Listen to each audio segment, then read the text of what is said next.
Alrighty. Arrow, our host and tournament organizer, was having a little bit of a mic issue. But welcome everybody to the Nostalgia Open Qualifiers, Gen Nostalgia, for their Seattle LAN event. My name is King Willie. I am joined by DRX Code, aka Rob. We're going to be kicking it off here with a bit of a banger matchup, starting shortly with Vitaplur Plasma versus Members Only.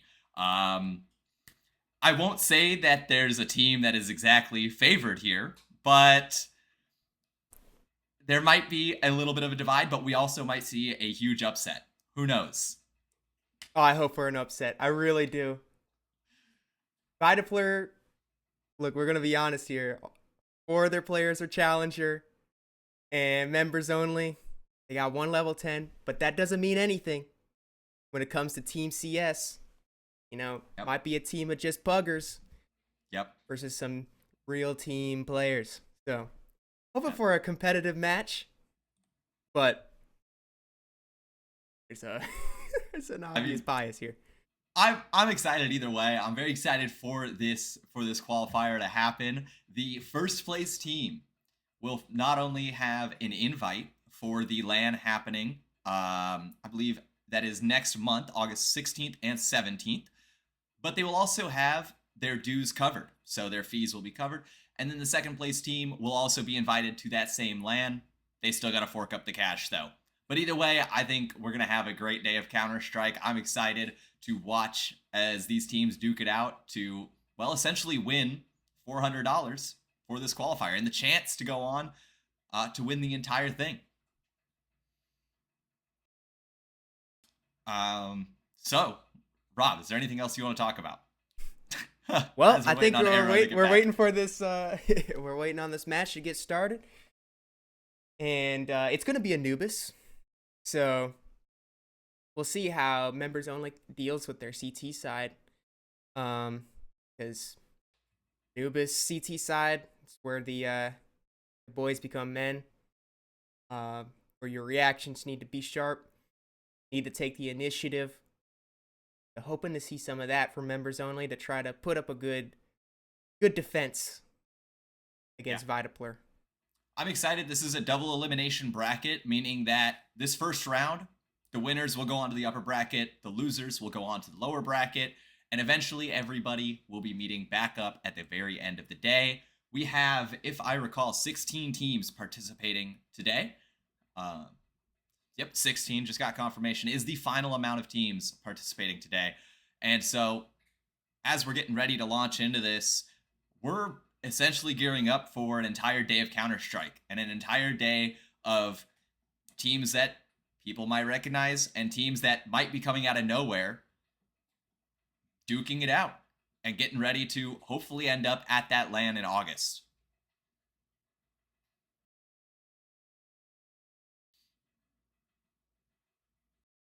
All right, and as we are gearing up for this, Rob, I want your prediction. Do you think we're going to see an upset, or do you think we're going to see just I don't want to say a stomp, but maybe a little bit of a stomp? It's going to be a stomp. I'm sorry. That's the prediction. All right. And we are heading into the game right now, ladies and gentlemen. Get ready for some Counter-Strike. We're kicking it off on knife round. We're going to have Vitaplur Plasma on the CT side with S5J, Mexi, Dante, Oreos, and Roka. Meanwhile, on Members Only, well, their members include Irej, Cross Vivo, Berkey, Swag Prime, and KS Rain. And if that knife round gives us any clue as to how this game is going to go, it might be kind of quick. Okay.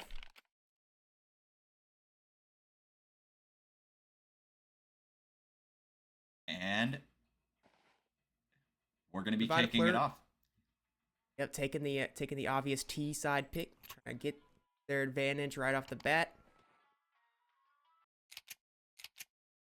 I'm going to be interested to see how Members Only kind of prepares for this. Hey, I think we're seeing a fast B. Maybe not that Urban fast, execute. confirmation has been taken. They're going to be going out. Mexi finding the kill into E-Box, but KS Rain picking up 2, still alive as well, still kicking. And the Knives are going to try and be coming out. But Berkey and Frost Vivo in the 1v2. Now it's just a 1v, or excuse me, now it's a 1v2. Frost Vivo looking for a couple of clean headshots. Dante and Oreo still have yet to have bomb planted. And that's going to be Dante cleaning it up in the 1v1. That was actually a very close round. Yeah, I'm a big fan of that. A close pistol round setting the tone for this half to hopefully be a good competitive game. You know, the trades were coming in for Vitapler. Did see that knife try to come in. That got a little bit scary. That got a little scary. I was thinking maybe the knife was gonna happen. Yeah. Already you see Vitapler being a little bit confident in how they're taking these rounds, going for the knives early on, going for kind of the, you know, ballsy plays. Bomb didn't even get planted there. That was just a straight up, they wanted to take the fights, they wanted the duels, and that was pretty fire. You know, you want to watch this overconfidence. It could prove to be an issue. Underestimating your opponents. Slower round. Yep. Vitapler a little more carefully. Go for some A main control.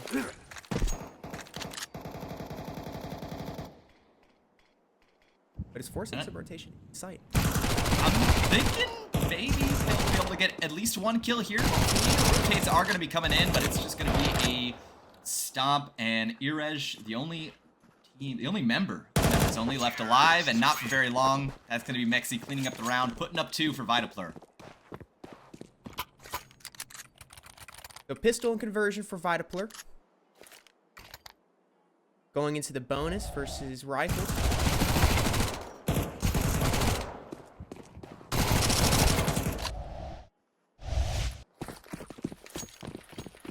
Here we go. Finally, not a gun round actually. Okay, not buying. I'm saving the cash. Yeah, I'm not sure exactly how I feel about that, but a B rush is going to be the call here, and Roka's able to find 2. Swag Prime trades out though. So now it's a 3-on-4. Vitapler just maintaining. Combination on this last player. Dante looking for 2.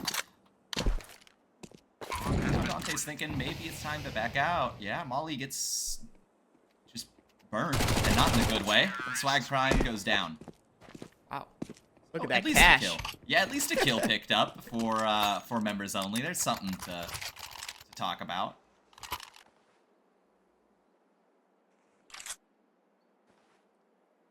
All right, finally going to see a rifle round.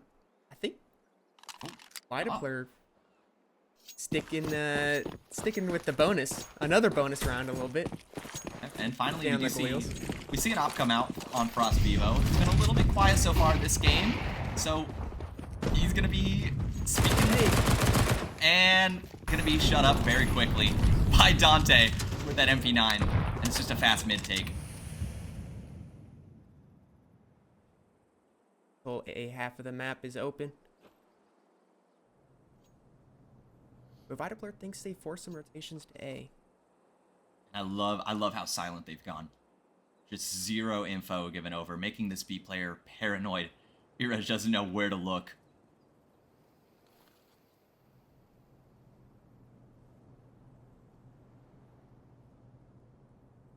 Bombs moved. Y Prime trying to get some info. Trying to figure out what Vitapler is up to. And Oreos might find this, and that they do. So now Irej all alone on this B site. Now rotating out, could get caught out from the back, and that's going to be Roka cleaning it up. And a 4th round all but guaranteed. KS Rain. Can you survive? Can you keep a hold of your gun? Because they're hunting. Dante wants you. Dante's going to find you. Dante had a pretty big round there. Finding that op at the very, very start was a very good pick, or a very good kill to find. And really just gave them that mid presence. Yeah, Dante 7-0. A major problem for members only.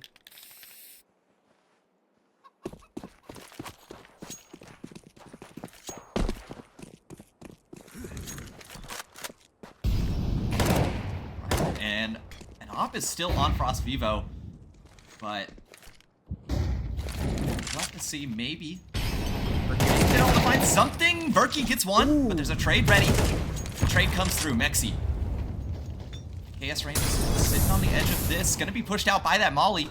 Now Dante has the opportunity to swing, doesn't.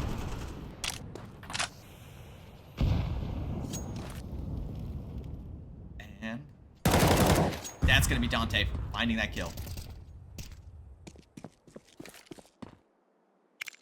So 3v3 mid-round. This could get interesting, especially with Dante this deep. Kind of exposing B. Dante's just going crazy. Yeah, exposing B to multiple angles now. And Urej has not felt comfortable at all this game. Urej, he's got to put up the defense. The solo B defender. The MP9, there's a chance, but spotted. Now he's got to look for the headshots, trying to buy time for the rotates. Roka shuts down that idea. And it's just Frost alive with this op. Gotta save it. Gotta try to save it at least. But they're already hunting. Look at how aggressive. He's looking for something.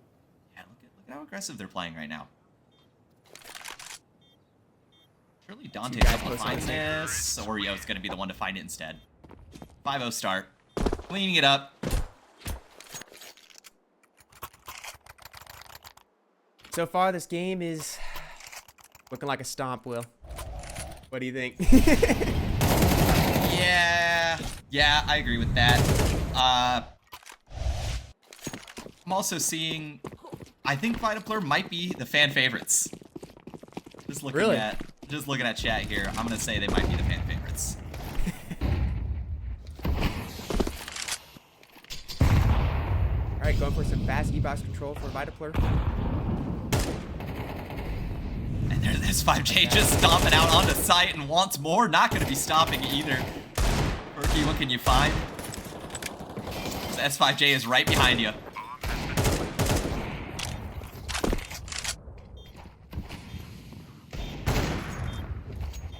Not a lot to talk about there. Fast round into the E-box, cracking over the site. But Berkey's getting a little bit weird in this smoke.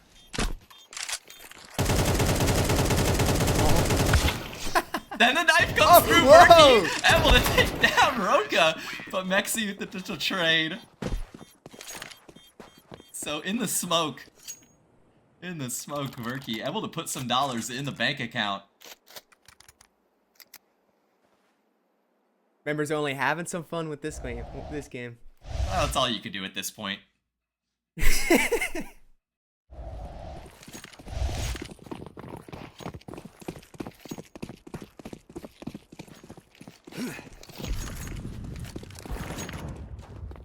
Oh gosh.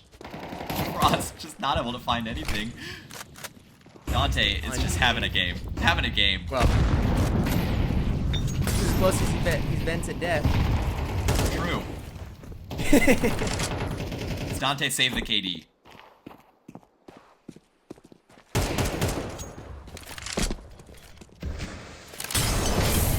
Okay, Roka, wow, finds that kill on the Rain. Flash, gonna be good, gonna be pushing out all three CTs, and the CTs, I mean, at this point, you gotta go for it. I can't give up the 7th. Oh, and S5J just looking for more. Dante is still alive as well with 4 HP.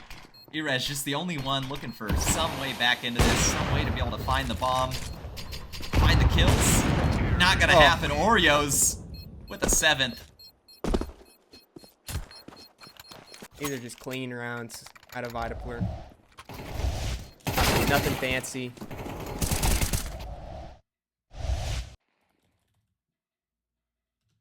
Dante 10-0.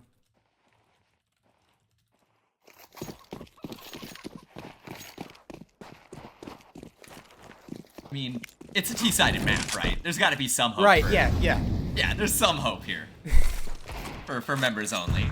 The second that this side switch happens, we're gonna see a comeback. I hope so. There's a little bit of something. Hang on. Oh, never mind. The no scope. The second you think you have a chance, Oreos decides no. You never had a chance. And Dante still alive, 11-0. On Rain for the 1v4 clutch.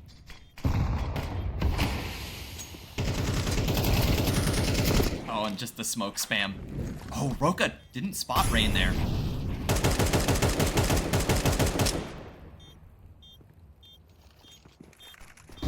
These rounds have been ridiculous. Well, at least they've been quick. Provided player. That's true. Provided player been just finding the picks, cracking open the site, forcing the defense back with the util. Terrorists win. Playing as they should.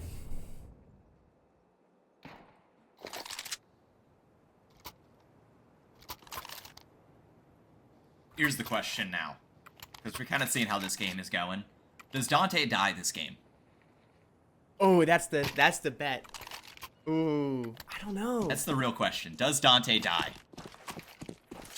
If he dies, it's on CT pistol. That's what I think. I'd have to agree with you. CT pistol's probably the only chance, and just not stopping Whoa, either. Okay.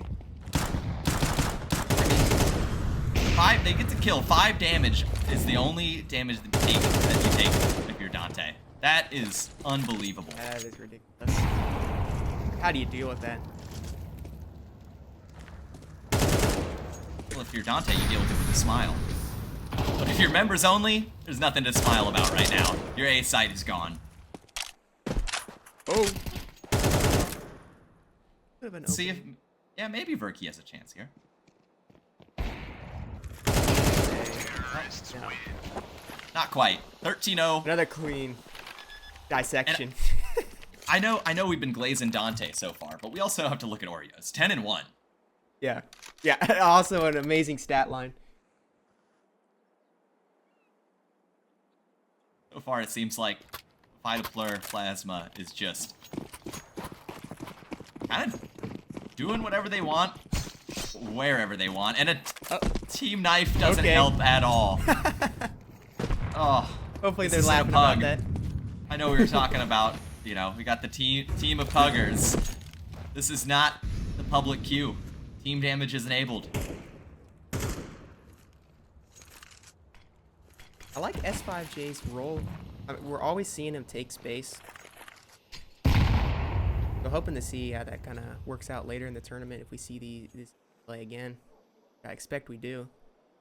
I'd say so. A chance and 7 HP. And still going. And PS Rank gets volleyed out. Roka finds a kill onto the B site. And S5J goes down to Frost. Mexi finds one, gets traded, but Oreos with the retrade, and it's a 1v3.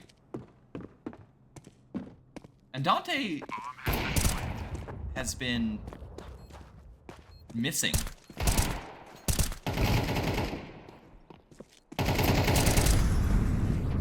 CB, well, Roka Nothing. cleans it up. That's a 10th. I mean, I feel I don't know what like to there's say. plenty. Yeah, I feel like there's plenty we should be talking about, but there's also not a lot to talk about right now. No. Yeah, Vitaplur. There's the team. There's the team. Knife. Oh, A little bit of a battle there on B. But Vitaplur just... If one of their players dies, the trade is always coming in. oh, and So hard to Near Edge looking around, trying to find anything but Roka, chiming in with S5J, just taking down this B site. And it's just a 5v3 retake. I mean, what, you've had 17 damage taken on the Vitaplur side in exchange for 2 kills. I'd take that deal any day. And with Frost, though, finds Mexi, and hang on, the retake is on, the Dante's down. Hang on, it's a 3v2. This retake on the B side is looking doable, but S5J They're looking for it, and they're gonna get their Oh! first round members only Let's go. in the Woo! twilight of the half. They're able to find something.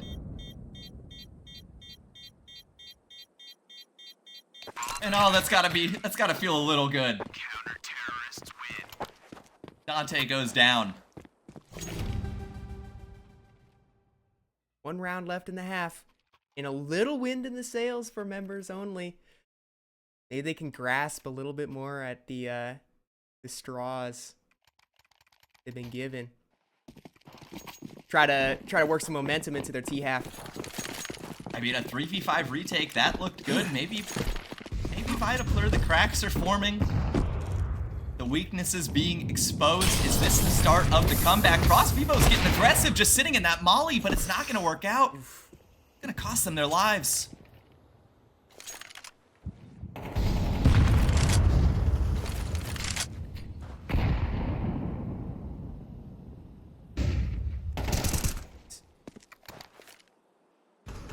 KS Rain finds a nice kill on Daroka. A little bit of damage taken for it, but nothing to write home about. Members only suspicious about this side. We're seeing Yuso come in. Wag is calling for the rotates. And 2 have been confirmed here. They're playing in that smoke. Oh, and just a little bit of a smoke spam would do it, but Oreos finds the kill onto Swag. Very edge of that smoke, and Dante. Something finds Verky trying to lurk through that smoke. It's a 2v4. I mean, we saw a 3v5 last round for the retake. Possible. It's It is asked possible. again. Well, it's, the odds are not exactly in your favor here, Rain. No, no. 1v4. Oh, that's one way to end off the Disrespectful half. one tap. Dante probably a little upset about going down last round. So 11-1. You know, at least we'll get pistol and conversion here. Yeah, let's hope. Vitapler probably a little upset that they weren't able to secure a 13-0. Yep, that's gotta show the other teams that, hey, you can take a round off of them. It's possible. If you're gonna get any more, bleed. well, that's to be determined. Look at this B site. This B site is almost completely open. E-Box is the only place where a Vitapler player is located. But the rotates came in. The They're gonna rotates be are in too late. because the A push is here.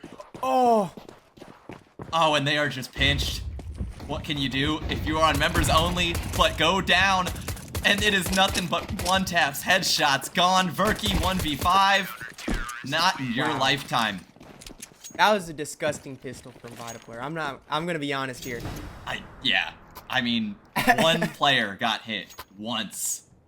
Actually collapsed on. Sniffed out. That is unbelievable. Mexi finding 3 there. So, padding the stats a little bit. And of course, it's gotta be a force.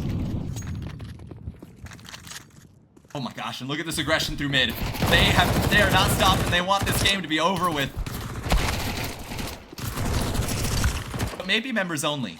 Maybe they can put up a little bit of a fight here. Oh, Vitapler is kind of low. Oh, and Roka drops into Canal's gonna go down for it, and there's low HP on a few of these players, so this is doable. It's a 2v2, Oreo's on 20. Identical HP for these opposing sides. Do we go further? Do we go to a 15th round?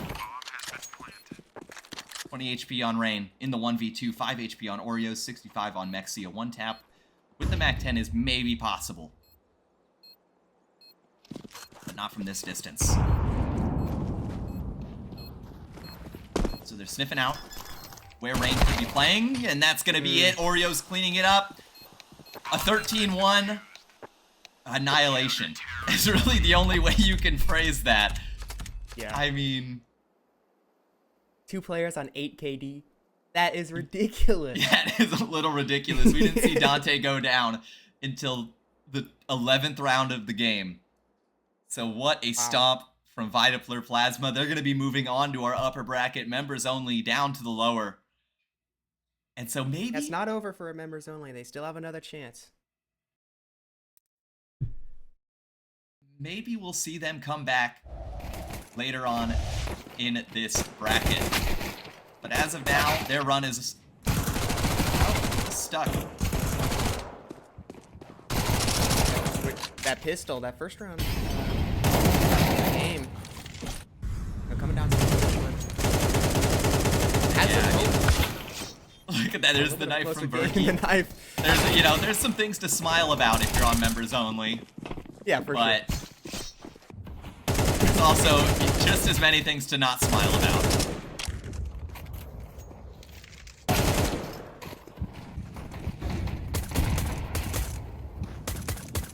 Well, I think we saw the answer there.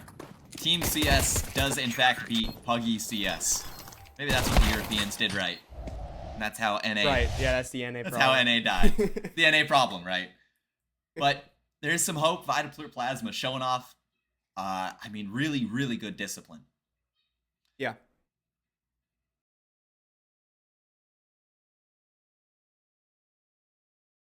Hello, everybody. My name is Arrow. I'm right. the person that's going to be running this tournament on August 16th, 17th at GameWorks Seattle. I wanted to give a special thank you to our casters King Willie and DRX Code for casting this wonderful event tonight. We have 16 teams competing, and we just had an amazing match of Counter-Strike.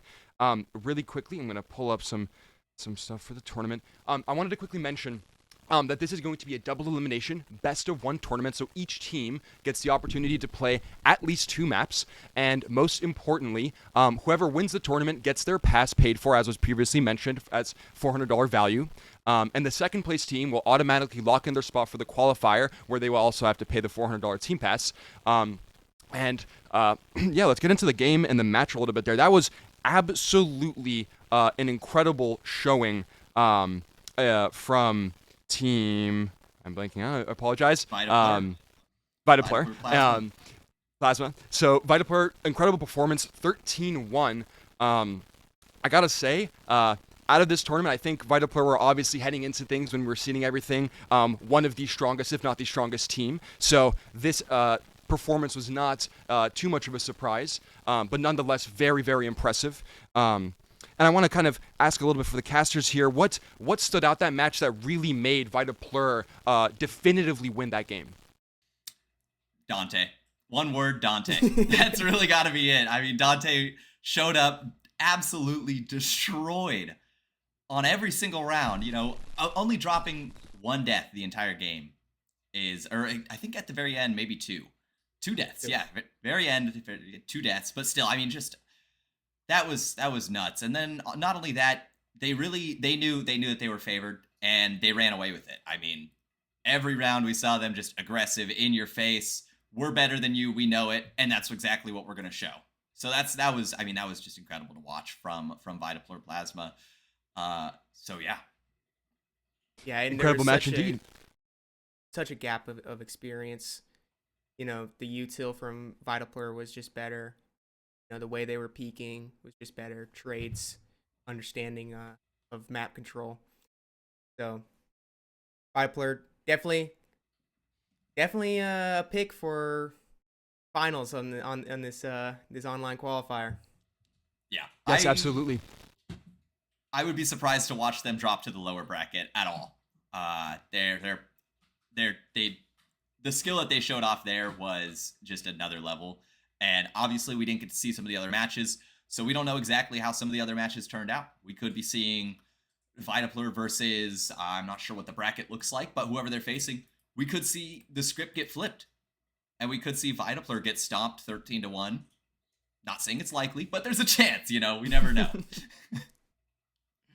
And I would like to quickly mention, members only, even though it was a very rough time on both sides, obviously, they are going to actually be attending the event. They have already a signed-up team, so that will be very exciting for them to be able to show their improvements from now to the actual event. And funny enough, one of the things that we saw consistently around that map was that they were able to get the one-on-one isolation plays and potentially get some picks going into the round. But we saw that in those 3v3, 3v4 situations where it matters the most for players to clutch up, they sadly weren't able to deliver what they needed. Yeah, 100%. I didn't know that they were signed up, but I mean, the fact that they are just shows their dedication. You know, they're already signed up, they already are planning on going, but they want to kind of sweeten the deal for themselves a little bit, get their fees covered, and, you know, obviously show off to everybody else, hey, this is who you're coming up against when you get here. You know, don't think that you're going to have an easy road once you show up to LAN, because you have to go through us. Totally, yeah. And next, we're going to be waiting for the Vitaplur Plasma match to have the other opponents selected, which is Team Sid 007 and Piz Dachi. So that'll be very, very interesting. And looks like for the other sides of the bracket, just to keep everybody updated, so we have Cosmic Bears moving on 1-0 against Team Wout. We have XM 1014 Misfits beating out Creamy Monkeys. And then we have Y-Hub PC Cam winning out against Evil Gang. B-Hop Esports looks like Hash. Oh, they already had. Is that a bye? Looks like. They beat. Not 100% certain on Clearcoms. that. Oh, they beat Clearcoms. Okay, gotcha. And then looks like Neon Lights versus Team Visuals. Neon Lights came out on top. That's another really hype matchup. There's going to be a lot of specific matchups that come about here where teams eventually are obviously going to have to show their depth of their map pool, because when the finals comes around, it's going to be a best of 3. And by that point, maybe other teams will have a little bit of a better read on what the strengths and weaknesses of each team are. And probably the next matchup that I'm personally the most hyped for, obviously besides the Vitter plus Plasma match, is going to be the Neon Lights versus the winner of the Accelerate Team Dirty Wawa match. That's going to be super, super exciting to see what comes about there.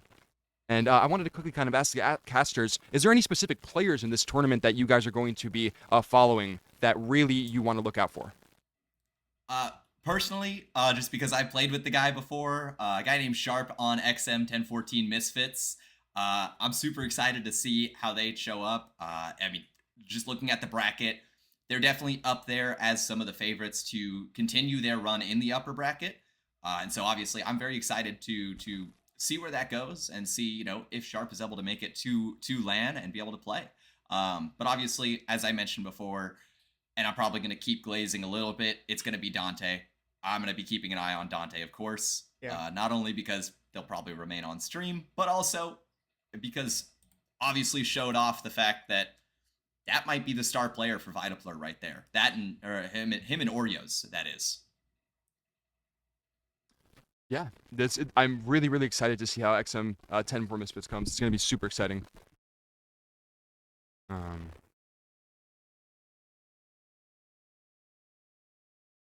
And really quickly, I wanted to mention to all of the viewers that are tuning in here, our actual tournament on August 16th, 17th at GameWorks Seattle is going to feature a $5,000 prize pool with a $3,000 going to the winner, second place getting $1,250, and third place getting $750. So there's a lot at stake for this qualifier, and whoever obviously will get the championship status will not only get their team pass covered, but they will be seated in highest priority, basically to have the absolute best shot of winning and giving them the advantage of winning the qualifier. So that'll be really, really exciting stuff once we conclude here.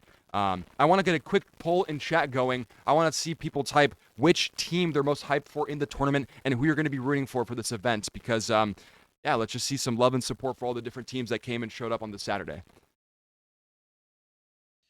Plasma. That's what I'm seeing. I'm seeing a whole lot of Plasma.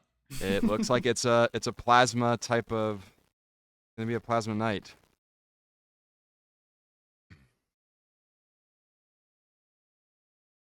Yeah, looking at these teams, Plasma is definitely one of the strongest ones here. So, not surprising that they're the favorites. And I will have to say, XM does have a very, I think, fair shot at least having a close map against Plasma. If I remember correctly, Plasma was formerly a lot of ECL players. So obviously their level of experience and sheer tenure is going to basically be incomparable to almost all of the other teams at this tournament. But if anything, these are the kind of storylines that everybody in Counter-Strike loves, right? You have the random up-and-coming main or advanced team that plays against these higher-end teams that have the experience, they have the rapport, they have the LAN matches under their belt. And at the end of the day, you know, we look at storylines, for example, at the major. Mongols, a team that everybody now loves and adores, started at very humble beginnings and were able to work their way up the ladder and now be a top 4 major team. And keep in mind, by the way, that Mongols as a team has only been around for a couple of years at most in terms of their core roster, and they're all very young. So North America as a scene definitely needs similar support. Yeah. And it sounds like we're in knife round just about, so we might be getting ready to transition over here. But before we do, Arrow, as our tournament organizer, is there anything you want to say to the viewers, the teams playing, or the people who might be attending the LAN? Absolutely. First and foremost, all I really want to say, thank you guys all so much for the support and the all the help and offerings on social media that I've been receiving past couple of weeks. It means a lot. And my number one goal with this organizer and this tournament series is to just give back to the North American Counter-Strike community and build something sustainable for fans in the Pacific Northwest and West Coast to be able to have an amazing experience. Awesome. Thank you. We're going to be heading right into it, ladies and gentlemen. We're here on Pistol Round, the XM1014 Misfits and the Cosmic Spares. We were just talking about these guys. And Another Anubis. another Anubis. I mean, why not, huh? Why not? It's NA. We love It's Anubis. We do love Anubis, just as much as we love Vertigo. Bring it back. I might just be speaking for myself there. I don't know. But the A-Lean is here, and the A-Hit is coming through. Cosmic Bears on the T side here with Shiznit, J Nifsy, Hate56, Sean TV, and Spoob. Meanwhile, on They're checking. 10-14, 10-14 Misfits, The backstab. not gonna be looking at mid, and that's gonna be maybe their downfall here. Dark Sage trying to keep alive and looking for a clean one tap, but not going to happen, so a 2v3 retake hit unavailable on either of these players. And the ball's going to be coming through. Jay Nifsy able to find one in time with Sean TV. So now Sharp in the 1v3, going to be just pushed and hunted down. So Sean TV with a clean 2k there. By clean, I mean didn't even take a single point of damage. That's what you like to see. What a fun pistol from Cosmic. Oof.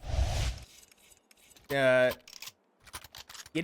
A main, they kind of checked back and waited for their E-Box player to get info on B. Might see some more tactical gameplay out of Cosmics. We are in the upper bracket now, so both these teams won their previous games, so we should see, I mean, hopefully not a stomp here. I'm thinking we're going to be looking at a very competitive game, but Shiznit wants to make sure that he puts XM Misfits in their place a little early. Yeah, against these pistols, you always have to expect a B main push.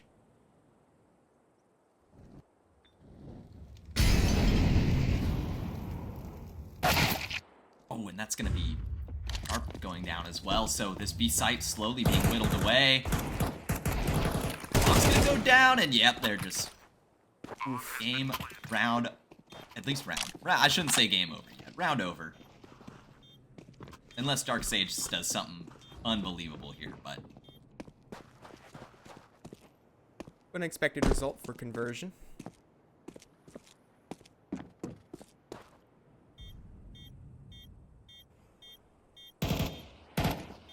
that's spotted.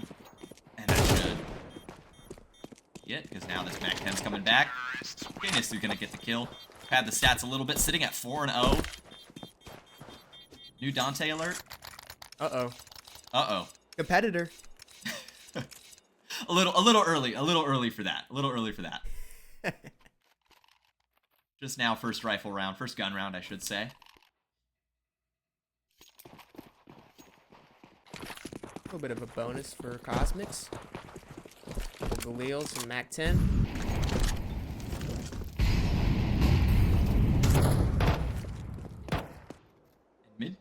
Mid's been given up. You have Lee playing way back.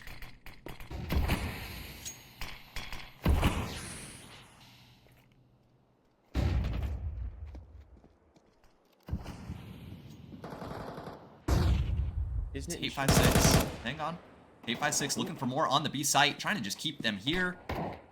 But 2 kills out of the CT side makes it a 4v3. And they know where one of these bears are at. Spoob has slipped the net. Oh, And Lee's been spotted now. Spoob is still unknown. Well, was unknown. Nifty. Just talking He's about 4-0. Yeah, 4-0. Maybe 7-0 after this round. Of him. Has bomb.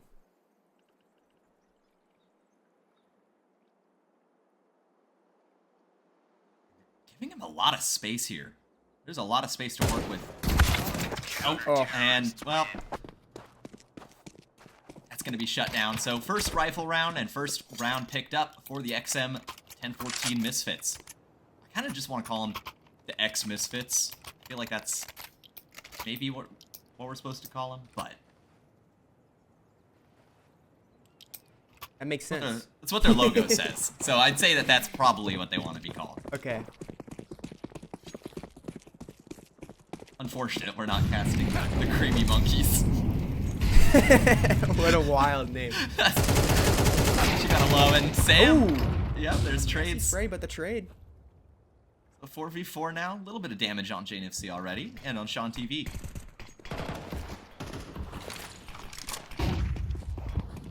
Mid defender forced back onto A site. There's 2 here. They're getting crunched. With Lee not able to adjust, JNFC a little bit of vengeance from last round, and A site crumbles. It's Sharp and Century in a 2v4 retake. Do they want to go for it?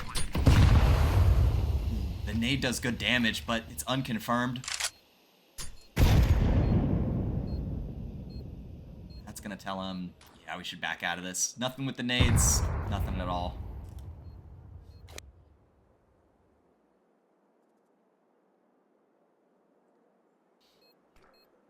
Yeah, just looking for some exits. Try to keep some eco pressure up. But X-Men, it's need these weapons. JNFC's on this flank right now, so actually Sharp is going to be caught off guard. So it's just going to be Century surviving with this AK.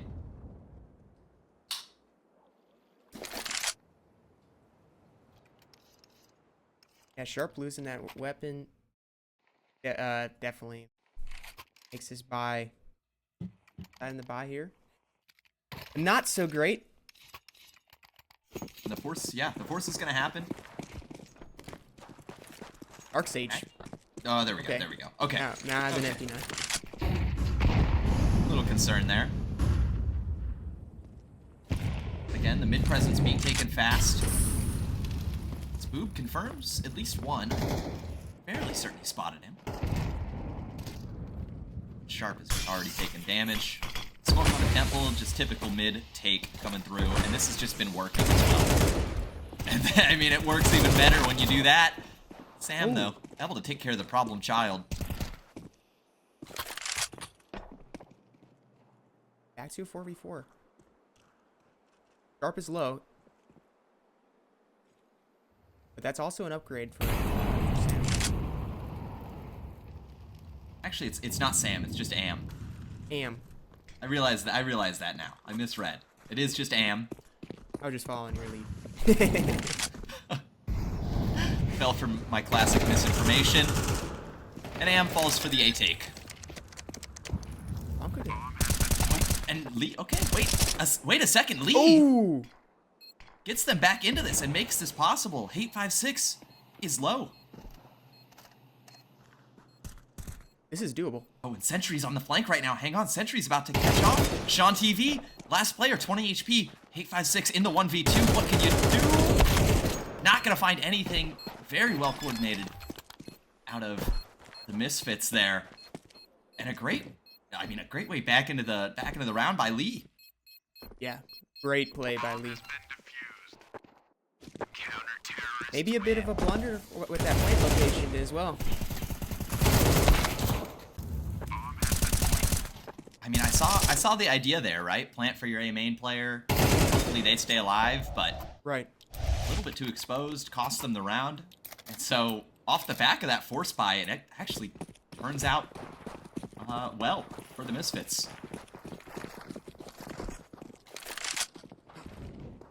A6 and Spook, forced on Leo and Tech 9.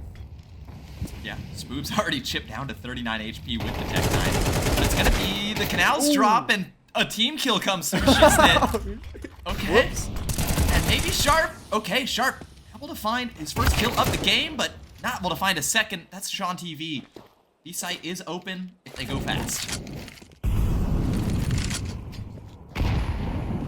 CT smoke break doesn't reveal anything.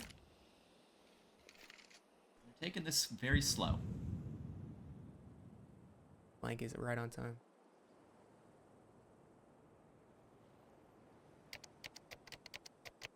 Look at how far up Am is.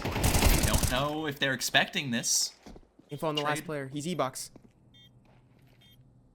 Shiznit looking for it. 1v2. Smoke goes down on the bomb. They're lining up and they're gonna miss the spray. Shiznit with a chance, with a hope. But it's a third round for the Misfits. What a round. With the team kill.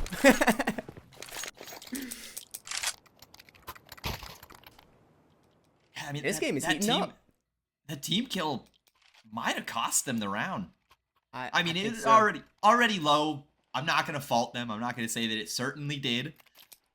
But I mean, you kill your top frag, it puts you into an awkward position. Very true. Force onto the pistols.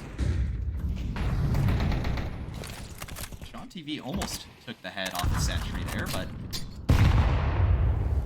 misses it by an inch. That nade's gonna miss as well.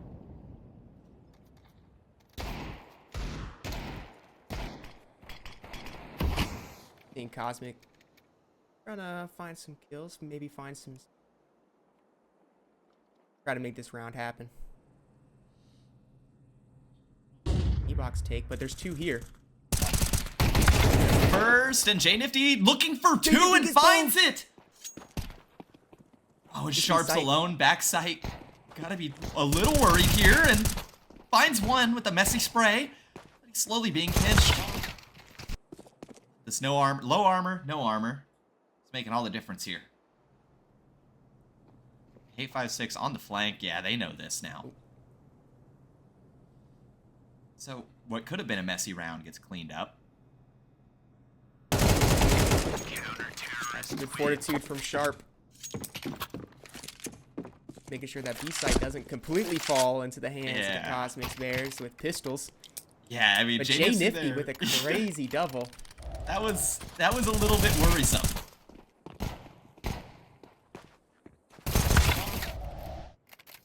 The aim punch there doing a lot of the work for Sharp. A lot of the heavy lifting here. Speaking of heavy lifting, I mean, on the XM Misfits side, it's looking like a pretty even scoreboard, but when you take a look at Cosmic Bears, there's a pretty clear divide of who their star is right now. Spook has yet to join the leaderboard.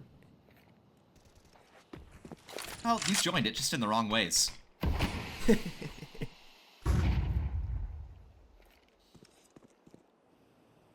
Slowly, surely, working their way up. He's solo. Ooh. Okay, Lee spotted him. It's Boop. Oh, we were just talking about him. Finds his first Here kill. we go. And now 856 with the backstab Nice. onto Sharp. Sharp didn't know where to look there. Nam, okay. Trying to claw their way back into this. There's already two players here in CT.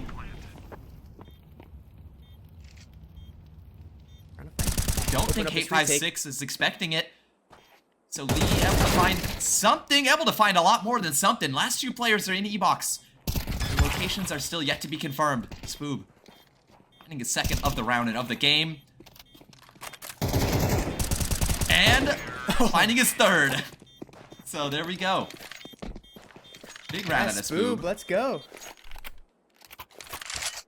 Was just talking about no kills. Yep, you were hating. Just like that, a triple. Spoop heard you. Spoop heard you. He did. Fire to the hating.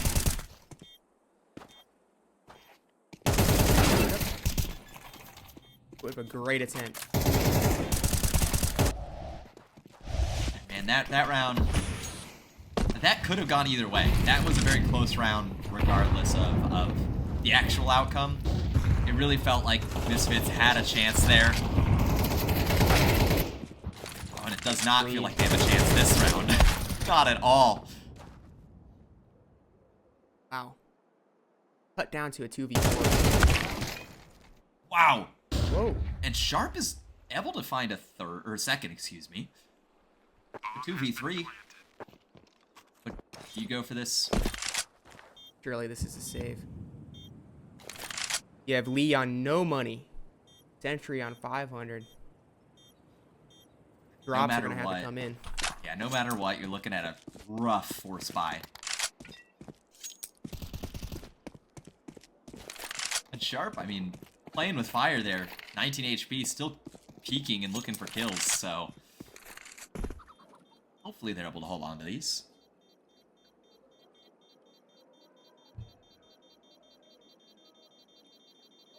It's gonna be a 5th round.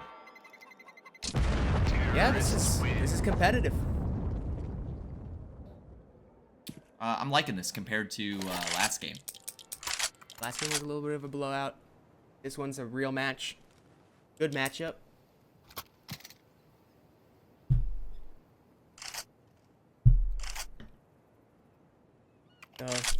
Fire save. It's looking like a save. Got No C in force. the half by. Yeah. So put them Probably into a solid good decision. position. But remember last time they had a little bit of a weird force. It ended up working out. Yeah. True. 4 on B right now, but this, I mean, this mid take has just been annihilating the Misfits. Misfits do have to come up with some sort of solution to mid take. Spook decides that he wanted to join the leaderboard, and he's been doing it. Has yet to die in the last 2 rounds. Just it finds the location of the AK and is able to find one. Okay. Ball comes in, that A side's open. And it's just AM. AK. A little bit of util picked up.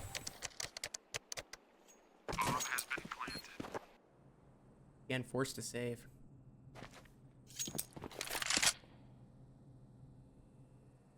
That's going to be 6-4 for the Cosmic Bear. 6-4, you got the bye coming in next round.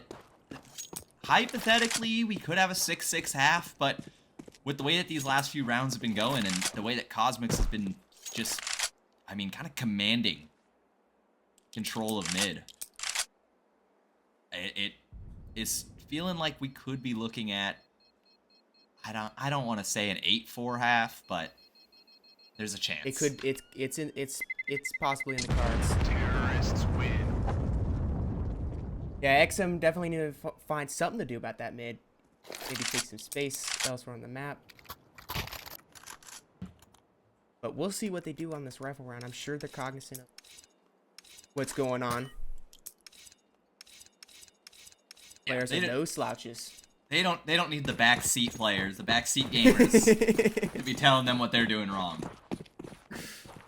I think they're well aware, and they make the adjustment and start playing a lot more towards mid. And look at this, Sentry is pushed up, and yeah, finds a kill, but only one. Shiznit with the trade.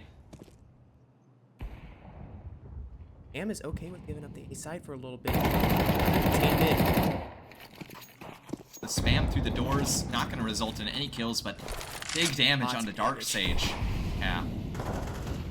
And, well, there's what happens when you give up a site. 8-5-6. Oh, and Spam looking for the spray, not going to find it, Spoob. Able to recover what could have been a disaster. A site's open. Lee could catch bomb here if something goes crazy. And there it is. Well, there's something. is a retrieve it. possible clutch for Lee. Oh, It's the beach play. yep. Gives us a little nod too. A little bit of fan service. And Lee's going for this. Lee wants in.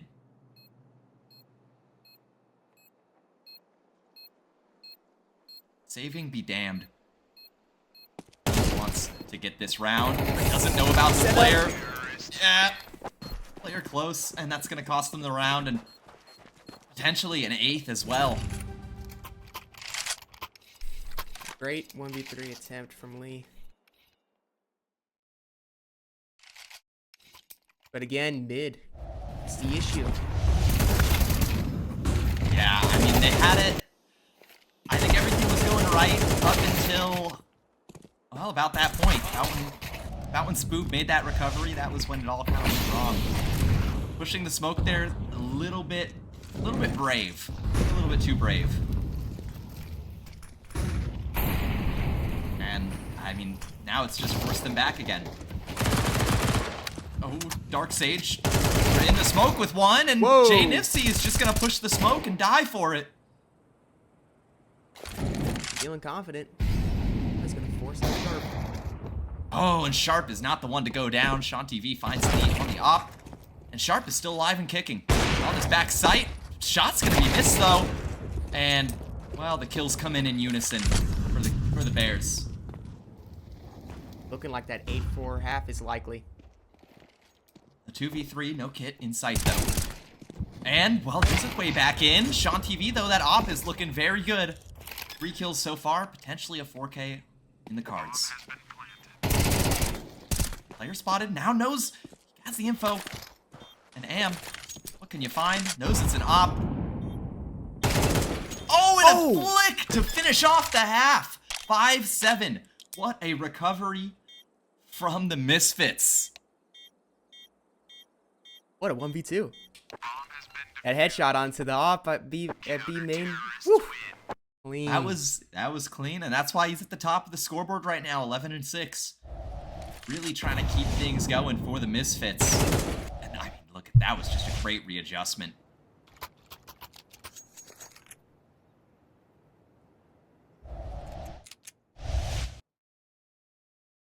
Here we go, look at it. Here we go. Jeez. Whoa, And- inhuman reactions. Try and sound a little more excited, huh? For the reference, bro. I know. But here's a reference to an A hit. Spoon under a lot of pressure, and Sharp able to find 2 straight off the bat. A site handed over. Retake is on. Hate56 coming in. Something, but shoulder spotted. So gonna go down, and I don't think there's a kit to be found. And that's just gonna be the end. 7-6. Wow. A strong pistol. And that's what you need, right? If you're on the Misfits, you're on T side Anubis now. Time to stop messing around. Time to get down into it. Yeah, now it's your turn to take control. Often that CT half just feels like you gotta react and do whatever you can. And, you know, credit where credit's due. They put up a pretty good half. 5-7 is, nothing to laugh at. That's kind of something. It's an expected half. I think it's better than what we saw last game. Really. Slightly, maybe. Against pistols, I mean... 2x6 bought down a little bit. Okay, could have gotten dangerous, but... Oh, what a shot at a Sharp. Sharp shooting. Sharp shooter, yeah, it is true. Looking sharp.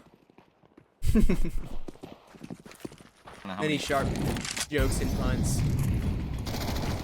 I don't think I have too many. I'm a little bit dull. Dude,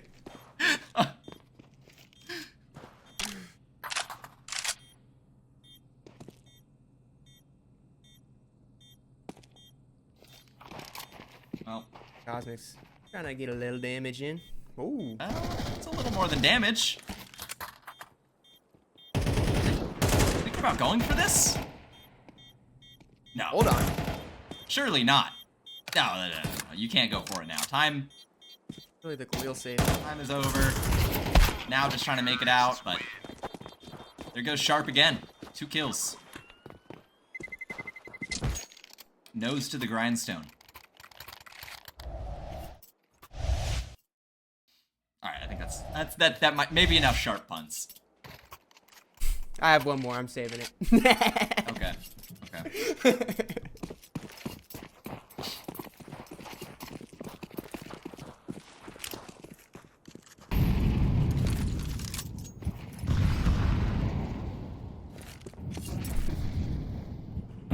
So a messy force in the Cosmic Bears because a few of their players bought down low. I mean, only 1 kit on Spook. Misfits, very little control. Forced to play this a little slower. 856 might get caught out. Ducks back in, avoids the molly somehow. A little bit of highway robbery of information there, being able to get out like that. Yeah, and forcing the util to take this mid. It'll start to become an issue. 1 smoke is all that the Misfits have right now. And okay, Right there we go. Right into the crosshair, Dark Sage. Going off slouch, and Shiznit's gonna go down. Trying to hold that sight, and 856. Anything else? Hey, free retake. Well, Make a 3v2. I mean, I'd just be calling a save if I was on the Bears right now. Not looking great. No util. It's Spoob. Hold Live on. with the kit.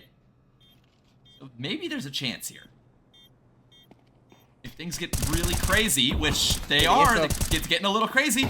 Zombie made, and Ooh. it's just gonna be a clean retake.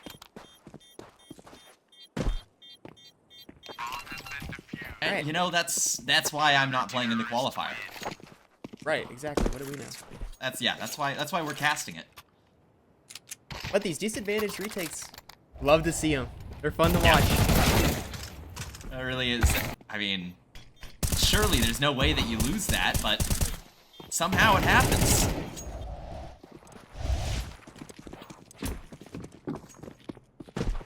Pat yourself on the back if you're the Bears. On TV, rising to the top of the leaderboard. Look at the situation that the Misfits are in now with their eco. Down to Deagles, Tech 9, a couple of AKs, but I mean, util at the end of the round last round was bad. Now it's even worse. The Sentry Sentry with the double, and Dark Sage with the kill as well. So now it's Am on site with that Deagle. We were just talking about it. And able to find a kill. It's a 1v4. Spoob, where'd your team go? Gotta be asking what happened. Info on a couple of players here. And info handed over. Wow. Okay. I mean, I guess, you know, if you're on the Misfits, you gotta be saying, okay, we shouldn't have let that retake happen. So let's get that round back right now. And look at the damage that does to the Cosmic Bears economy. Yes, already on the back foot.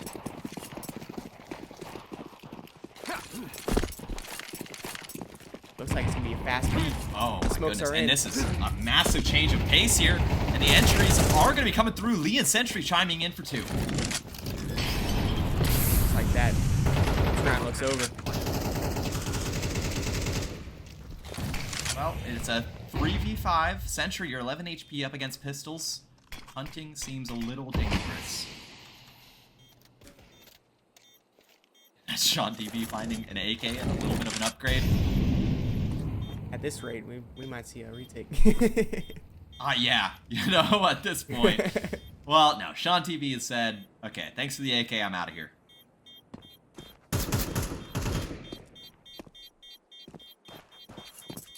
That B rush was so well timed. A little risky again on the anti. Yeah, that could have gotten dangerous, but you know, if you're on the Misfits, yeah, why not? Why not? Why not do it, huh? Show them who's boss. it works. Works.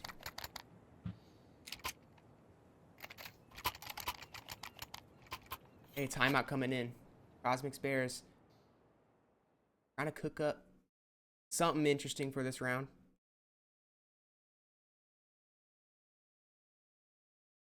What do you do right now if you're on the Bears?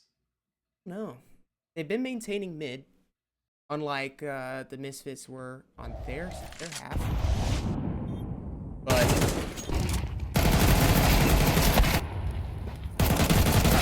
I don't know.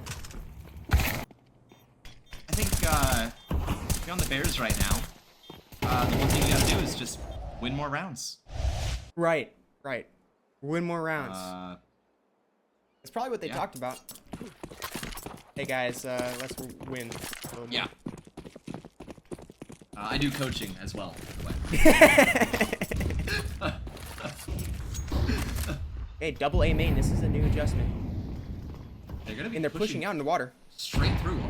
This is very aggressive, and the take from window as well. Take from E-Box, but this leaves B very, very exposed.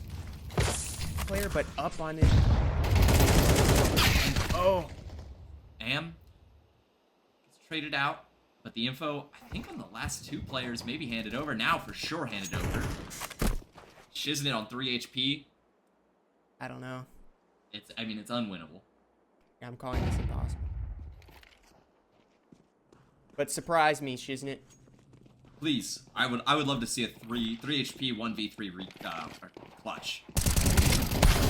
Well, got the one. That was, 10th round. about as good as an attempt as you can ask for. And now the eco is really starting to become a problem. You know, when you're on the Misfits CP side, you're not sweating the eco too much. You got an entire half to play. But now the fact that you only put up 7 rounds if you're on the Bears, it's starting to feel like this game is getting out of control, and what could have been an easy win for you is slowly just turning into, a grave. So another Being a similar setup. double A.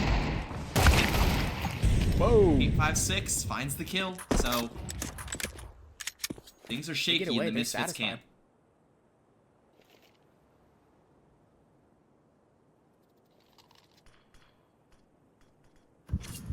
It's already up the camps. 856 is still sticking around and gets the kill. Okay. 856 is just Hold on. okay. Now it's a 2v5. I mean, at what point do you say, okay, let's get this round back under control? I think now they may be saying it's time to get it back under control, but Hey 56 is out of control. 3 kills. It's just Lee. And Lee's gonna push through this smoke. Maybe able to find one, but I'm assuming that's gonna be it. So a 9th round picked up off the back of heroics from Hate 56. That is nuts. Yeah, that was insane.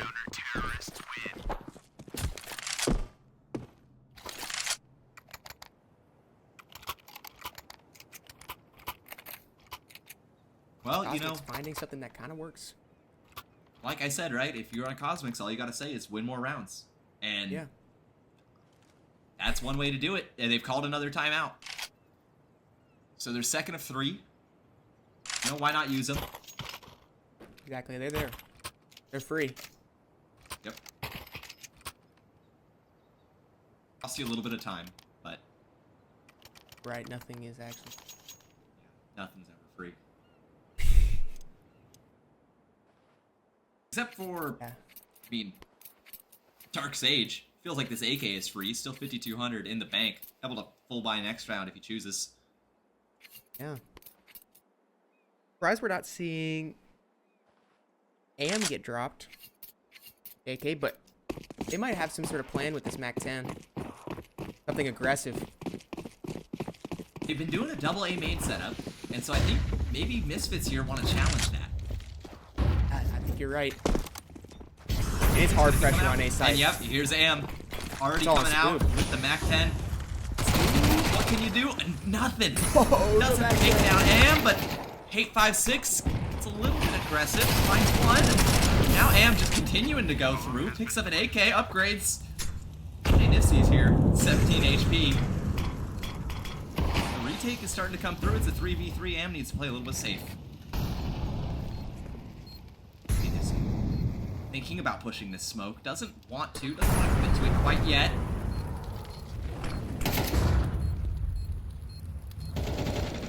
Retake is starting to get out of control. Uh-oh. Lee, again, in the 1v3. Sticking that deep use. He's able to find the first two, now backs out. It's just Shiznit on 19 HP. Kit recovered, but didn't get anything at all. That's Oh gonna my be a God. clutch from Lee. Oh, Wow. Lee recovering from disaster. That 1v3 was actually a masterclass. Oh. And man, Cosmics you could didn't feel expect the smoke play. you could feel it starting to get a little bit shaky on the Misfits side, but Lee, cool, calm, collected, keeps them in the game and puts them one round closer.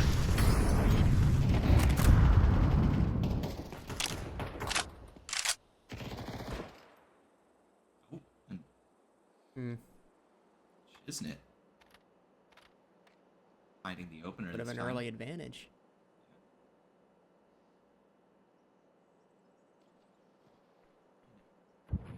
Misfits go silent. Well, just about silent. Sort of info. Ooh, that's huge. Century rings out loud and proud in mid. Leave this map. The aggression in B main could catch out bomb here.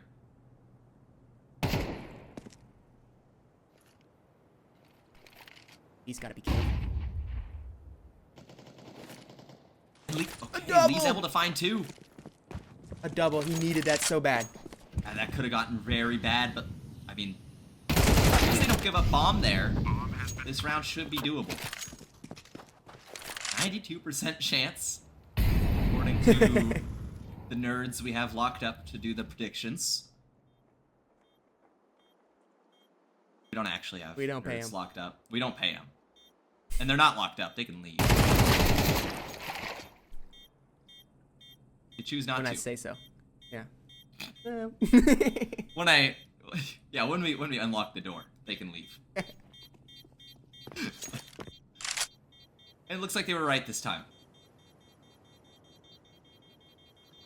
Oh, that's 12 for X Misfits. Terrorists win. Map point. Cosmics Match point.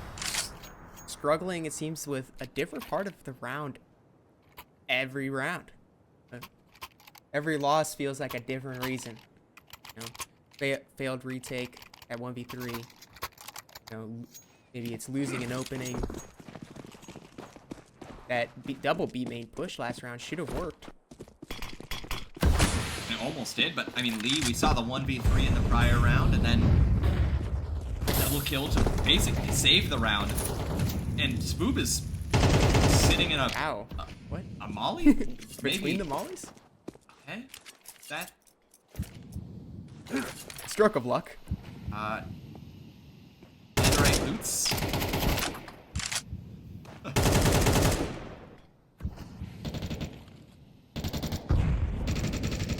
Cosmics again with the 5v4 advantage.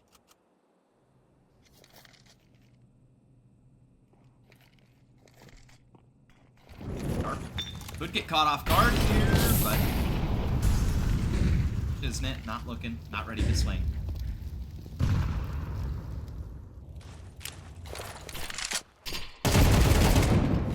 Sharp. Oh, Okay, Sharp. finds the kill into E-Box, opens the round back up. Oh, and Jay Nipsey is pushed through the smoke, but there's a player behind him, Am with the trade.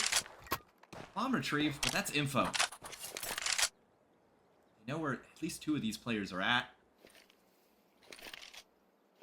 And FACEIT is looking weak.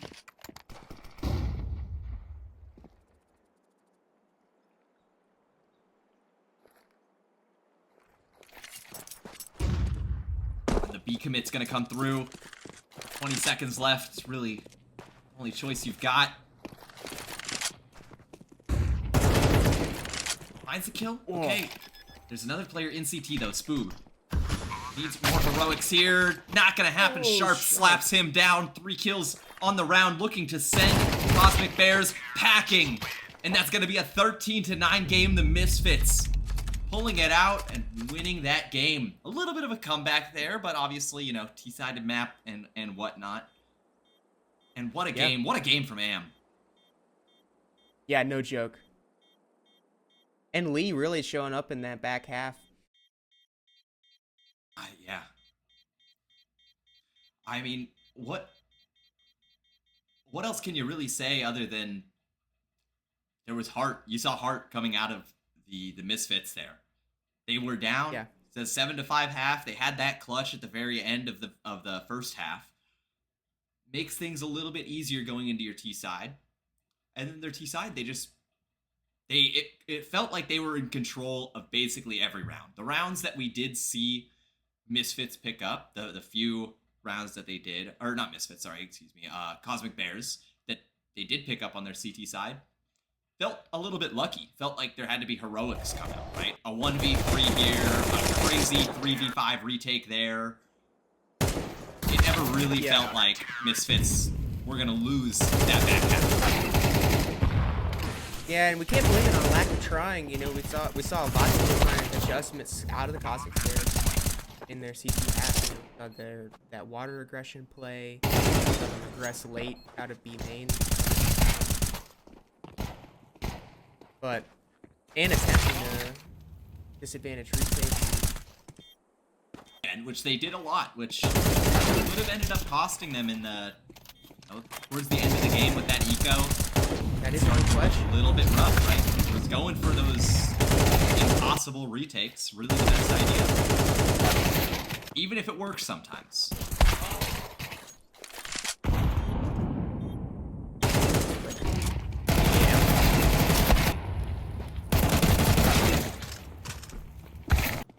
I mean, what a great showing, right? We were just talking about the Misfits leading up into this match.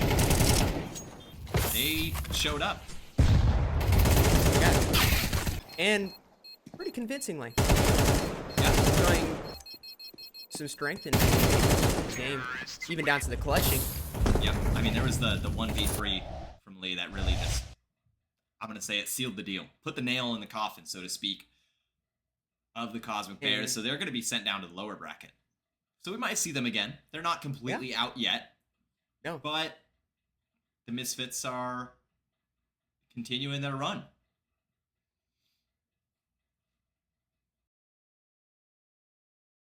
And so now we're back here with Arrow. Mr. Arrow. Hello, everybody. What did you think about the game? I thought that was an incredible match. I want to quickly say I am so impressed by AM's performance. Just absolutely incredible 1v3 clutches, incredible plays all around. I personally would say that my MVP for the match has to be AM. And I wanted to also quickly mention Lee's 1v3 that we saw towards the end of the match. That was such an amazing moment. Really, really impressive that XM 1014 had just such consistent rounds. It didn't really look like they had any individual mistakes, and everything was kind of clicking together, which was really, really great to see. So that was really, really impressive. I wanted to quickly say, what were your guys' personal MVPs of the match, and then who do you think was the runner-up? I think that if I had to go with an MVP, I'm gonna have to say Daunted. No, I'm just kidding. I'll definitely. I'm gonna say Lee was probably the MVP there. Just because the fact that like that 1v3 sealed the deal, right? You needed a heroic right there. You needed a hero in that round. Lee did it. Otherwise, their eco wasn't going to be in the best spot. They were going to be sitting there at it would have been 10-10, 10-9. it would have been a lot closer of a game. We could have looked at OT or maybe just the Bears walking away with a win. So I think Lee was probably the MVP there for me. Yeah, Lee put Gotcha. up great performance. But for the Cosmics Bears, I would say Jay Nifty really stood out, and you saw him late in that game. He tried to make that smoke play through mid. Like, he was trying to go for these heroic plays to try to get his team back on the board. So, gotta shout out that. Absolutely. And I really do want to quickly say, this upper bracket right now so far is looking like it's going to be a really, really fun series. We have Vita Plur Plasma up against XM 1014 Misfits coming up next, as well as the YH Hub PC Cam versus Neon Lights. I'm not 100% sure on that name, but those are going to be the top 4 teams in the upper bracket as of now. So that's going to be really exciting matchups. And then for the lower bracket, because I know a lot of viewers are probably curious about that as well, let's take a look here. So the current lower bracket is Accelerate versus Team Sid 007. We have Biop Esports versus Creamy Monkeys. We have Cosmic Bears versus Clear Comms. And finally, we have Peas Dekechi versus Team Dirty Wawa. So a lot of exciting matchups in this lower bracket as well, aside from the upper bracket. And let's see what the top 2 teams come about after all of it. Absolutely, yeah. I think the lower bracket's going to be getting a little bit interesting. Just with the fact that now you have these teams that won their first game, or now their first 2 game, or they won their first game, lost their second. Now they're down there. We might be seeing people like the Cosmic Bears who put up a very good performance. They're going to get knocked out. And so, or they could get knocked out. I shouldn't say they're going to, but they could get knocked out. And so that's what I'm excited to see.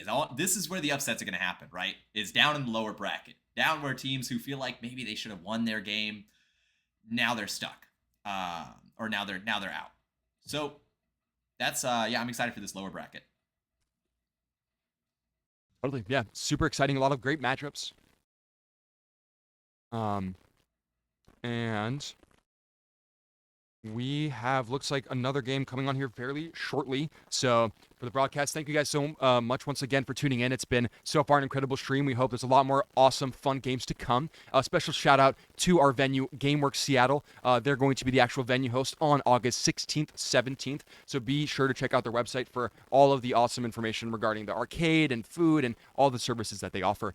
And of course, special thank you to the broadcast talent once again, King Willie and DRX Code, for being such amazing casters and giving an amazing stream. And also shout out to our production staff really quick, even though you might not be able to hear them. They are putting in a lot of work behind the scenes. Special thank you to Firehawk and to Cameron King. Awesome. Well, we are just about to go into this next matchup, which is going to be a couple of familiar teams, Vita Plasma and XM Misfits, or the X Misfits, Okay. I should say. And so this, it feels like it should be a grand finals game, but we're getting it now. And we're going to be heading in.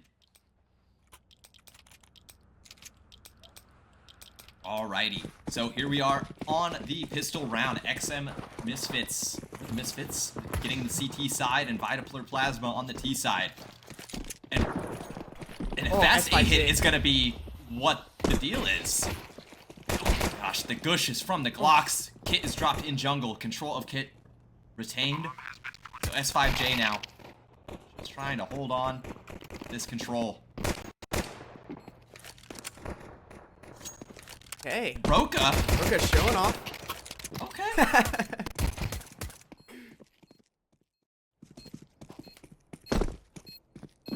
So retake, not even looking possible here. Lee, we saw some heroics just last game, but that's gonna be a very clean round from Vitaplur. Yeah, this game is definitely going to be should be a little bit more of a test for Plasma. But already off the bat, I love seeing S5J getting aggressive, taking that space. I love players who play like that.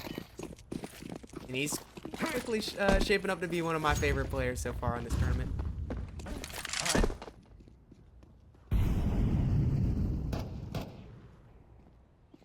In USBs for the Misfits, it should be a a done round. Yep. Nothing too crazy. Discipline. I think Vitapler knows. Yeah, Vitapler knows that this team is not going to be as easy as their first match. Taking no chances here. Whoa! Lee, okay. An AK recovery. Got an AK. Terrorists win. And I think the AK just got blasted up. Oh, and they're trying to boost up for it. They do. All right, that is some teamwork right there. I'm actually, I might be more impressed by that than anything else. Yeah, Plasma is locked in. That is Locked nuts. in I every mean, aspect. Yeah, you can't fake that. That's just straight up cohesion. You know, not something you'll see in a pug. Oh, Goodness, S5J just running over the Misfits right now.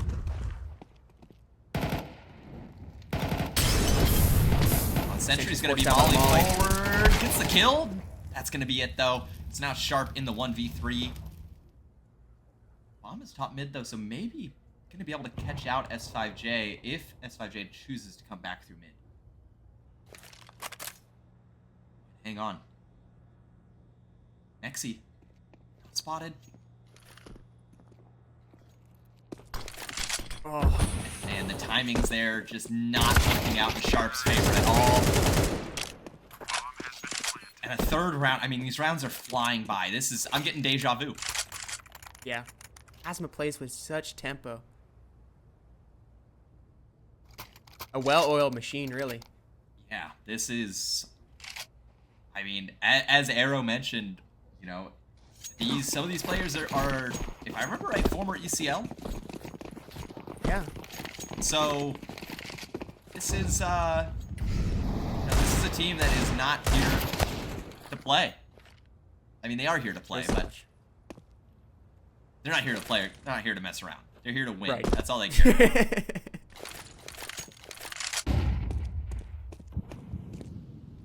Plasma setting up for the B play. Dante finds the kill in the mid window. Sentry going to be caught out on the jump back. So just a clean B take. Lead left alone. 1v5. Yeah, I'd hide in a corner too. Yeah, Vitapler feeling like the Grim Reaper right now. This is insane. Now it's Roka 7-0. You know, we should check. Did they have a perfect player last game? Well, that's a good question. Let me see. That is insane. It looks like okay. It looks like last game. It was again 13-1, and Roka Terrorists win. had a 4 KD, and that was their best player at 12-3. So, Team is cutting through the competition. I mean, you've had an 8 KD, a 4 KD, and 2 13-1 victories. If you're on Vitapler, you're starting to feel a little bit unstoppable. They have their protocols, they have their setups. They've obviously done some practice. Just well coordinated. A higher level of individual. Lee. Oh my gosh. And they're just ready for it. Am, though, does find the trade. Because Arrow's MVP last game. Roka's already up through con. Am might be caught out. Okay, Sentry, able to find one back. Kill. This A site, it's weak. It looks weak for Plasma. Oh, and it is weak. Roka, while blind.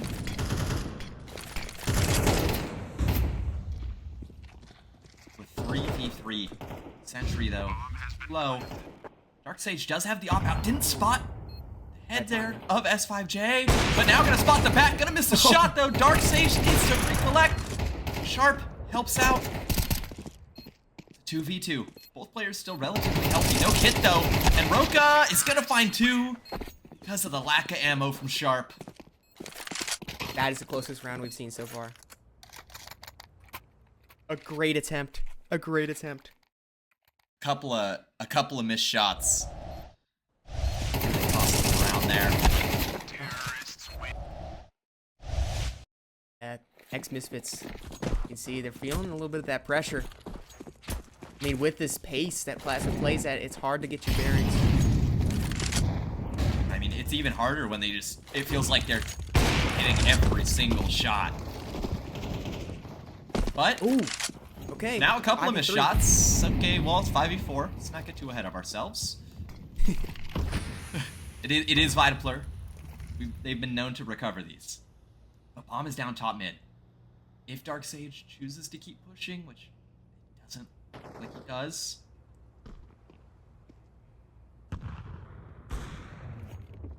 There's Oreos, but a trade comes through onto Mexi. So a 2v3. These players are separated. And now it's just 1v3. Dante trying to go for taps. Not able to get it.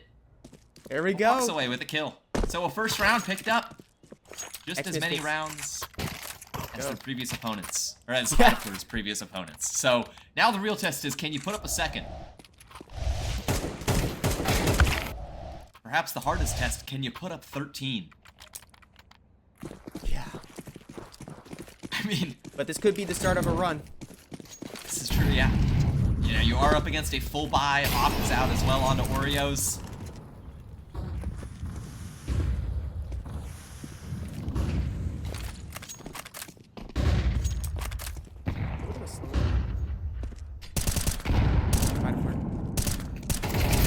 Mixing up the names, and S5J wants to speed things up. And, oh, What? put on the gas pedal. Darksage, though, finds the kill onto Roka. Sentry gets a kill as well. It's a 3v2. S5J is low. It's gonna come through. This round is still up here. Bomb is heading towards B.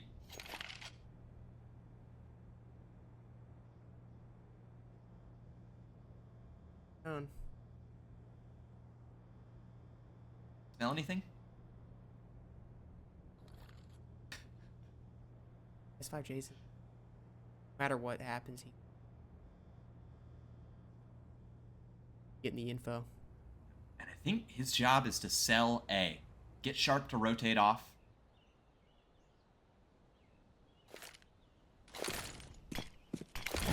That's exactly what he's doing. Oh, but Sharp is not moving an inch. Look at this. Look at this from Sharp. Staying tucked. Oh. Finding a kill. Looking for a second. Mexi is low. Both these players are extremely low. Oh, Op is Sharp gonna barely getting spot S5J as well, and Sharp's able to find it. Holding down this B site. Oh. The B anchor comes in clutch. Sharp with 3 kills. Doesn't fall for the fake. Sharp. I know you What said a you had one defense. more. I know you said you had one more Sharp pun. You Oh. still got it. It was more for T side, but Okay, I was gonna okay. say Cutting through. the tip of the spear is sharp. We're gonna use it for an opening. Well, you know what? Fair enough. Maybe I shouldn't have pressured you. My bad. That's okay. Speaking of pressure, a lot of pressure on A right now. Looks like Vitapler doesn't want to play things slow anymore. Wants to speed things right back up, get right back into the action. And the A hit is coming through. Lee finds 1 kill on Roka, though. Traded out. So, Okay. that bomb is going down, though.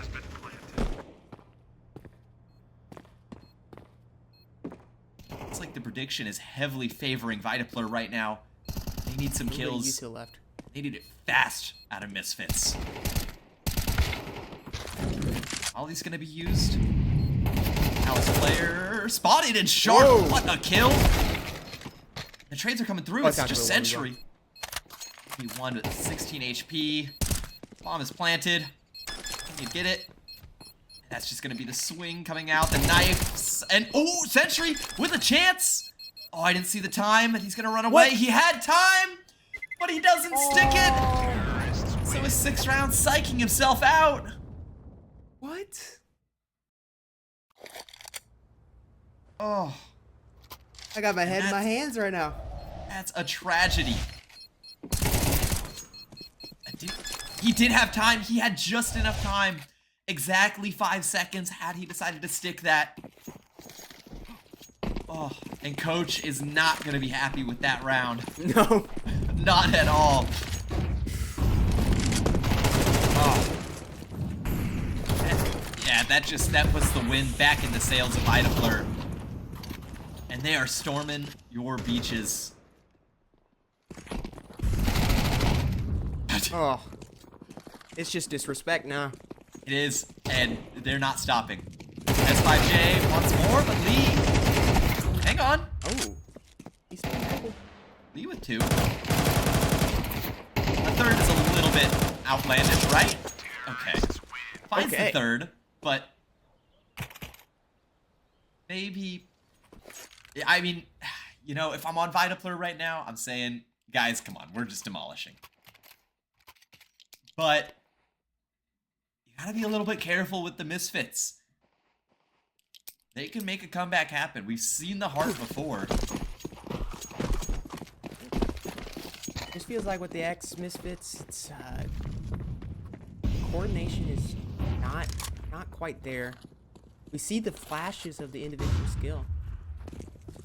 Sometimes net these rounds, but it's the consistency.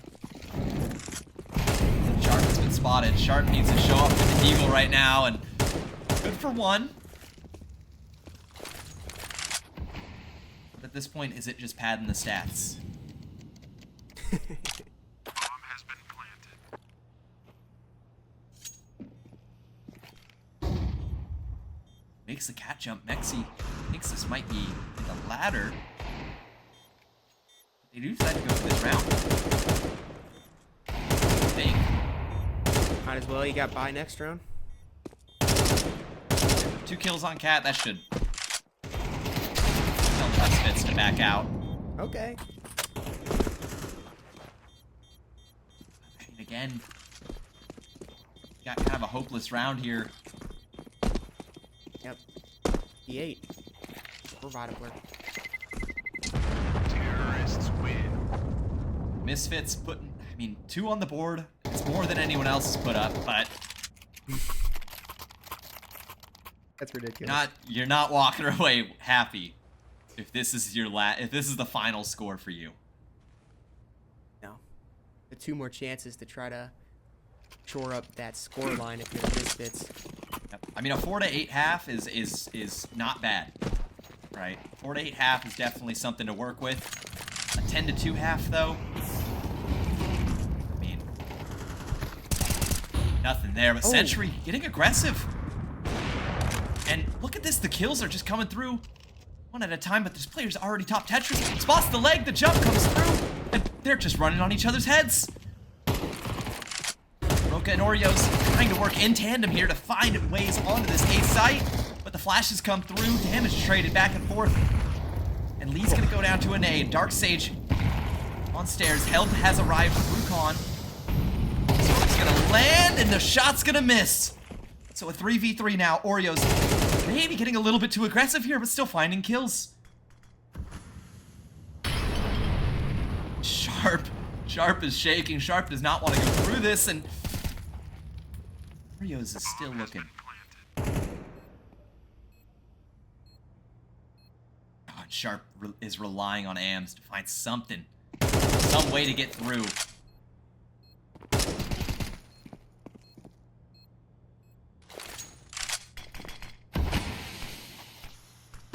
Miss flash as well, and okay, Ooh. the smoke spam, they allow AM out of Con. 15 seconds. 15 seconds, time is ticking, time is of the essence, the kit is gonna go down, it's just Sharp, he's gonna go down as well. 2 to 9 scoreline, Vitapler running away with this game. B-Town continues. And That round felt like it had legs. it was so, For the it felt, Misfits. it did feel doable, but you know, a missed shot from Dark Sage there. And I all mean, the part there, that's crazy. It's not the first time that that's happened. The Sentry wants to get aggressive again. It actually remains up top mid while there's players flooding. And, Oof. I mean, it all falls apart yet again. Lee alone in the 1v4. We've seen a 1v3, but those were different circumstances. This is a whole new game and a whole new opponent. Mexi, through the smoke, closes out the half. Roka at 16-3. I mean, good God. Team is insane. This team is nuts.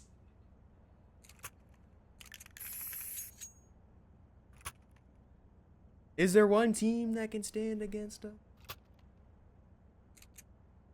Plasma sinking The right Creamy now. Monkeys. Creamy Yeah. Monkeys, the only ones Waiting who for could the- beat them. Crazy names. Did you see? I think you just tried to use a decoy to break open vents fast. Interesting. Is this new tech? Oh, look at the aggression. Wait, look at the aggression. They've already cleared out top mid. They're gonna note this is an A hit, and Roka already finding two. Dante's dropped into sandwich, but gets spotted and finds the kill anyway. And Okay. I mean, you want a perfect round. There you go. That's about as much. That's about as perfect as you can ask for.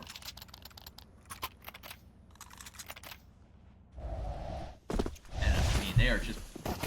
Vitaplayer is just punching their ticket. I think at this point we're waiting for somebody to like give these guys their money. And Lee, a little troll on the shotgun, sawed off. On Terminator. Oh, look at this. Look at this aggression. Oh, and now He Lee. just gets away with it. I mean, 20 and 3. 20 and 3 is what we're sitting at for Roka. And not only that, I mean, it felt like XM Misfits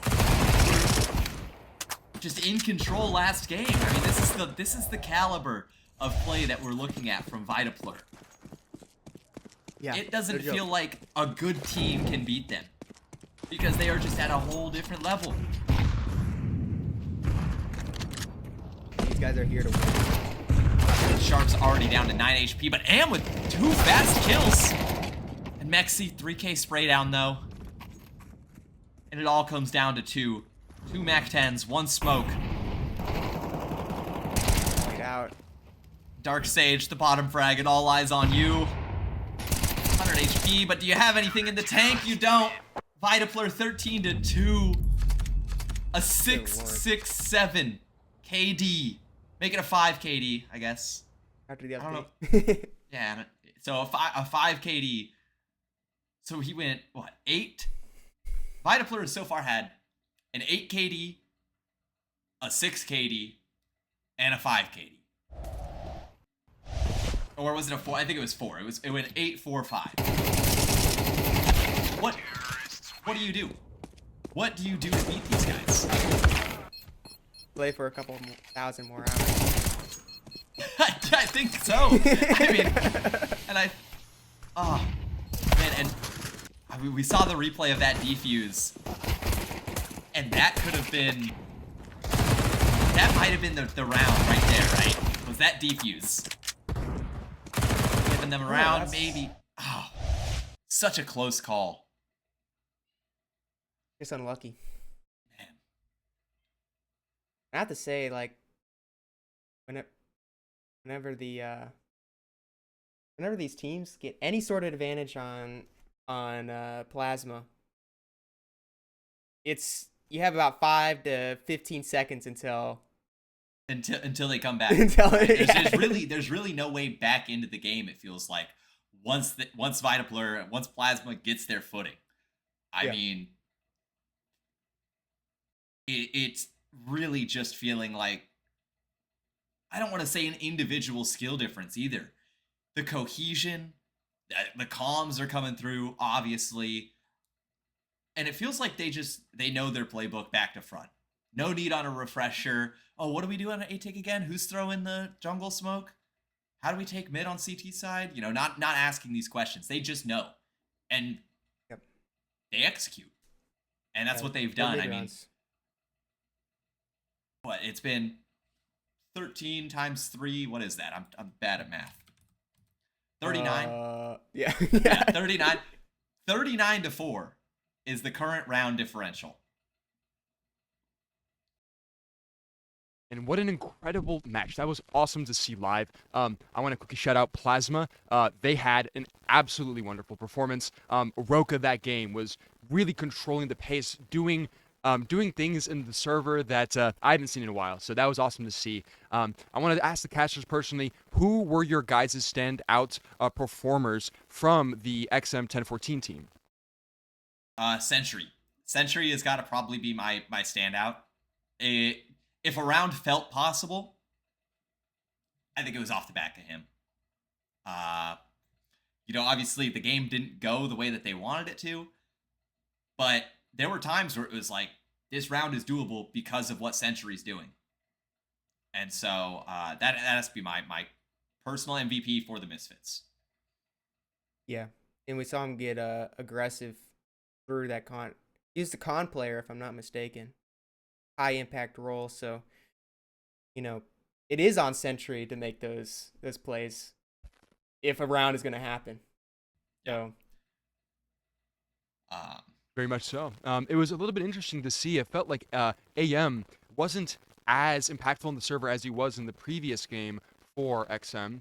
So that was a little bit interesting to see. I don't know if it was maybe particularly the map for him was a bit uncomfortable or the matchup against Plasma was that difficult for him, but would have been a little bit more interesting to see if AM could have really showed up there. But nonetheless, a pretty decent showing from XM compared to Plasma. Obviously, Plasma being the clear favorites probably for most people in the chat.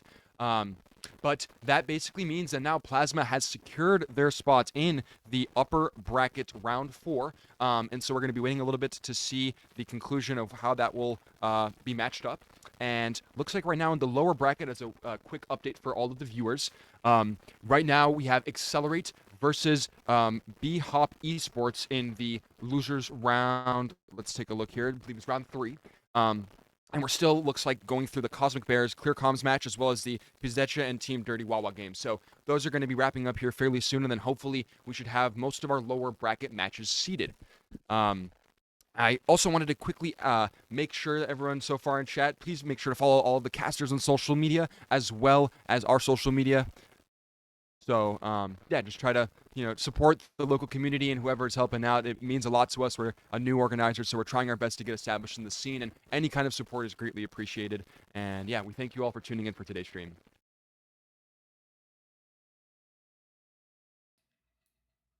Awesome. So aside from that, Arrow, I gotta ask you: is there anybody in the lower bracket right now that you think has the best chance of making it to the grand finals? Is there one team that you had to pick? That's a great question. I would personally say, so far based off these online qualifiers, I really am impressed with XM 1014. I also think Neon Lights is probably the only other team that I really, really think can make it happen in the finals. Going just based off the last couple of games, it seems that XM, when they're able to get all of the gears running and you have players like AM popping off on the server and getting some clutch plays, that ultimately is what I think will propel them to be able to get to the finals, and maybe even take a map off in the finals against a team like Plasma. But so far in the lower bracket, we still have some other interesting teams. I think Team Dirty Wawa, it could actually make an unexpected upset against a couple of these teams, even though they have no formal experience online or in LAN. They have players specifically that have played at a tier 2 level in games like Valorant, and they have some other experience in other games. So that would definitely be an interesting set of games. Definitely. I've seen some Dirty Wawa fans in the chat. Yeah. So I'll be rooting for them as well. It'd be nice to see the chat get their picks to come through. But personally, I'm probably gonna be rooting for the Misfits. I'm thinking, you give them another shot against Plasma, they win. Maybe yes. Cope. Yeah. Maybe Cope. but you know, I think it's a much clearer shot than a lot of people probably expect. I mean, of course, Plasma looks like so far like the undefeatable Goliath team, but ultimately, Counter-Strike is a game where upsets can happen and the dark horse can really prove themselves. And at the end of the day, if Plasma shows up in the server and they're not hitting all their shots like they have been in the past few games, then we might actually have a really interesting series. yeah. I mean, you gotta hope that Plasma has a bad game, and you guys have your best game if you want to beat them. That's kind of what it's starting to look like. Yeah. Oh. And Roka as a player is someone that probably, as long as they're able to isolate him and shut him down, the effectiveness of Plasma will be reduced, I believe, significantly. Yeah. Now it sounds like we're going to be getting ready to go over to the upper bracket finals here shortly. This is going to be between Vitapler Plasma and YHube PCAM. I know that you've mentioned this YHube team before. Are they, you know, kind of your personal favorites to maybe be the ones to win against Vitapler? Or do you think Vitapler is going to walk away with this game handily? You know, I would say from so far the matches, Vitapler may be the favorites, but I do not think this is going to be a map that'll be a blowout. I think this may even see overtime. It looks like for the majority of the players so far on the YHub PCCam team, individually, they're all actually playing fairly similar. There's not necessarily one incredibly standout player, which I believe actually, in my personal opinion, in Counter-Strike, teams that generally have more consistent players and there's not one star player tend to actually perform a little bit better in these very pressured situations because all of the players can step up and work together to help each other. Where not necessarily saying Plasma has any bad team cohesion or any bad team play, they definitely have great team play, but they are a little bit more, I feel, reliant on players like Roka having a really good performance or players like Mexi doing really well in the clutch situations. But yeah, it'll just be super interesting to see the clash of these two styles. They're both all averaged FACEIT level 10 in the tournament, so obviously probably the highest level of competition that we have thus far. So just going to be super exciting to see what happens. Absolutely. Awesome. Well, I think we're going to be heading over there shortly. It's going to be on Mirage. So we did just see Plasma playing on Mirage, and well, you know, they definitely didn't play as well as they did in their previous games. You know, obviously they gave up 2 rounds this time around.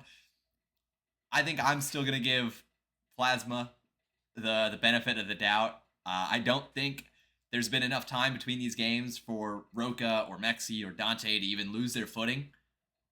And I think what we might see is Roka come through again. Maybe go for a 10 KD this time. But, you know, no, I think we'll have a fun game here on our hands, no matter what happens. It'll either be a fun game or it'll be a quick game. Yeah, well said. Can't really add anything else to that. And I wanted to quickly ask, what are your guys' score predictions for this matchup? Rob, I'll let you take that first. I'm guessing 13-8 for Plasma. I'm really hoping. Okay. I want some competitive rounds, but Plasma's just too good. I'm gonna say something crazy. I'm gonna say 13-0. I'm gonna say 13-0 Wow. for Plasma because hear me out. I think that they are a little bit upset that they haven't gotten it yet today. And we've seen games where Dante is popping off or Roka is popping off. And I think this might be the game where they all pop off and it's like the Power Rangers where they all form together, you know, and we just see something insane. So I'm going to say something crazy. I'm probably wrong. I hope that I'm wrong, but my prediction is 13-0 Plasma. All right. Well, then I think my final prediction is going to be 13-9 Plasma. I think Plasma's going to take it in the end, but I really, really think YHub PCCam will actually be able to get a bunch of rounds, especially on T side. I think there are going to be a lot of interesting opportunities there, but I guess we'll just have to wait and see. Of course. Awesome. Well, it sounds like we're getting into knife round right now, so we'll head over there. Arrow, thank you so much. We'll see you after the game. After the game.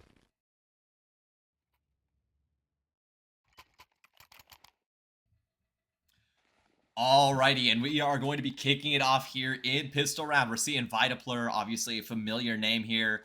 Gonna be starting off on this T side, and this is where we saw them start to shine, or not start to, but continue to shine last game. And they're gonna be taking it fast up A main. Torch though, able to find one. S5J gets taken down, actually able to find a little bit more. He's still going. 3 kills to the name so far, looking for a 4th, and I think my score prediction might be wrong already. Sway picks up 1. Roka in the 1v3, not gonna find it. Quirch with a 4K. And, well, my prediction was wrong right off the bat. So a very fast pistol round. And Y-Hub, PCAM, looking good so far. Not even a bomb plant for Vitapler, and now maybe they're starting to realize that, well, this opponent didn't come to play. They didn't come to mess around. I guess we should probably go for bomb plants and, you know, go for actual, you know, maybe set plays instead of just running and gunning.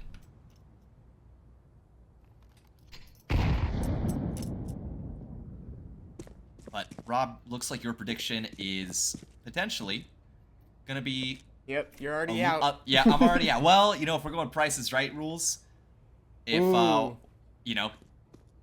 Yeah. If Y-Hub, yeah, if Y-Hub, PCAM, yep. Oh, I think Roka is listening to the IGL talk right now, nodding the mouse along, Some yappage is going on. shaking his head, saying no.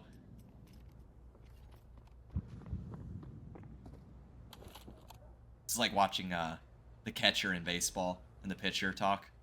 Oh yeah. You know, They they're got- like shaking putting the up head, the numbers. You know. Yeah, putting up the numbers, shaking the head. No, we're not doing that one. And Mexi finds the kill onto Inferno. And Diodor is under a lot of pressure, so a conversion round not seeming so simple here. Sway looking for any way to claw this back, but it's just a fast round. Well, it's a fast end to the slow round. A tough round to lose if you're Y-Hub. Yeah, winning pistol, losing second round, especially on CT side. Oof. And I mean, Not yeah, look at a the fun ego. experience. Speaking from personal experience, I'm assuming. Yeah. Because he had that I one know. loss bonus. Yeah, I never lose conversions, so I wouldn't know. Next, getting pushed down. Oh. Bongo. All right, Bongo.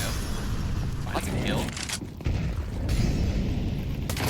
Now, yeah, A-Site handed over. That should be as far as this round goes. 1% on the round prediction, by the way. 8%. Well, yeah, I thought that'll it was be going to it. be an Inferno kill. I mean, 16 HP gets a little bit tough. Okay. Saving over the FAMAS. And a Deeg. Yeah, But not the one loss bonus. a bad save. Yeah. Saving anything here, I think, is a win, but not the greatest of eco going into this next round. If they really wanted to stretch the dollars, yeah, I was going to say Corch could drop this, buy a FAMAS of their own or an MP9.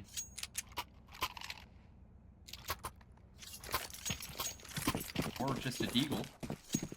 Looking at the half buy. Yeah, Sway saving for up, I think. safe assumption. Mid take is here. Ooh. Knocking off bottom con completely. Not throwing the standard. XC finding Bongo. Kirch with the trade, though. I think it's Corch or Kirch. Perch. Yeah, okay. We'll go with that. Perch is upset. Perch is not upset. Well. Oh, and Roka's not going to like that at all. Oh, and he gets out. A little bit of movement. Oreos, I mean, how do you not find the trade there, Kirch? You're looking for a little bit more. Kirch gets this kill. Well, no. that Sway is still alive somewhere. And not anymore. Kirch, though, up and close. They might not know. Oh, and I don't Just think needs they to do. land one into the body of Dante. Oreo's now on this angle. Yeah, a little bit of a Seems tougher unlikely. opponent to kill.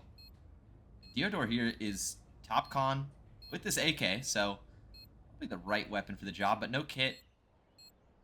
Should discourage them from going for this. And I think Kirch is just waiting, maybe looking for a gun here at the very end of the round. Not going to find anything. Just going to find a gun on the opponent. Well, despite the 1-3 scoreline, Y-Hub, they're putting up definitely a stronger fight, making these rounds a little more dicey. Plasma's previous opponents. There's a kill, but caught out by S5J. Oh, missed the window jump. But they should have money, right? Yep, buy should be Maybe secured not. here. Bongo was pretty broke going into that round. Maybe not the best money. MP9. Sway does have that op now, so that could be the decision maker. Bongo's gonna play close.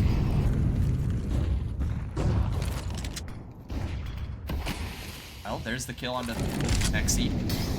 Yop already showing face. Dante and S5J, though, taking as much space as they want to. And Oh! Kirch finding too quickly. This round is up in the air. Just Dante and Roka. Dante only at 13 HP, so this is going to be hurt. Just hearing all this. Yep, Ollie's going to be deployed. That should stop them in their tracks. Dante can't go do Rotate's that. called in. Oh, the nade's that going to nade. do all the all the damage for him. Oh, and Roka in a 1v3, unwinnable. So a 3-2. Okay. We like to see that. We like to see that. This is A getting great round. closer. Yeah, this is getting closer. This is feeling competitive. Y-Hub showing they're a little cooler under pressure. They can handle the heat from the plasma.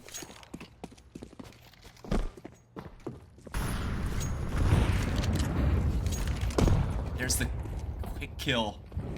Kirch removed. He's setting up for an ace split here. Oh, and Oh. Sway!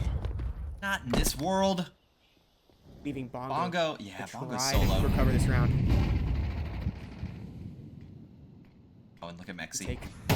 Oh, Mexi! Almost got caught out there by the Timing timing, was there. but that's just a sight gone.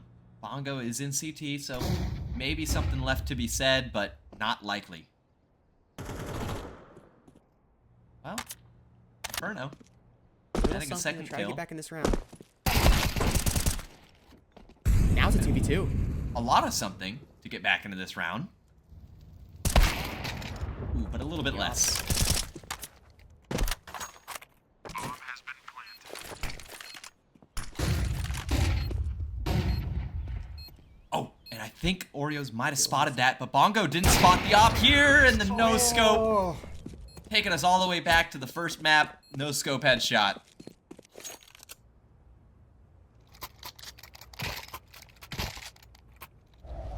Would invite a player in rare clutch.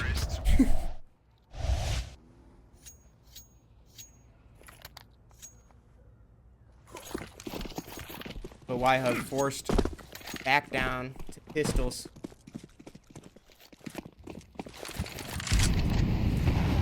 Now the ammo is inflicting damage. Pico under a little stress. S5J, though, not able to find the kill. Sway with Oh. another one, Deeg. Hang on a second. Sway's waking up.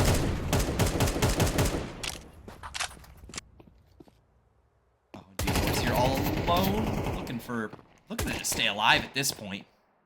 Now it's a pistol battle. Ah, Mexi with the kill. Sway, though, this Deagle is still alive. Sway's got to be Your feeling Y-Hub. good. Yeah, Sway. You saying no way? Bomb has been Cannot let the plasma run away with this game. Oh, but Oreos gonna shut that down, and Roka finishing it off. Okay. If only Y-Hub got one more, it would have inflicted some serious eco damage onto Vitapler. But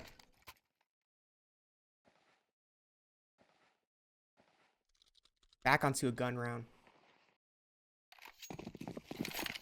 2-5 opening, but a lot more competitive than... Oh! And Oreo's getting a leg on the cross. He's already limping.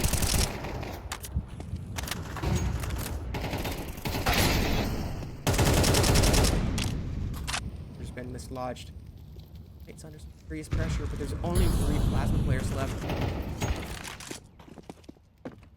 Longo putting up a defense. Oreo's looking for something. He doesn't expect the trade from Inferno. In a third for Y-Hub. Now the real challenge for Y-Hub is to try to string together more than, you know, a singular round.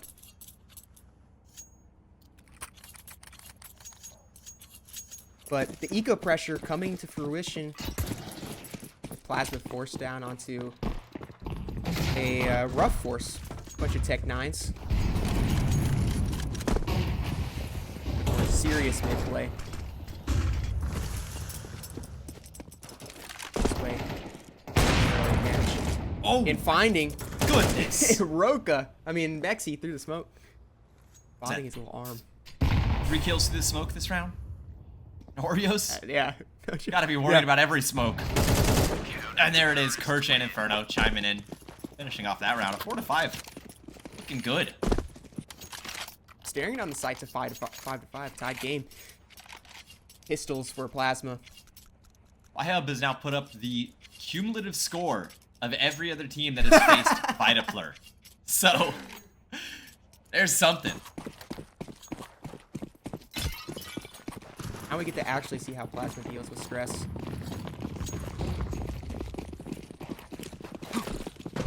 Will they crumble? Will they form into diamonds? And they are crumbling under these nades and sway against the smoke, and oh, it's just a mow down. A 5-5, just about guaranteed at this point. There it is. Tight lockdown. The result of this half is up in the air now.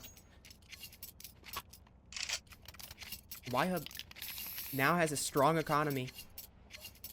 So they'll be able to comfortably buy into these last 2 rounds. I'm surprised we're not seeing a timeout from Vitapler right now.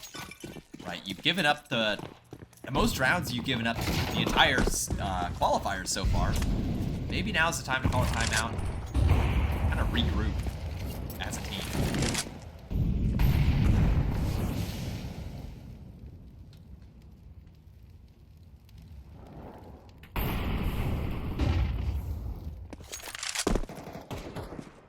Little info gain.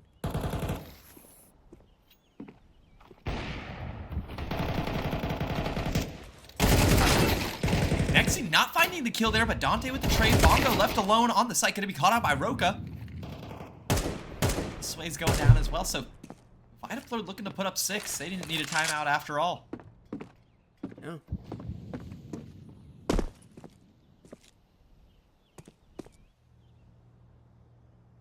I think Theodore is going to go for this. He doesn't need this. He's going for the silent jump. Not going to hit it, though. Noise has been made. Info has been obtained. And Dante gets the kill. So This is going to be a tight half. Look at this Sway.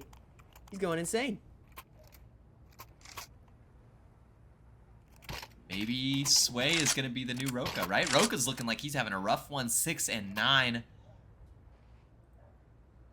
Not off to a great start, but maybe wants to recover this going into next half. Timeout called.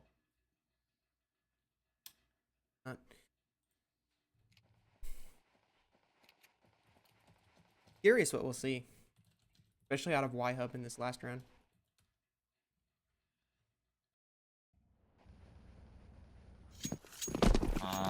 Bongo has yet to buy, so I think they're still kind of discussing this. AFK? Bongo? Yeah, in fact, AFK right now. So a 4v5. Yeah, you know, you're right. This is all part of the plan. Now Bongo's back, but the buy period has expired. Okay. Wondering what's going on there. Going into the end of the half with 8,600 in the bank. Saving for retirement. A good plan. Invest in your 401k. Yep, this is true.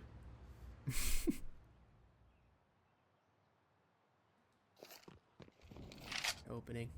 Plasma's investing in this A site, but the op is here. Diodor shows off. On to Oreos.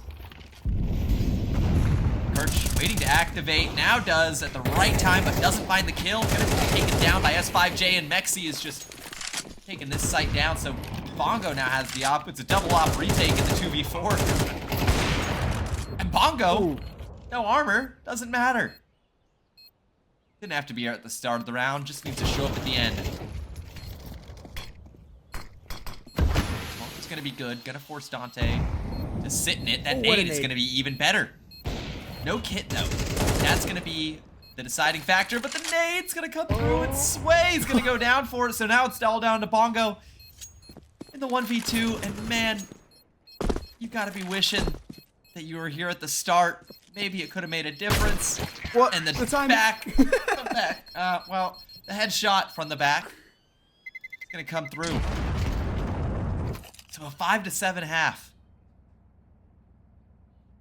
Hey, but you can't complain too much if you're Y-Hub. And a little unfortunate opening there with Bongo, you know. Look, they had the AFK. timeout called, but they must not have had the votes. Oh, they were too late. They were too late with the votes. Oh. Hopefully That's that doesn't come back to bite them. Brutal.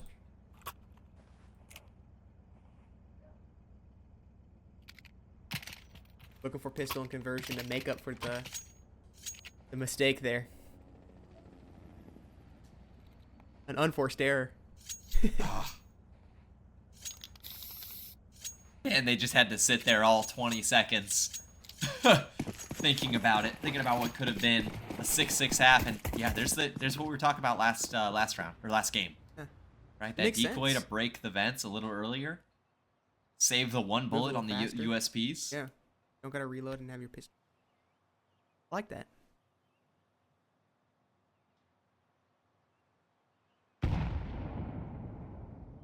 We got smoke on Diodor.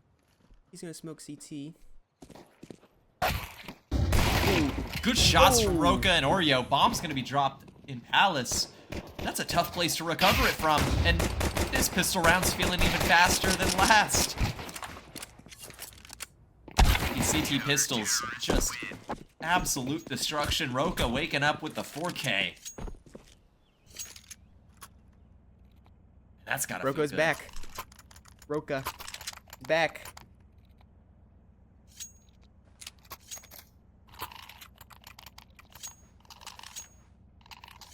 I hope wondering what could have been if that timeout was called on time. No kidding, but now it doesn't matter. All that matters is the rest of this game.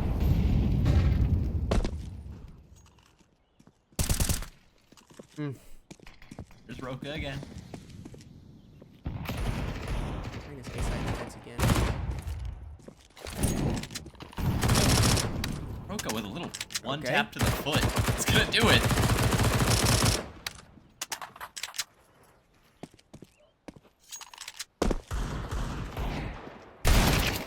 And, I mean, there's nothing handed over. Nothing at all.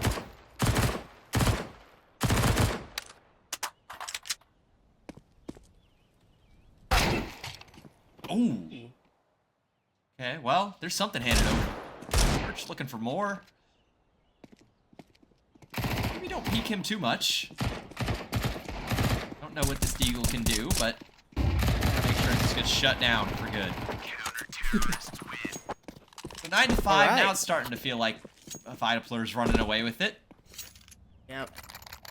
Well, we'll see. This is a first rifle round, so I see really how things get shaken out.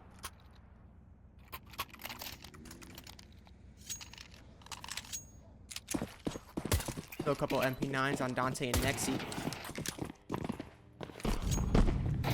Not a lot of util on this Y-Hub side. Look at that, one smoke available. For the AKs. Just hard mid presence. Oh, the missed jump. Trades coming through. Always trying to get aggressive. Dante not swung out far enough to see this yet. ASAC. Is he slowly working his way up? And Dante under a lot of pressure finds the one. Diodore turns around just in time for Mexi. Oh, Sway finds the kill onto Dante. There's somebody removed. It's a 2v2 Diodore though. 9 HP. Not a lot of gas in the tank right now. 50 seconds left. Bomb is on. Diodore's back. Oh. Gotta be careful here. Yeah, S5J has to be very careful here. Head spotted, but Sway's too quick. B-site handed over. So bomb's gonna go down. Plenty of time left. No util though. So Oreos does have an opportunity, a chance to go for this. No kit. Util being picked up though. Okay, Sway showing off a little bit of movement. I mean, that's just showing off right there. The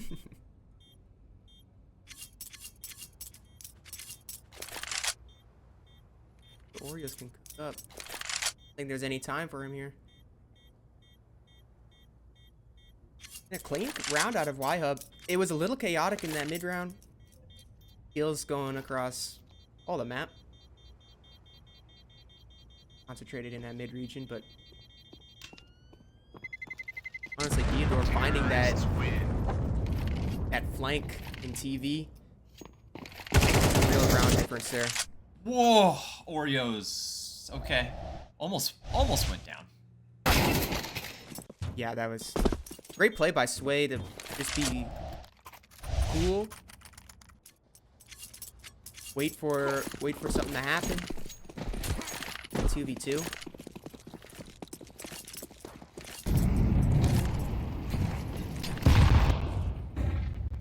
I have not showing any. First pin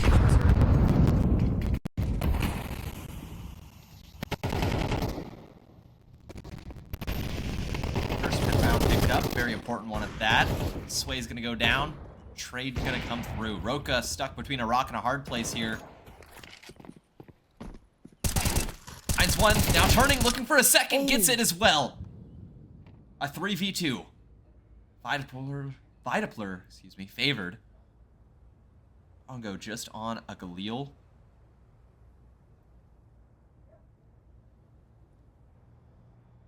Expect Ooh.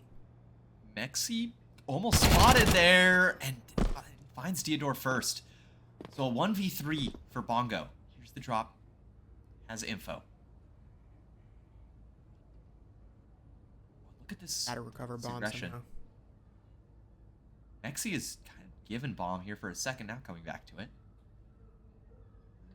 There's openings, there's definitely cracks here that Bongo could look to exploit. And gonna turn the back at the wrong time. Roka finds the timing for the kill.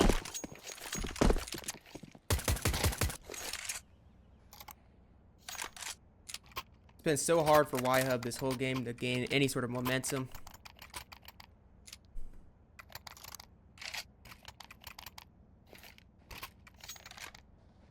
But Roka really made the difference there, finding a double in a tough spot.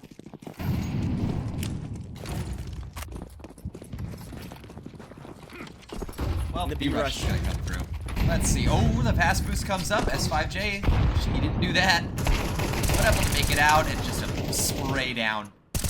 Oh, 11 well, say 11 confirmed, but there it is. 4K for Mexi. Hey, no success on the B side with the pistols.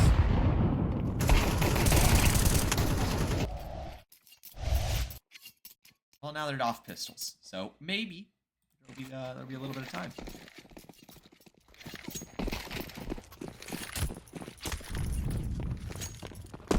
Well, Deodor's actually still on the deagle here, so Whoa!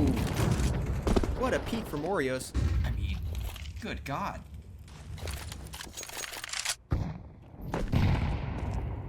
Chunky.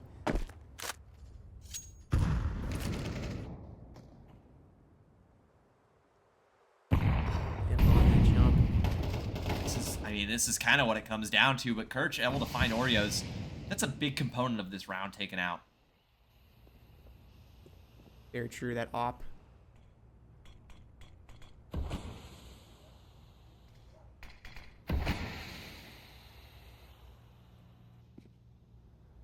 Up mid. Ready and waiting for this swing. Knows that it's going to have to come through soon. Maxi waiting. Dante finds the kill. Roka chimes in as well. A 2v4 for Y-Hub. It feels like all of their momentum is slowly fading away. Oh! But a 1v2 now. Bongo maybe with a chance, but they're in jungle. S5J shuts that down. Puts up map point and match point. The CT side is looking like business as usual for Plasma.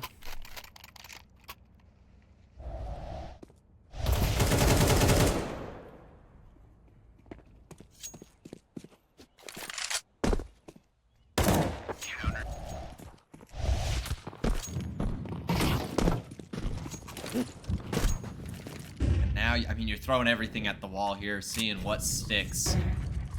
And the guns are not great for Y-Hub. We're gonna try this A site again. Off has been spotted. Theodore's in the smoke. Roka seems to think something's up here. Messy spray, but confirms the kill.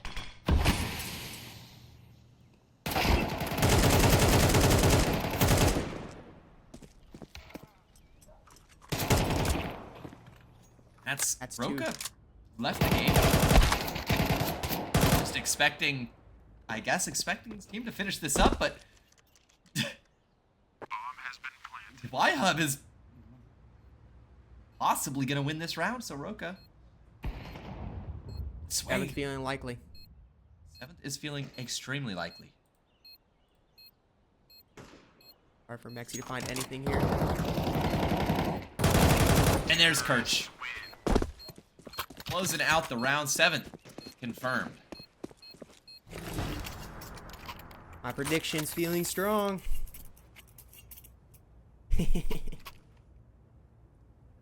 Again, Y-Hub. Gotta try to find that second round in a row. Been so Yeah, I mean, challenging. Yeah, that's the question, right? Can you find a second round in a row?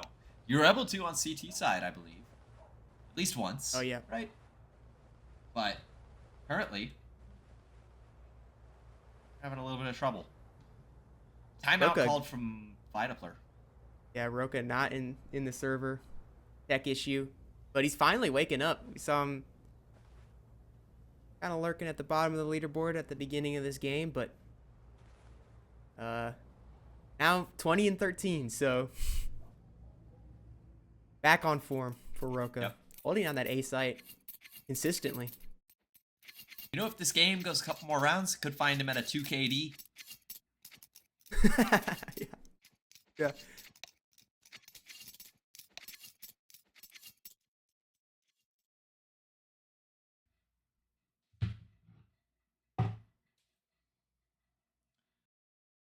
Oh, I'm working up an appetite, dude. Yeah? What do you think about Getting eating hungry. I don't know. tonight? What do you I think got about some eating chicken tonight? left. Okay. Make a chicken sandwich. I think I know what Roka's gonna be eating tonight. A win?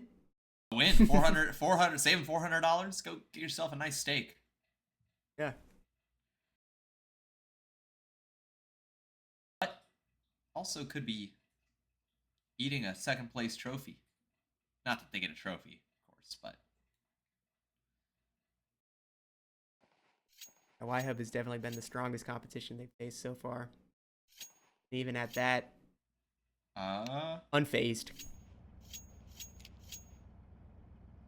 Okay. now the tech pause is here.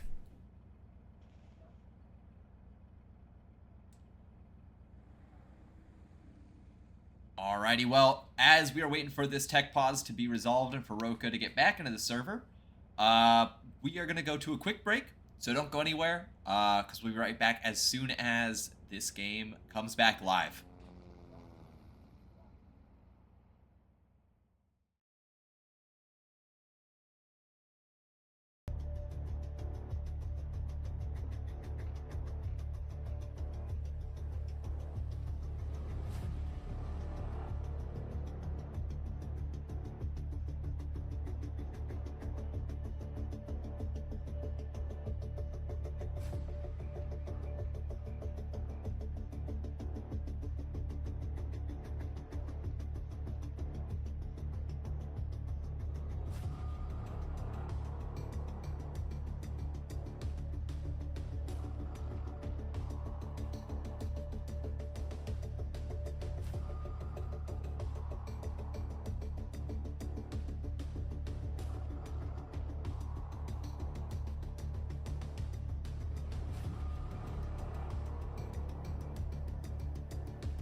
Alrighty, ladies and gentlemen, we are back.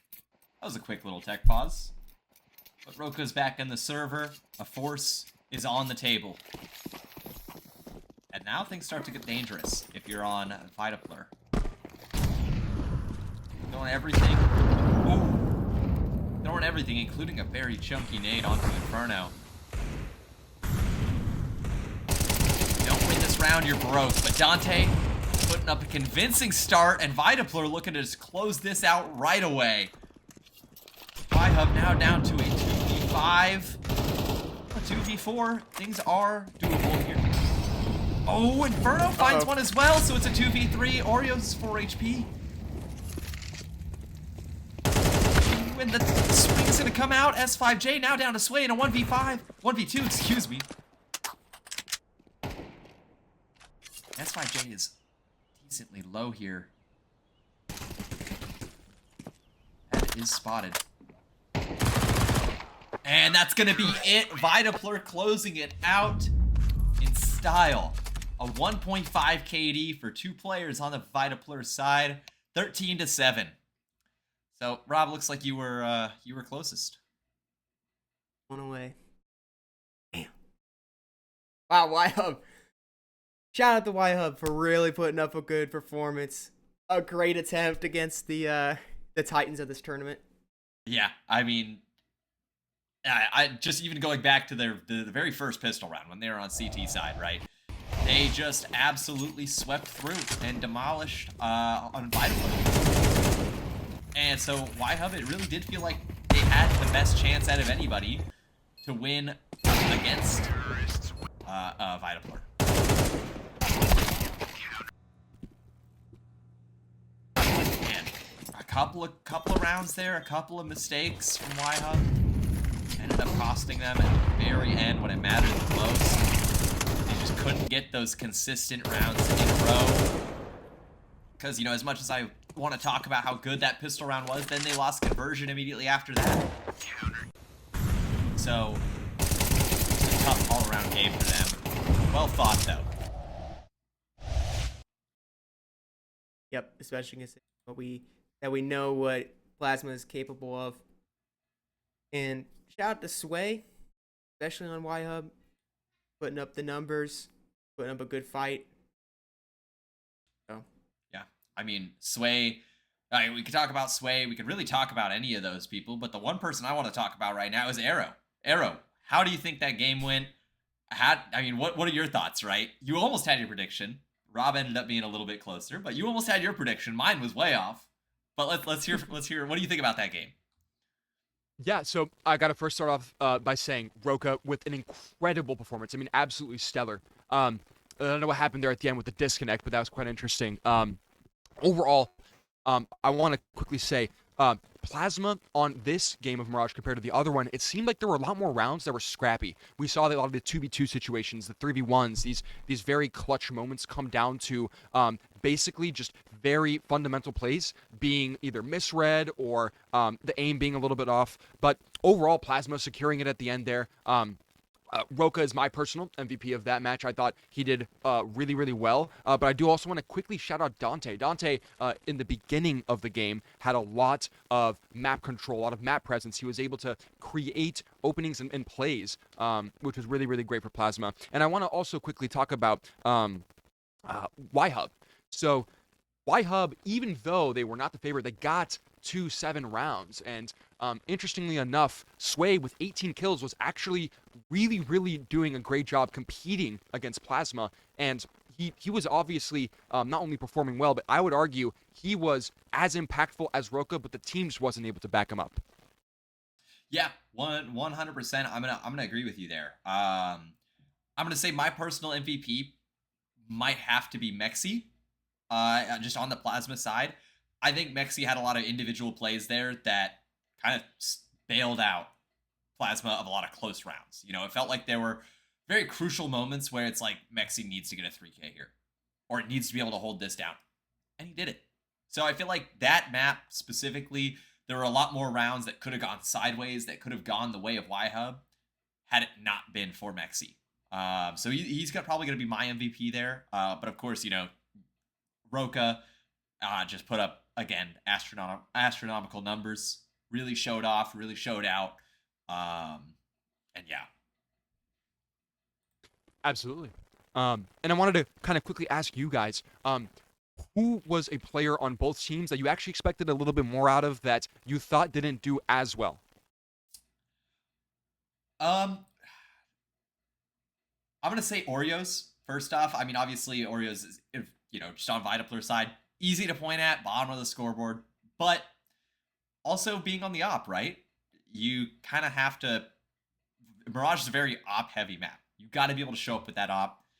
Obviously, it didn't end up costing them the game or anything, but I would have liked to see a little bit more out of Oreos, and it would have taken a little bit more pressure off of everybody else and kind of kept everybody a little bit more fluid. Now, on the Y-Hub cam, I'm going to say Bongo. Bongo was on that A site. There were a lot of times that A site came under scrutiny that Bongo was just not ready for, got caught off guard about. I think, in fact, Bongo was AFK that one round at the very start, or, just and ended up missing the buy, right? In the very last round of the half.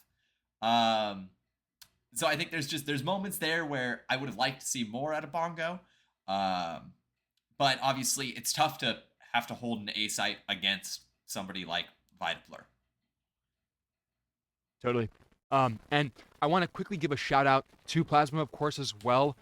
They are an incredibly highly ranked team, and the fact that they're playing in our qualifier is a very great honor. So we appreciate them for playing. We appreciate all the teams for participating in this qualifier. It's been awesome seeing all the different competition and the crossovers of different talent being able to play against each other. So that so far has been really, really great. So looks like for now the upper bracket is going to be concluded. Plasma is going to be moving on from the upper bracket as the team that went flawless. And it looks like the rest of the matchups are now going to be going through the lower bracket. So the next current matchups as of now are going to be XM 1014 Misfits versus B-Hop Esports. And then before that, looks like right now we have Cosmic Bears versus Peas Dechi, or however you pronounce that name. So those are going to be the upcoming matchups. So thank you guys so much for tuning in so far. Should be some more exciting games coming up on the way, and we should be on our way to the grand finals, hopefully within the next 2 or 3 rounds. So please stay tuned, and yeah, a lot more to come.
Ancient.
Alrighty, ladies and gentlemen, welcome back. We are here in the lower bracket with Neon Lights facing off against the Cosmics Bears. Neon Lights, a new name on the stream, someone we have not observed quite yet. But they're pulling out something interesting. You've got a 4-stack into mid and Lone Star just running them over. This bomb's gonna go down. I agree with that. Well, maybe. I think he might be exposed to Donut, actually. And that he is, and so just a clean round. Just a clean, quick 5 kills, no deaths for the Neon Lights. That says anything about this game. I'd be worried if you're Cosmics. This is, and I mean, now that we are in the lower bracket, this is do or die. If you lose this game, survival. you are out of the tournament. Out of the qualifiers. No chance being invited to that land. Unless you're already signed up. But Jay Nifty's already down to 30 HP. I don't even think he's seen a player yet.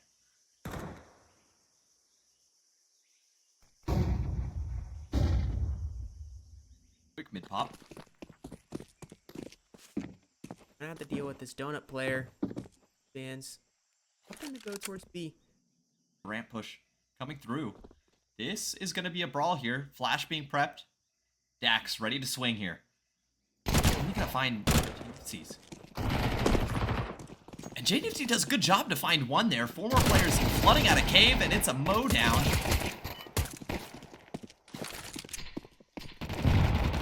And that's going to be it. So a quick first and second round. Nice and clean. Only Dax to fall.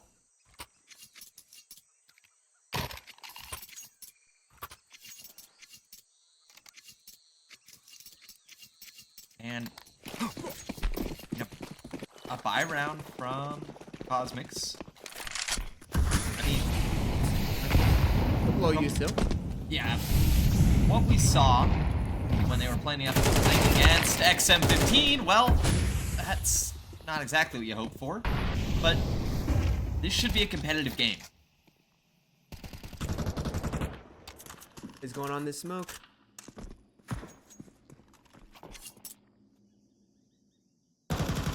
Quiet. Boob. They not quite making it. J-Trop's 11 HP. Wisely decides to re-navigate, find a new location to play from. Map control is feeling heavily favored for Cosmic Bears right now. Oh! Good lord! Dax and Michu just chiming in one after the other. Tearing apart Cosmic Bears and Shiznit in the 1v4 now. You know, 1v3, things are getting interesting. J-Trops is only at 11 HP here. So, there might be a chance. All these players are separated. There's going to be a lot of 1v1s coming through. J-Trops are able to silent drops, and finds the backstab. Shiznit goes down as third round picked up.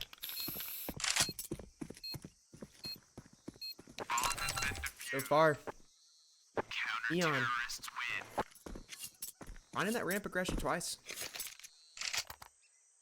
Definitely an issue to try to watch out. That was just clinical. I mean, look at this. Now what the hell? 1 second, 3 kills.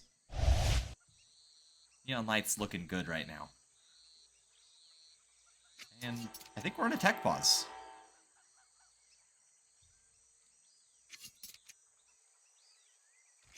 So, as we are waiting to come back from this, we are going to go to a quick break. Don't go anywhere, though. We'll be right back, continuing on with either some annihilation from Neon Lights or maybe a revival of the Bears. Don't go anywhere.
Alrighty, well, we're back.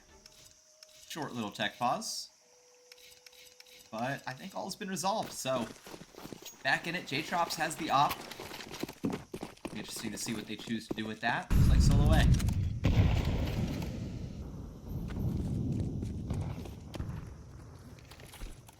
Maybe not so solo. That was interesting, CT. But the Tech 9s are coming out in force. This op is going to be put under a lot of pressure. They push Donut here. Smoke naded open. Dax finds one. Bomb has been planted. Before. Take. Unsure about a flank. We have a 2 come from each way. 2th by CT, 2th by Donut. And they're busting through that smoke. Oh, and Dax just looking for more with the USP out. Oh, gets the knife! Looking for it, finds it, Dax! Oh, with a little bit of BM. Why not?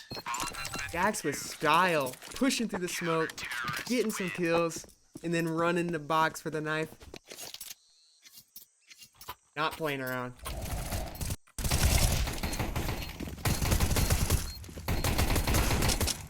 Runs out of ammo, finishes it off in style. That's awesome. 4th round picked up, and a little bit of extra money stuffed into the pocket of Dax. Neon lights, feeling good. Oh, and Looking good. the smoke comes through too. This allows them to get very aggressive, finding J-Nifty C. A little bit of a tongue twister. Shot though. The kill on the Lone Star. Michu and Bands. C-Bands. 6 It's HP. working with 6. Yeah. This is potentially a doable round though. SeanTV doesn't catch the timing on the cave player. Misses the shot. Now gets the readjustment, finds it, doesn't know this other player's out. Michu looking to clean up this round, but SeanTV still alive, still kicking. And that bomb is down top ramp. There's a long 15 steps you gotta take to find that.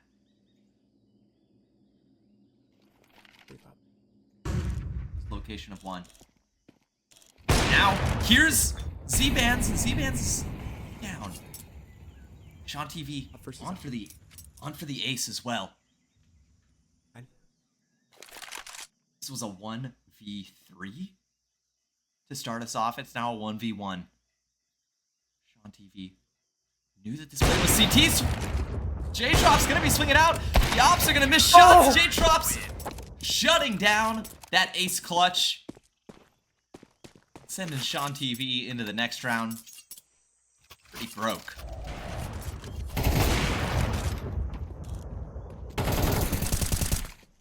Oh, Oh, insane. what happened? Wow.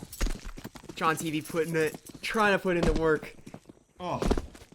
And I felt it. I felt that it was gonna happen, but apparently my feeling was wrong. My heart was racing for him. We are getting up. There's 3 players here.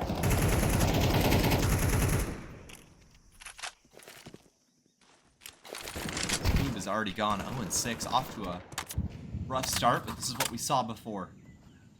Before Spoob skyrocketed back into the server. Props with a miss.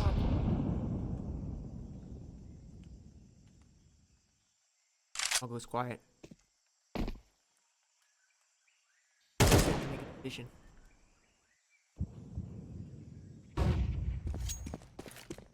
Util's been thrown out on B now. This is one Hands is pushed rotate. through. J-Nissy spots the player. Dax, though, knows that he's here. Finds the kill as well. Oh, and just look at that swing. So aggressive. Not a care in the world. Dax is feeling comfortable and confident right here. As he should be.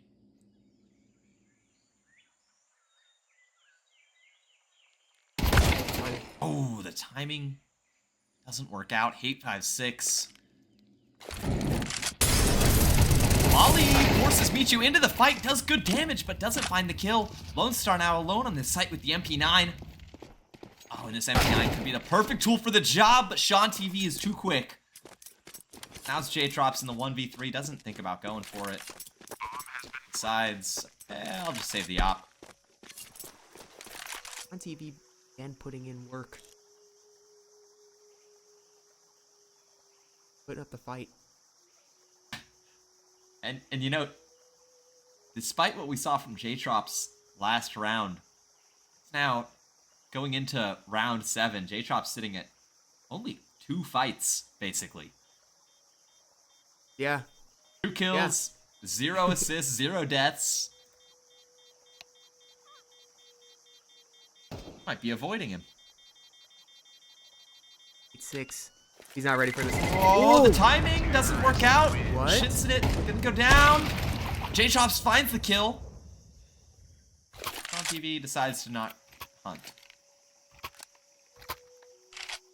It's a big save for Neon Lights. J-Chops still has the op, puts a 3rd kill onto the tally. So much damage out of Michu in the cave. And that, you know, it could have worked out, that MP9 on Lone Star, but not to be Sean TV too quick with it. Precise. That provides Cosmic Bears with a chance to get back into this game. You win this round, you break the eco. You're looking at, you know, a 3-5, 4-5 scoreline.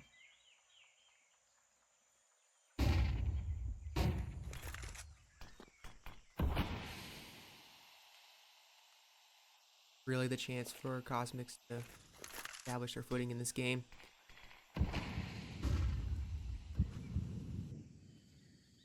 Trying to get in the red. Cosmics are playing this slow, and there's the opening for Sean. On to Michu. I think the Bears have found a little bit of where the hole is, because Neon Lights have played this setup a couple times now. And Red Room has stayed open. A side is open. Miss it here. J-Trops gets mollied out. J on J violence.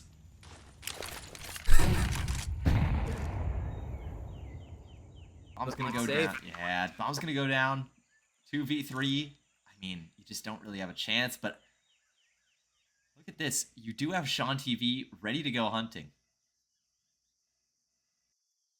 Sean is definitely feeling it. Yep. Shout out to that Shiznit 2K spray down and donut. Really securing the round. Gets him with 2nd round.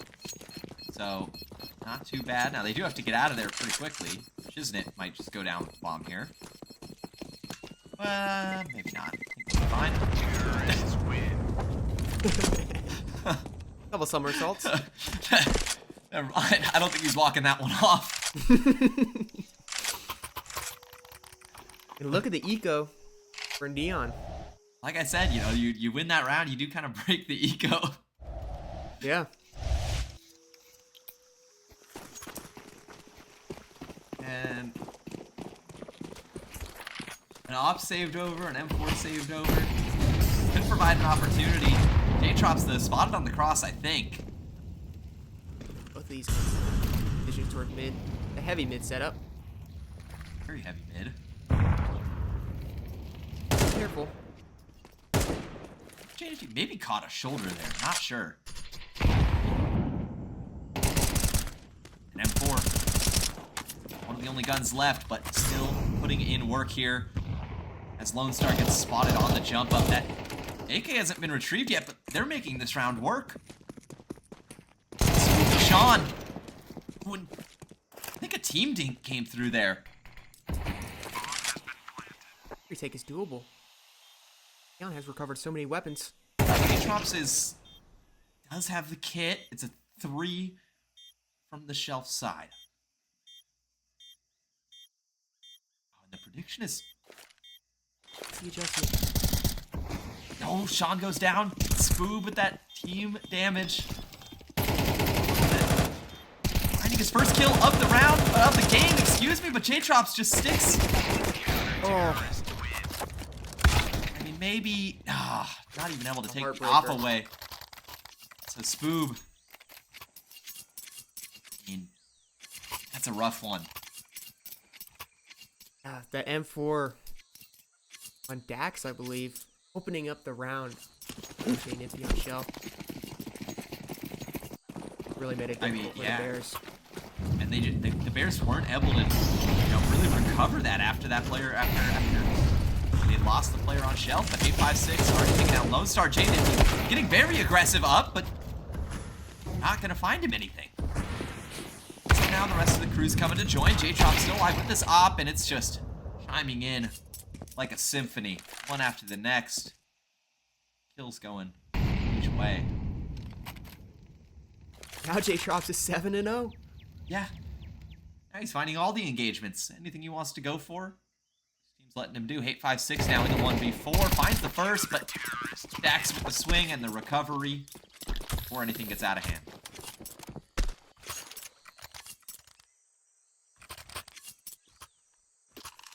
So a challenging T-half for the Cosmics. Still 3 more rounds. Try to get a reasonable half. And, I mean, Sean TV is somewhat begging his team right now. Come on, guys. Lock it. And, like, a lot of the Bears are not finding their footing. So strong. And just spam through the smoke. Michu does a great job of finding that B-lurk, and that's just any map control the Bears had, gone. Yeah. And now with all that map control, FACEIT is going to be picked up again.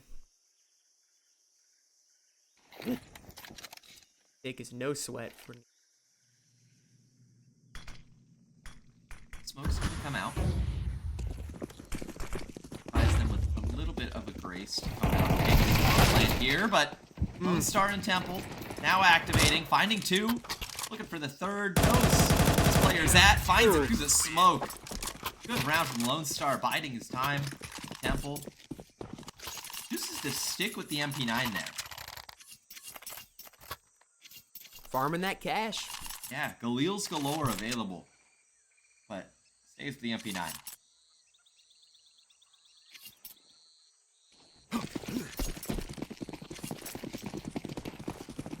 Now is turning into a dominant half for Neon Lights.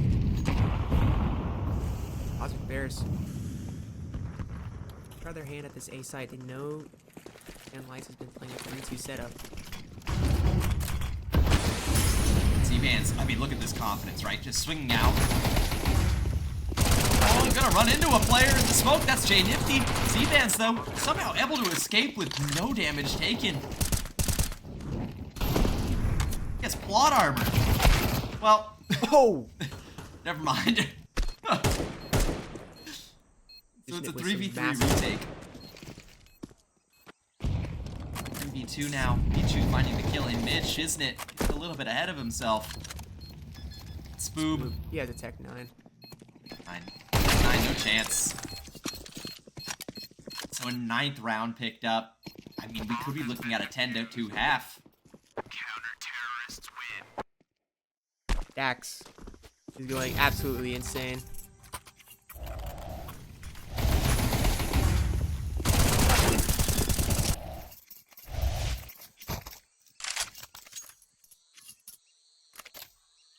J-Drop's still at 7-0. 7-0. 7-0. And they're just leaving they're making sure to spend all their money. Yeah, a couple retake M4s. I think there's a retake Galil in there. No, that's an A4. No, I was looking at it. I never seen anybody use the A4 because A1S is just better. But Well, depends on your position. oh, my position's correct. All right, dude. Enough out of you. And just a little update from the other games going on. B-Hop Esports has defeated the X-Misfits 13-7. So, X-Misfits knocked out of the lower bracket. Sean TV trying to prevent the same fate from occurring to the Bears. Oh, but look at this swing from Michu. Oh, Lone Star's here as well. Sean TV is on a tear right now. 3 kills with the op so far.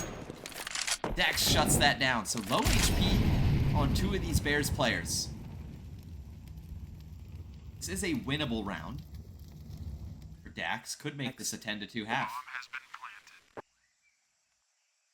I'd see a clutch masterclass out of Dax. One smoke. Just pushes it and finds the kill anyway. Yeah, that's what I was. What? And low HP on J Nifty as well. And he's going for the stick. He's just J sticking Nifty's not calling it. The bluff is not called because there is no bluff. And that's a 10th round picked up. J Nifty too low, worried about the swing. But 3 kills and a clutch for Dax to finish off the half. And this is looking dominant. Wow. What was that? I mean, you got the smoke, why not? Might have been unconfirmed damage as well. So, JDFC just having a rough one right now. And, I mean, if they want to stay in this qualifier, it's a long road back. The Bears hoping to get this pistol round, and Lone Star kicks it off nicely, but Spoob, there's a lot of pressure on you. A lot of bullets in your skull. So a 3v4 retake. No kit. They opted for 2 sets of dualies instead. One of those being removed.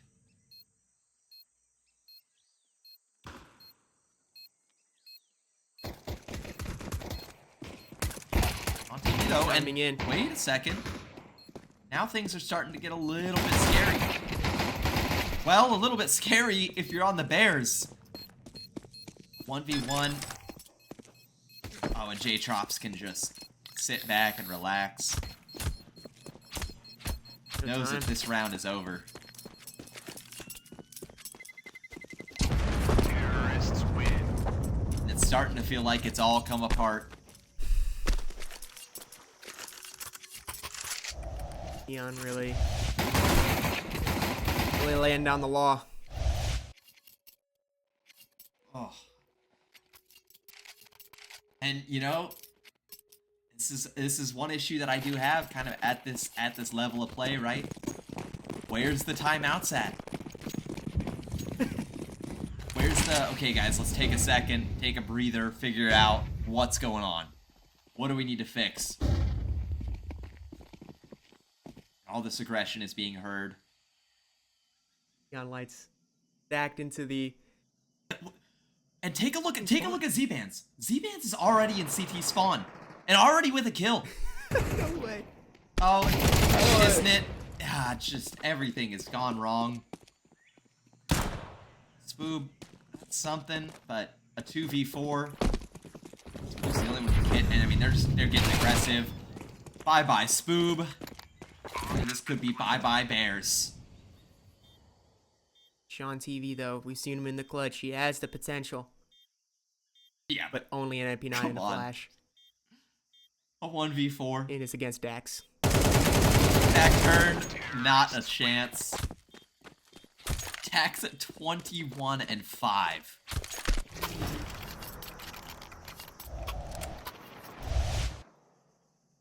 I mean, it feels like neon lights are giving you no space to breathe. No. Nothing to do. The banana aggression didn't pay off.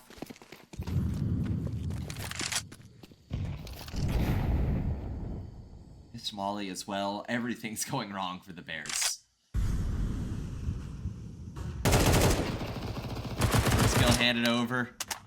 Jay Nifsey, maybe one of many dominoes, well, one of 5 dominoes, I should say, come crumbling down. And look at the rotate. The rotate came through off of bad info. Maybe good info. Lone Star just cleaning everything up. Only Spoob remaining.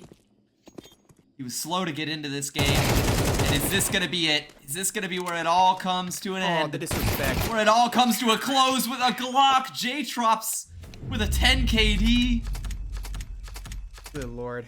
A 13-2 stomp from the Neon Lights to finish off Cosmic Bears' run in this lower bracket.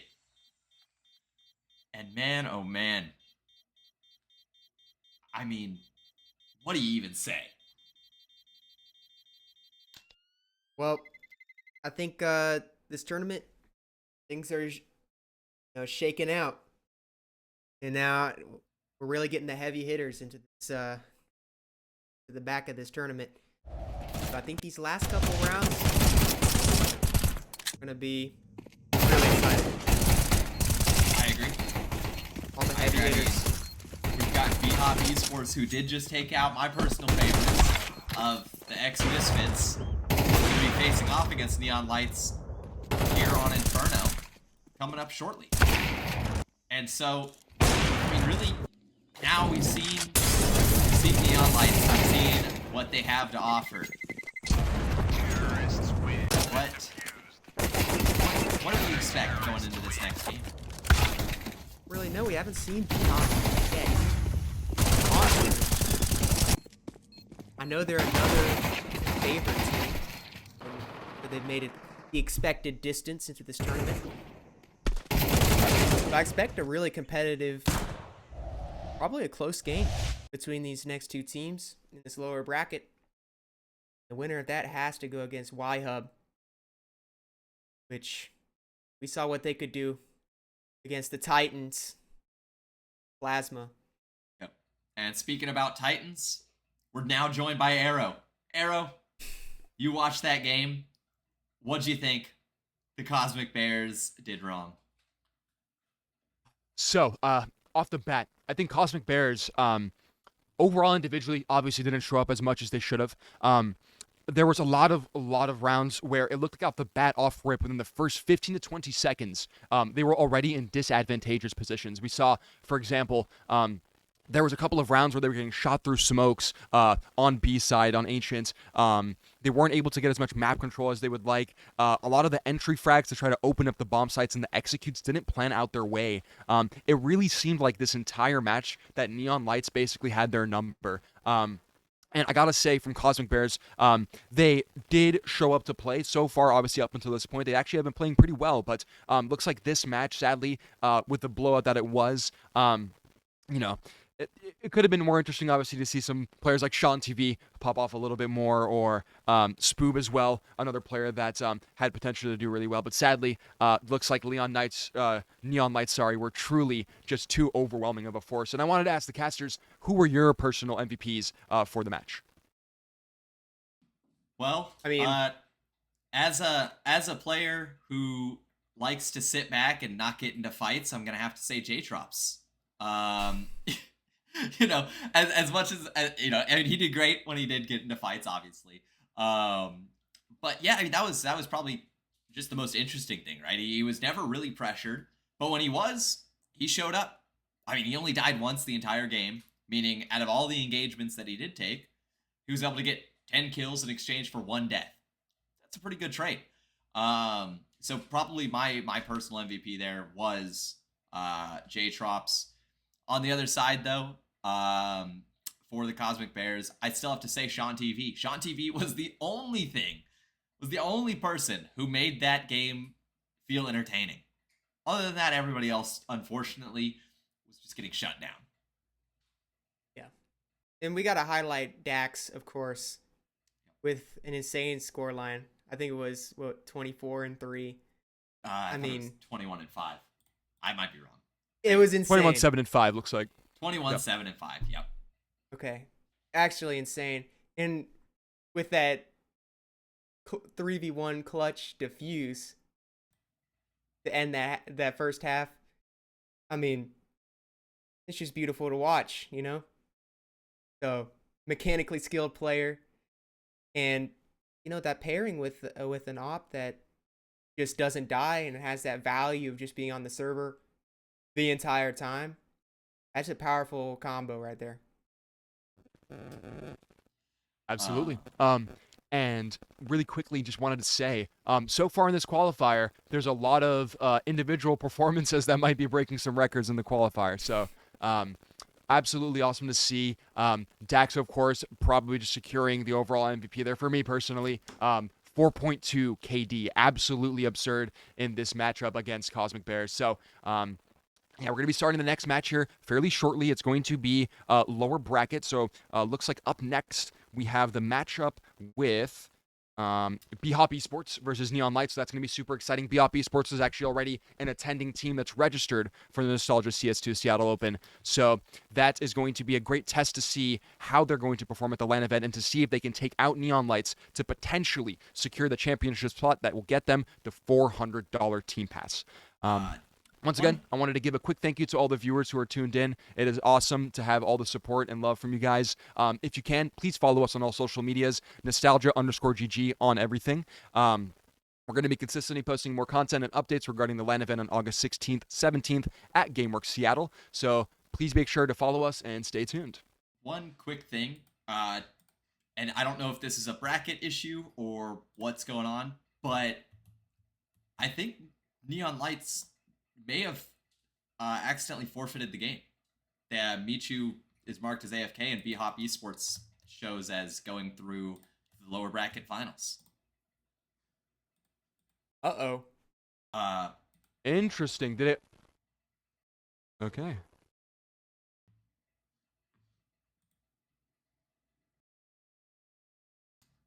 I'm waiting on All right, then. word about that. Okay, sounds like they're in admin support. So hopefully that's not. Hopefully there isn't a forfeit. Yeah, we are that would going stink. to figure that out momentarily, and then we'll be back on the stream. Yep, we'll be right back.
Alrighty, we are here. Tech issues have been resolved, and we've got Neon Lights up against B-Hop Esports.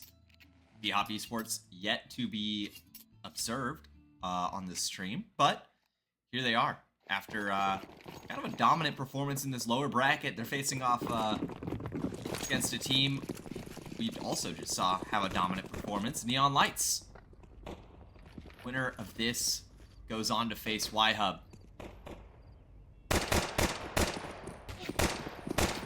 Loser, knocked out, sent home. Well, they are at home right now, but Dax kicking us off with a quick one-tap on the Jester. Now there's a lot of bodies headed their way top banana, and it's all Dax and Lone Star. Dax wants to clean this up with the 4K. Control able to pull one back, though. So, not a completely lost round, but still great showing so far from Neon Lights. And we're into a tech pause. So, Right off the as bat. we wait for this to be resolved, I think we're... Oh, nope.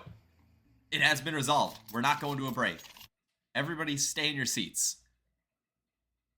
No water, no breaks. Only gas.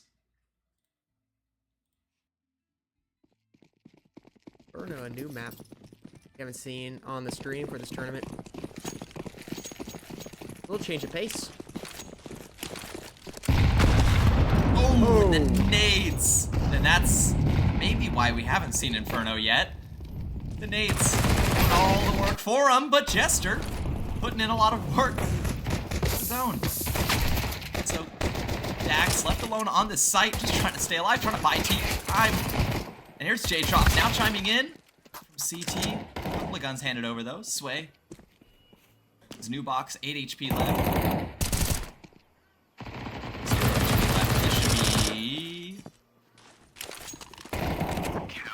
Oh, okay. So, no nade kill to finish it off, but... A little bit frustrated didn't get the nade kill. Takes it out on chickens, I guess.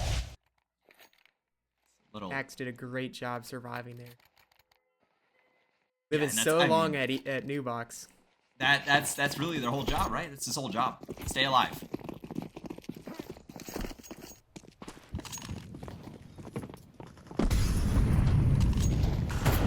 And now we have Finally seeing guns. some weapons.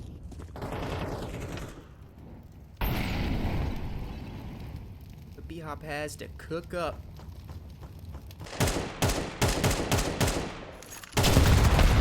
Oh, and again, the The nades. nades. The nades. Ideality. Not even seeing a player, it feels like, this entire game. Just being taken out.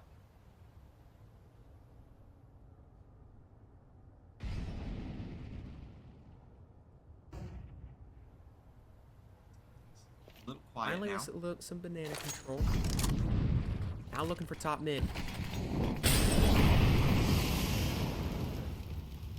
The smoke's blocking him out. Finding a way back into this round. Be a bit of a challenge. Couple smoke on control. And is that Colin? Collins out. Now controls the shoulder. Gets the kill as well. Michu up against 3. Finds 2 of them. Does a good job there. Oh, and you The rotate. time. Finds 1. Jester looking for the second. This will open up the B site. Not going to find it. Lone Star able to hold that down. And now Colin finding it. So now it's down to defense. E1 bomb. Fans does have you to work with. An Going AK. through banana.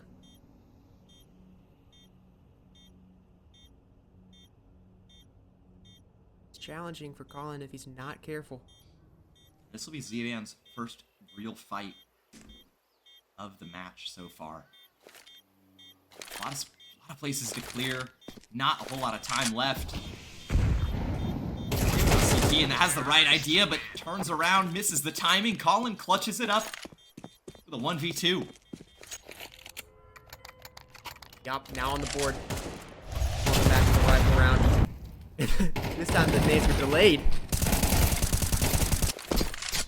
It seems like Neon Lights have the right idea here, but Colin able to pull this back, get B-Hop their first round of the game so far. The woes of CT Economy are hitting Neon hard in the face. They're getting chipped with that nade. Flash is gonna miss the mark. J-Drop's gonna burn down to 1 HP. Nade's gonna finish him off.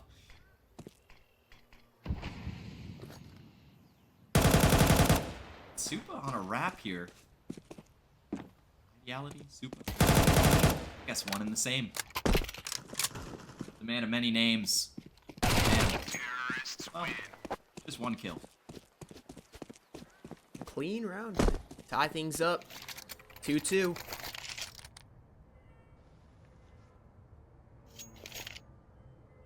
Neon Light's gonna be able to buy some low util, some MP9s. Yeah. J-Drops.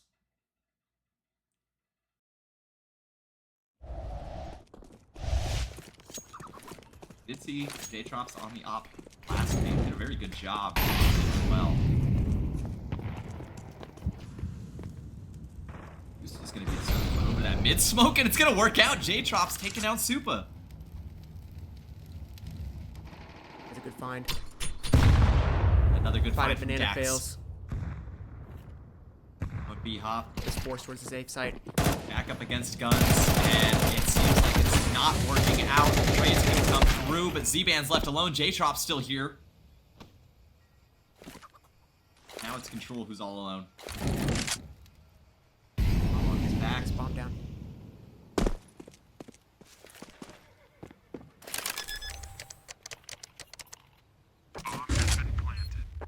The activation. Movement happening as soon as that bomb noise is heard. Tough. Clutch. One of the toughest to clutch from. One of the toughest sites in Counter-Strike to hold. 1v3. Position has been notified. And he's trying to stay alive, trying to buy time, but a dink through the box. It's gonna be a third round for Neon Lights. Bomb has been defused. Counter-terrorists win. Off the back of not the greatest of buys. Low util. J-Trop's finding the opening. So necessary.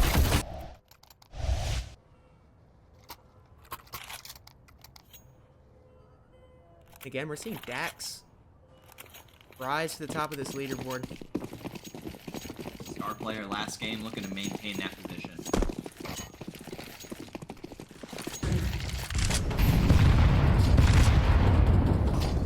And the nades are just demolishing B-Hop Esports right now. All in already chipped down to 10 HP. Jester hands over the util. Supa finds a kill on the Z-Mans here. J-Drops with the trade. Good op kill. Michu. Oh, Control. What a shot there. Patient spotted. Now the retake is going to be coming through. 10 HP still on Colin. This is where things can get challenging. All three CTs have hits.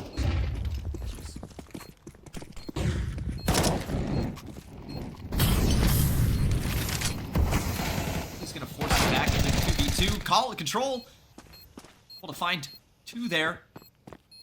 Dax up against Colin. Colin, 10 HP. Can he clutch this? Yes, he can. Puts up a third. Puts up a kill. Colin I mean, limping the whole round from those nades at the beginning. But able to close it out. oh man, yeah, you'd think you could just write off Colin at the very start. Second, you see 10 HP put up on the board. Yeah, Colin's out of the round. Well, not quite.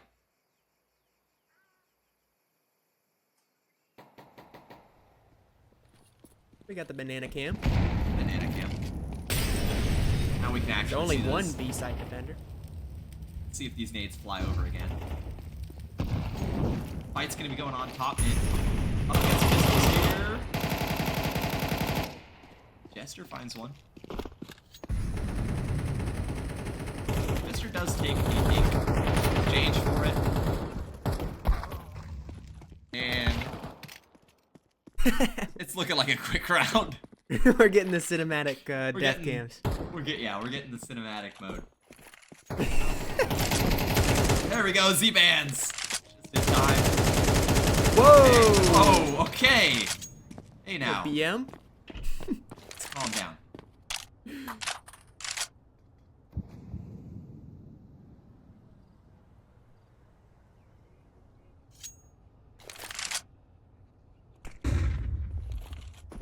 Now the hunt's coming on.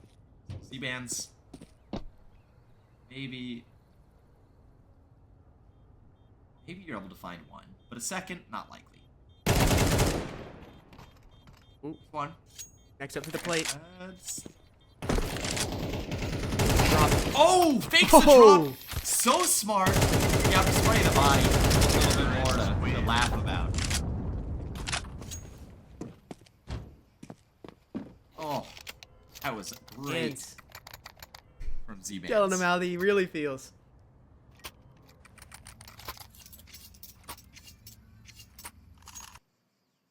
I mean, you gotta wonder, right? Did the BM kind of spur on B-Hop to maybe go hunt? Nah, I don't know. surely not. Maybe there's some beef we don't know about. Well, this is true. Z-Bands used to play for B-Hop. I don't know. Well, you know that Michu just got a kill and got traded out by Colin. Apps game for B-Hop. Fast out And and Saps. They put the brakes on. J-Trops. The brakes on Supa. But smoke pops. Z-Band's now in a little bit of an awkward position. Not exactly sure where he wants to rotate to, but it's his play. The nade. Chunky.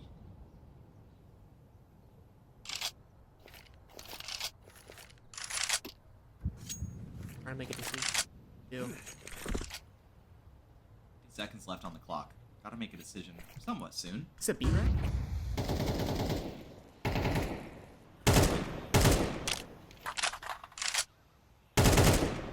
Got silent. The spray through the smoke. Dax is on target. Finds one. Gonna be pushing through the smoke. Dax just trying to stay alive here. Finds his way up onto the box. Finds one Whoa. with the help of J-Trops. And what a good job of staying alive there. Dax is behind a smoke. You gotta be worried. 11 and 5. Yeah, this duo of J-Trops and Dax. Tough to beat. Dangerous duo. The cool passive offer with the star rifle. I usually like to act as both whenever I play a pug. Those you had to. But advantage already garnered for Neon Lights. The damage on Michu, though, would be... Oh, Well, you They're know, insane. I'll just, you know, yeah, I'll stop talking about any sort of advantage because nades will always do the work, and Michu's putting in work as well.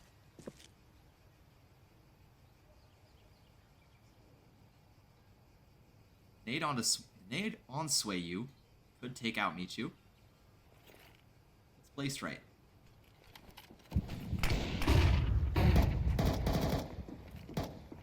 Z-Bands. And Michu just playing so smart. There's the Oh. nade in combination with a deagle. Z-Bands is just you don't know about it. tucked here. Now activates. They're unaware of where this last player could be. Colin in the 1v4. Shoulder spotted. Finds one. Looking for more. Finds the dink onto a second, but not able to find the kill. And so a 5th round, and this game is going back and forth and back and forth. Yeah, you said it. So after spraying the bodies, neon lights, a little embarrassing to Yeah, to let to the not game win this slip one. out of control. But CT side, you know, this is a CT-sided map. You'd think maybe you have a few more rounds than just 5. But they should put up a 6th here. Shouldn't be any funny business.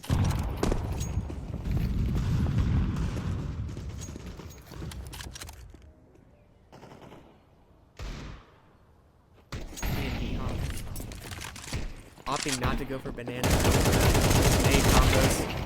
And bans. Stack onto B could have costed them, but Z-Vans is just putting in work, staying alive. J-Trops on for the 4K, gets it, confirms it. Can spray the bodies at all? Nope. Decides not to. Lets the kills speak for themselves. This round is going to determine if this is a potentially tie at half. Bit of a blowout.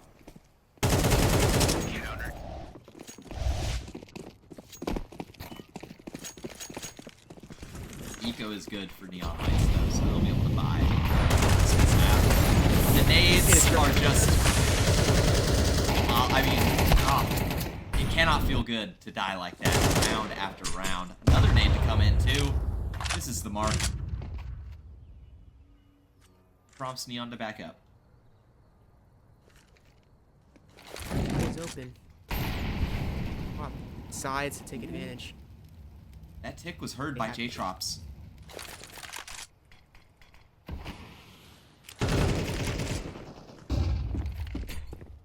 It's gonna be good. Control. Jumps, avoids most of the damage, but Lots of damage across the server. Going for this B site is a little bit weak right now. Both of these players are low. 44 on Lone Star, 14. right decision.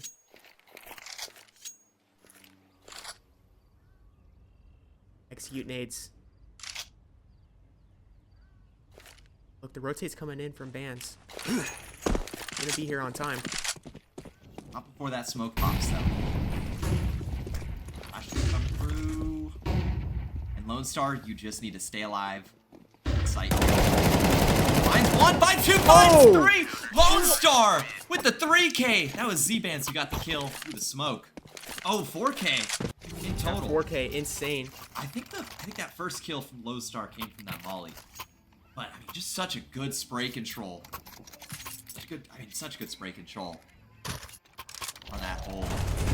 Essentially solo on site there at the very end. What is Just even that? perfect. Volley right down mid, why not? Lone Star finding a second through the smoke. He's holding down this B site.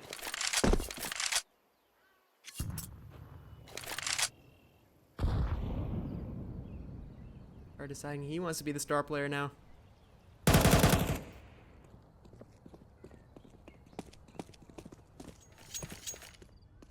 Forced into a decision. It's gonna be B again. Deja vu. No joke. Smoke's gonna come out. But Neon from the lies. CTs. They have so much utility to work with.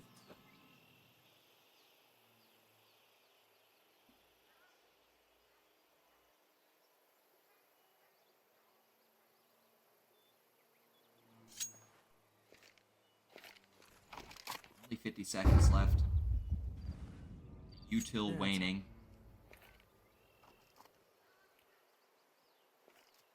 Collecting the smoke for the re-hit.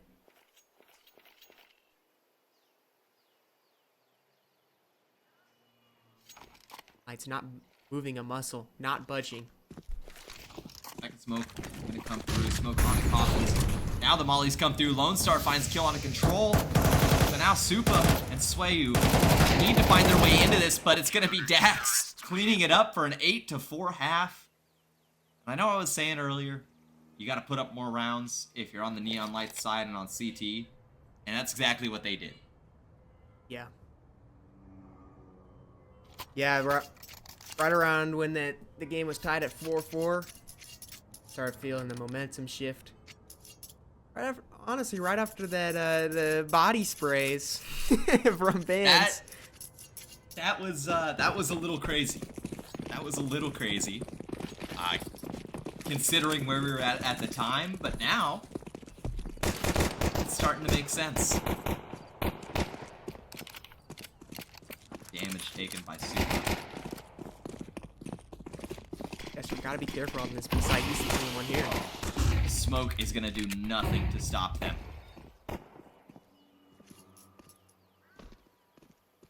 Look at the movement from B-Hop. Now it's sway you under scrutiny at alt. Try to contain. Neon Light's looking a little bit indecisive here. I'm not exactly sure. He is, and now Swayu being spotted, pushed down, and finds a second. Maybe accidental, but take it. Oh, and that from Dax just catches the timing there. Knows that there's a player in the library. The flank comes through just in time. Dax is on one. And now this A site is going to be under a whole lot of pressure. But Supa trying to stay alive here. Only good for one. There's Michu finding both players on site. Jester in the 1v2 now. No armor, just some dualies. Can I hear you say yeehaw? Yeehaw.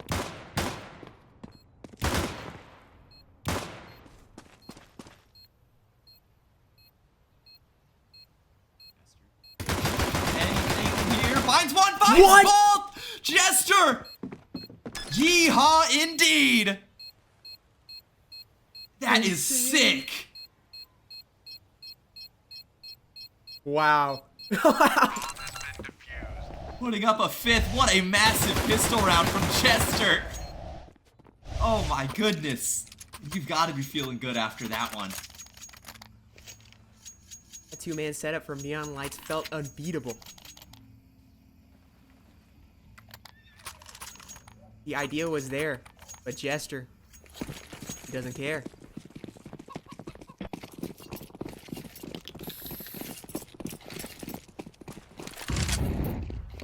Still gonna be a force buy out of Neon Lights because of that bomb plant. A couple of AKs.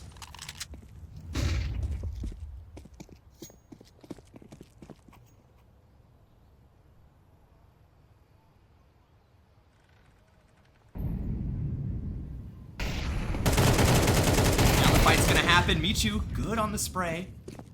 On to control. Hear the rotate come through. Just slow everything down. Might turn this into over rotation. Now Colin's coming over. Very much so. E-Hop maybe getting a little bit too antsy. Top brackets control is just handed over. Teammates just has so much space, but Jester re-aggresses. Jester with two there. Maybe looking for a third, and Dax good for it. Nade's gonna do a lot of damage. And there's Z-Bands activating from CT. Swayu in the 1v3. Hoping to take a page out of Jester's book. Get a clutch. AK down in front of him. For a kill, but a dink is all it's gonna be.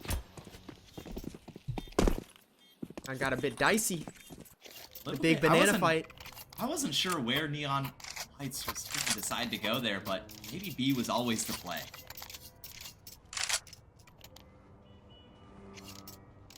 Taking the time to go back and plant Bands to that bracket area paid off. Great move. Over rotation. Trying to show off a little bit. Oh, not gonna hit anything.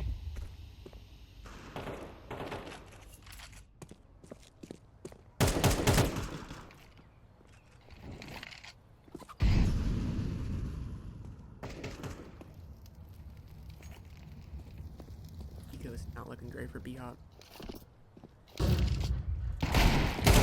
Times desperate measures, and those measures could be starting to pay off. They're only up 1 right now. Wisely removing that gun from play. FACEIT hand it over. Incorrect gamble.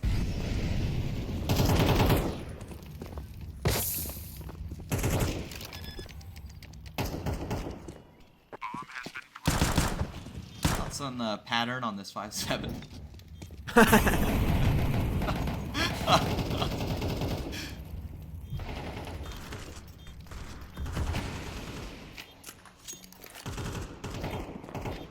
Super with a couple of 1Ds to hang on a second.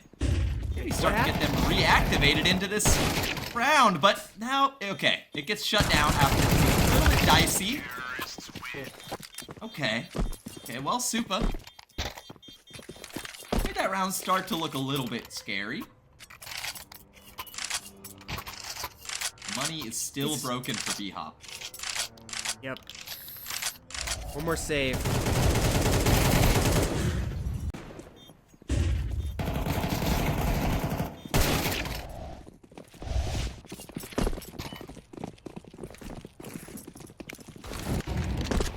B-Hop. Main goal here. Try to. Okay. Maintain some eco pressure. Let's start finding the opening. I'm gonna say Z-Bands feels like the CTs aren't throwing enough nades, so he throws one against himself. Yeah, just even things out. A little bit of the CT job for him. Lone Star already opened up this round, so rotate to B. Looks like it's gonna happen, and it's just gonna end up being A. Another gamble.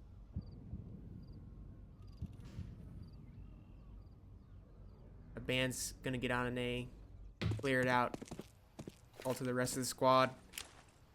They're safe to come in. Come on over, guys.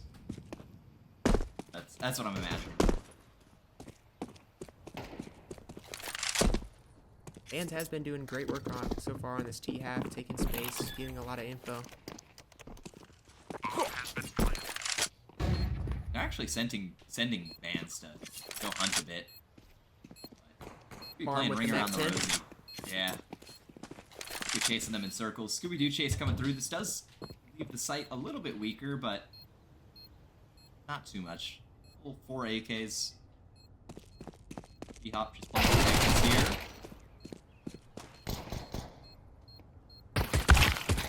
And Ooh. the exits are starting to pay off.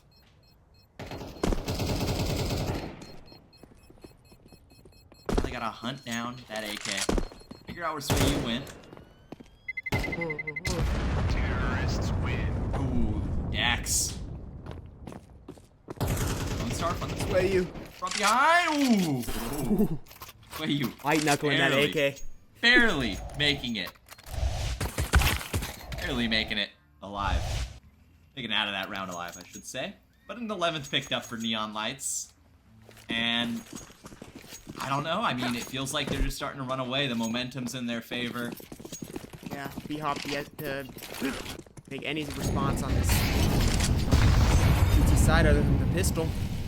I mean, look at the difference in utility usage here, right? It's the fact that no matter what, it feels like, well, there's a bit of kills. Hold on. Fourth, but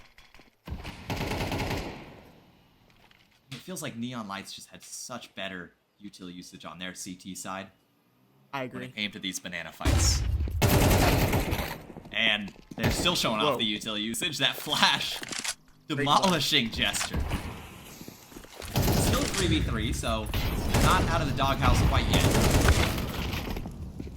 It's gonna get naded open. Sway who finds a kill because of it. That really opens up this round for the retake.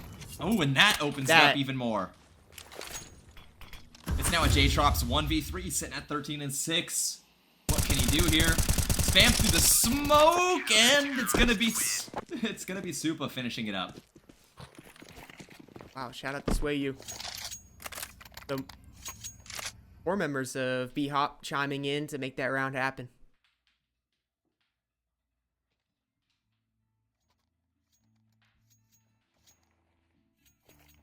But I agree, Neon Lights util on their CT side seemed a lot more dominant.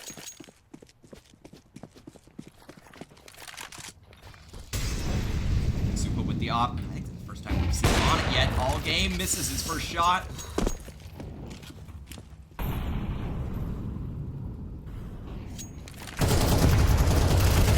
Now the fight's gonna happen at Banana. Michu with 2.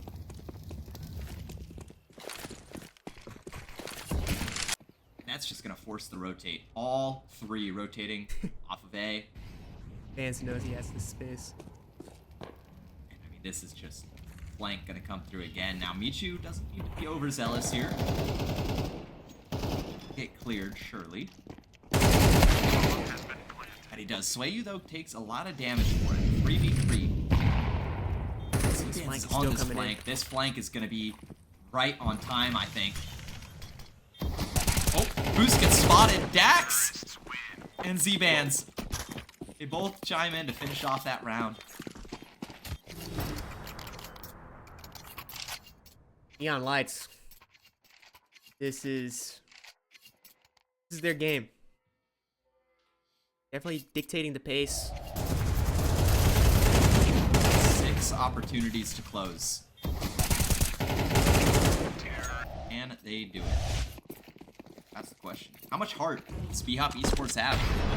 Are they really prepared to be knocked out in the lower bracket?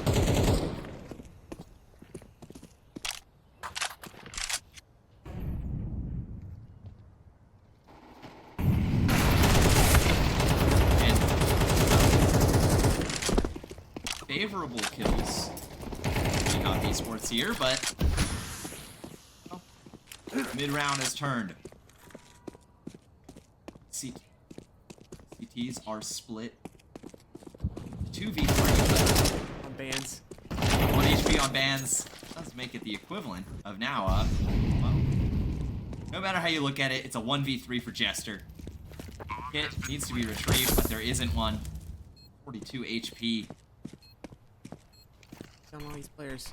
It's doable. Have it. Just a smoke. Not a whole lot of util. Spots the jump.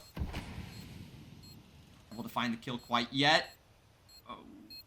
Now, I mean, they're just playing this perfectly. Spotted and taken down. J-Trop's closing it out, 14-7.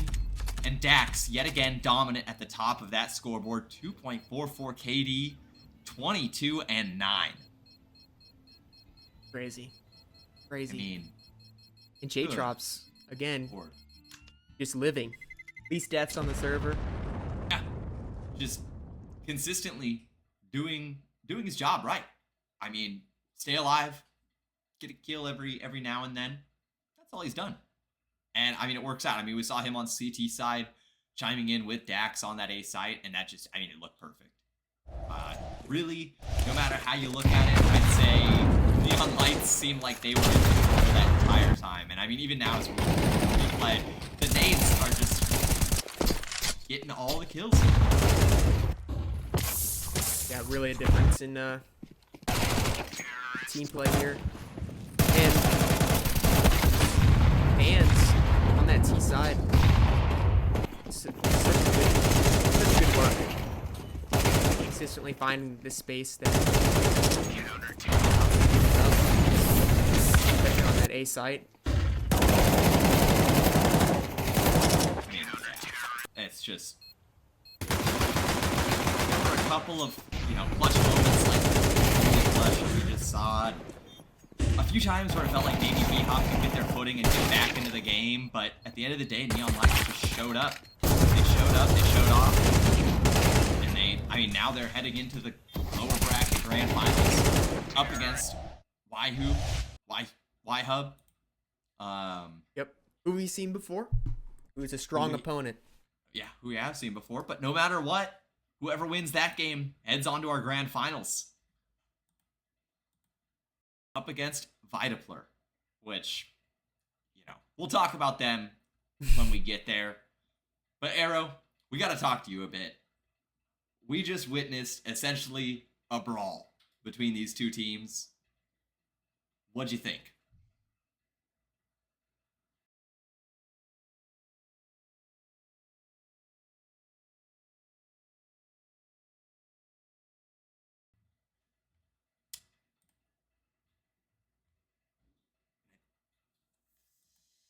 Think we might be having an audio issue for Arrow.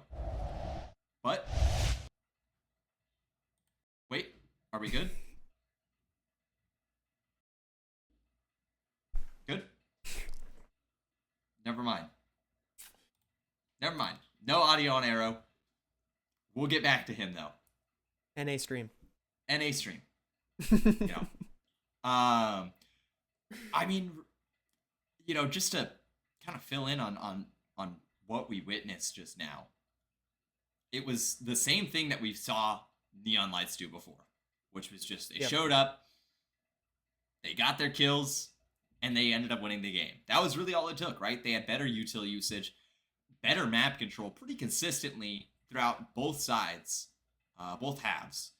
And it felt like B-Hop Esports couldn't compete. It felt like they couldn't keep up with the pace that Neon was consistently setting, whether they were on CT side, T side, no matter where they were at.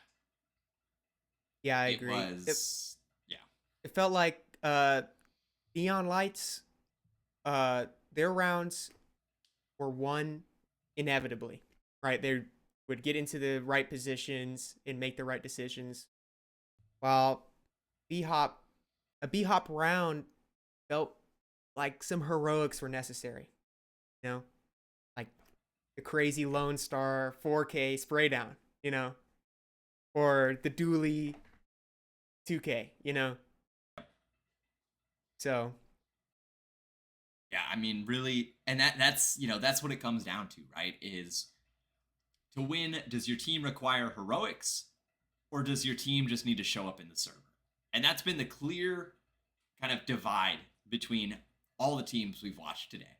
Was, do they have good team play, or do they rely on their stars? And what we've seen is good team play with a little bit of star play coming in there always comes out on top. Yep. Now, as far as this next match goes, we have two teams that we have seen before. Y-Hub and Neon Lights. Who do you think's winning? I'll just ask you that straight off the bat. I don't know. The Y-Hub is such a challenging team to decide if they're, like, how good they are. Because, you know, they've gone against the strongest team in this tournament. We watched that, and they put up a decent performance. But it's like, it's hard to tell, you know, how they're going to deal with Neon. But I feel like they're about the same level. I think it's going to be about as equal as it's going to get for this tournament. Yeah. And I mean, as far as I think Y-Hub is about to win. Just considering the fact that they were able to put up 7 rounds against Vitaplur Plasma. What else can you say? And Arrow, I think we might have you back. Do we? I hope we do. Everyone can hear me? We can hear you on our end. I think Wonderful. stream can hear you. All right. Perfect. So Yeah, so some quick thoughts after that match. Just wanted to say I thought that overall B-Hop Esports had a pretty decent showing. Obviously, a lot of rounds didn't go their way, but very, very close match in the beginning there. It felt like there was something going on, obviously, at the 4-8 half, and then we saw Neon Lights just consistently executing the better plays and getting the better trades. And, you know, online Counter-Strike, as we know, can be very, very all over the place, and that's just part of the reality of online. But Neon Lights coming out on top fairly confidently and heading in to the Y-Hub team. I think that matchup is going to be super, super interesting. There's so much talent on this Neon Lights roster. It's going to be really interesting to see as well what map they decide to go with, given the fact that so far it looks like all the Mirage games have been blowouts fairly. So if it goes to Mirage, it'll be curious to see, will we get an overtime potentially, maybe the first of this online qualifier, or will it be another blowout? So that'll be really, really cool to see. I wanted to ask both of you gentlemen, who were your not standout players, but players that you kind of expected a little bit more from this match? I'm trying to think right now. Rob, do you want to take that? As I think. Well, on the neon lights, they outperformed as expected, I would say. But as far as B-Hop, Jester put up like some great moments, right? But was hoping to see a little more consistency. But against such a challenging team, it's kind of hard to do. So I think no fault there. I think for me, I'm gonna have to go with Ideality or Supa, as we saw him in game, just because 3,500 elo, the highest elo in the server. Now, whether that's something that maybe just had a bad game, or if it was the fact that Neon Lights just they were lights out with the util. Consistently, we saw Supa, Ideality dying to util. And at the end of the day, you can't perform well when you're dying to util. I don't blame him. So I'd say that out of everybody, he probably I wish that I saw a little bit more out of him that game. Yeah, totally agree. I think there's something to be said about B-Hop Esports because they're going to be attending the LAN event as well.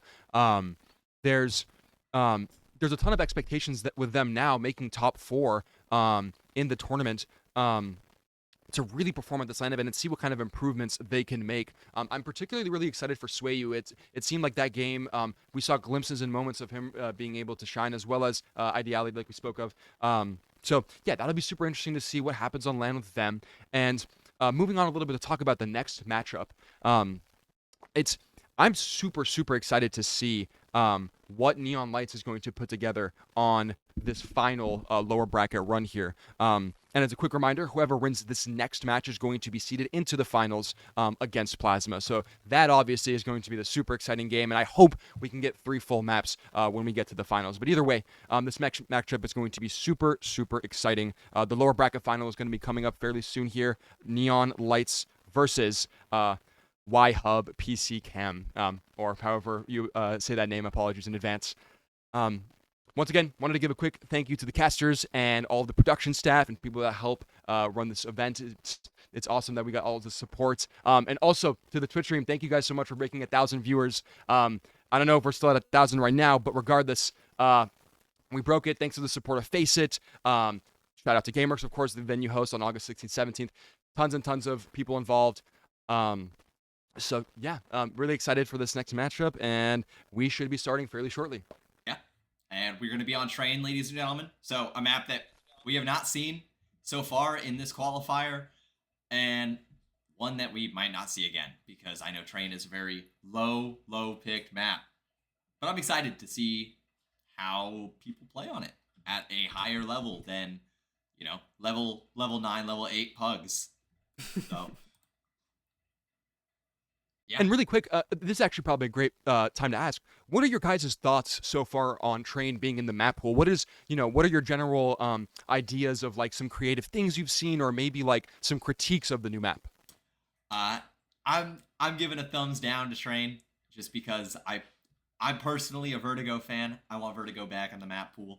But I mean, my biggest issue with Train so far is the fact that I don't think anybody really wants to play it. Just because we haven't seen it at a lot of we haven't seen it picked very often at a lot of tournaments.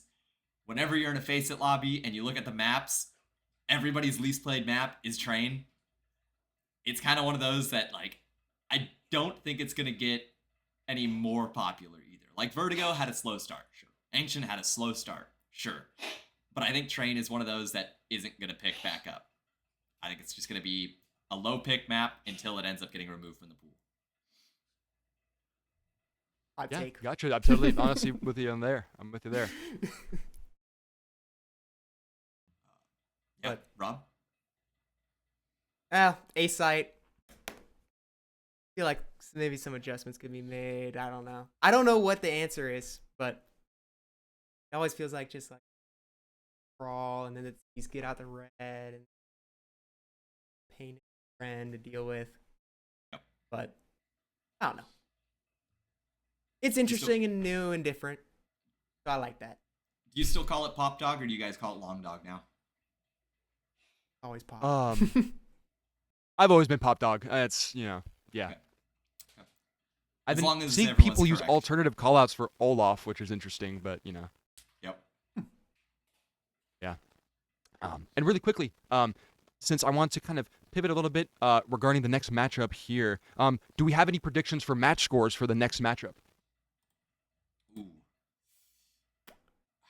OT. I'm going OT. Okay. I'm going Y-Hub 13-8. 13-8. Gotcha. Yep. Y-Hub 13-8. I'm going to say Neon Lights 13-10. I think it's going to be a close game, but if we get overtime, that'd be awesome. And yeah, we should have an awesome matchup here coming up. So very exciting stuff for this top 3. Officially now it's the lower bracket finals, which will obviously then decide the full grand finals. And yeah, we should have just a banger of a matchup coming up. So everyone get ready and get your hats on, because it's about to be crazy. It's about to be awesome.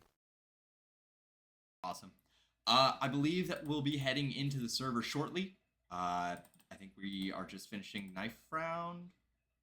And then we'll be getting into it, if I recall right. So, yeah.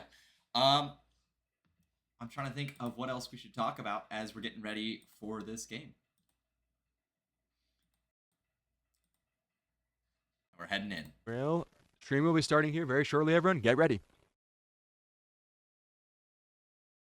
All righty, we're here. All right, perfect. So we've got Neon Lights on the CT side, Y-Hub, EP Cam on the T side. And here we go.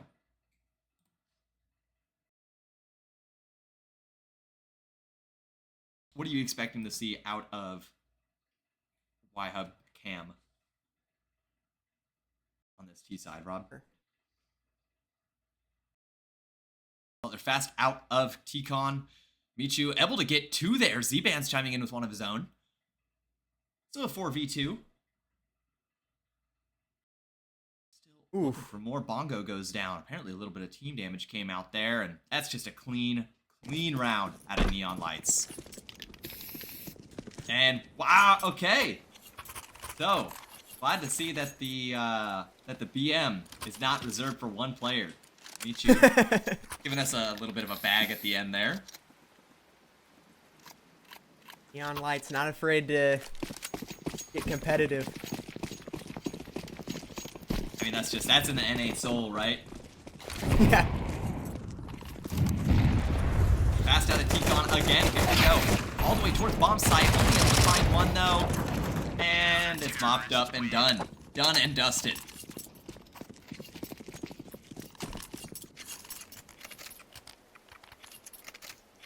All right. 2 rounds now. Solid 2-0. Yeah, 2 rounds now for the Neon Lights. A gun round for Y-Hub Cam.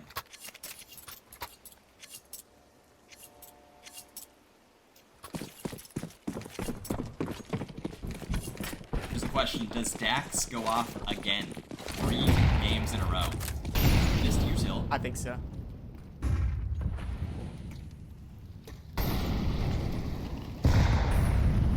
Inferno. We were just there. Space. Sway finds the kill on a Lone Star on the edge of that smoke. And Sway finding a lot more than just 1. Finding 3 through the smoke. Goes down to a nade though, but good job from him so far. Now it's Dax. Pushed up, drops the gun, goes down for it. So it's Z-Bands. Into the 1v3. Full HP on every player. This round is not looking likely.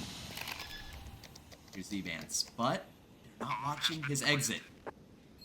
So he has a little bit of space, a little bit of timing here to work with. Catches Theodore, knows where he's at, now spots the gun barrel, finds one, looking to spin, not gonna find that cleanly. His location is given away. And goes out the nade. Goes down. Good attempt. Very good attempt. Like the trigger discipline. Doesn't quite pay off, but definitely could have.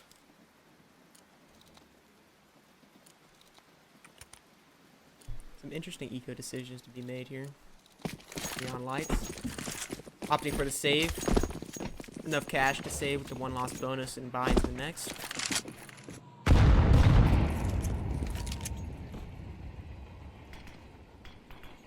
Into T-Con. Oh. Why Hub expected Big info. this.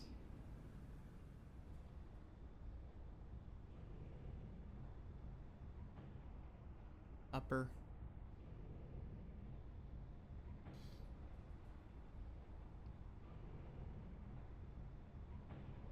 Like it might be a late A play. Eagle. This could get dangerous. Finds the first.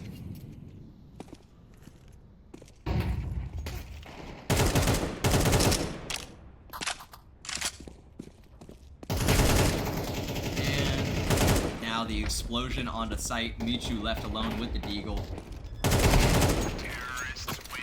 And well, at least he's not lonely.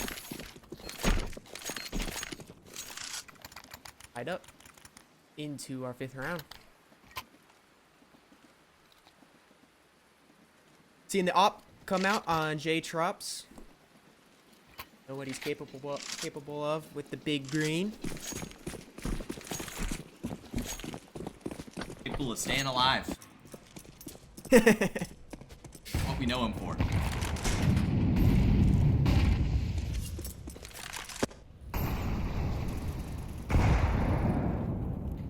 I do think Train is one of those maps that still has a little bit of meta defining to happen, to occur. Waiting on that Certainly. to really pan out. But push out of Long Dog is gonna net a kill for Lone Star. She is here as well. The nade, damage. Sway, I don't think Sway is aware of this. I don't think Sway is aware that they've made it out. Slightly weak right now. It's going to be coming back through Z. So his A site is a little bit strengthened, but playing off of site gives the T's a lot of liberty. Yeah, some util can really isolate Dax here.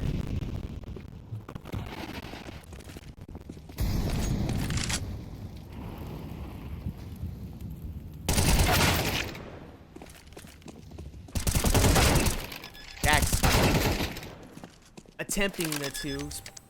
Okay, spray down. Yep. That's a 2v2. It's all low HP. We'll start looking for something. You can flash yourself through the smoke. Each other. But Lone Star spotted through the smoke his barrel. Gives him away. Now it's just J-Trops with 13 HP and a knob.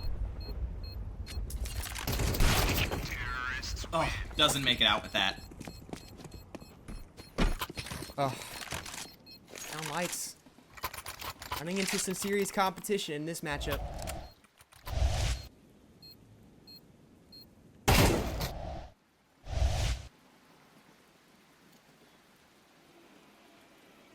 And as I said, I mean, Cam, right? They put up a pretty good scoreline against our first grand finalist team in Vitaplur Plasma. So I'm thinking they're going to be tough to beat.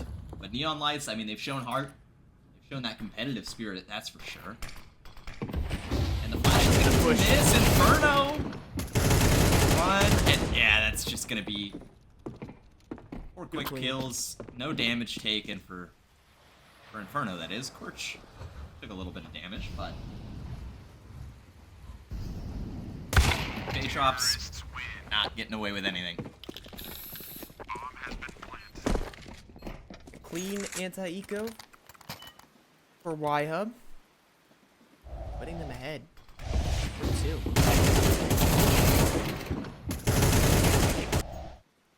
Just clean. Yeah. Really. What else can you ask for?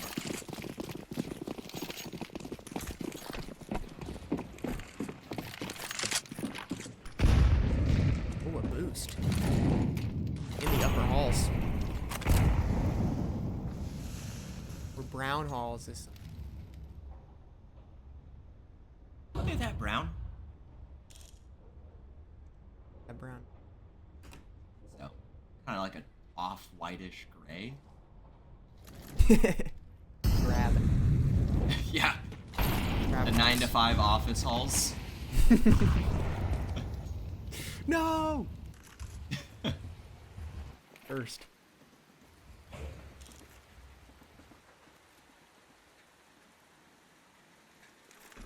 There's some util exchange the first seconds of this round. No damage. Spotted. Fast A now. Activates. Drops with the first, and Lone Star kicking in with one of his own. Sway, though, finds a kill back.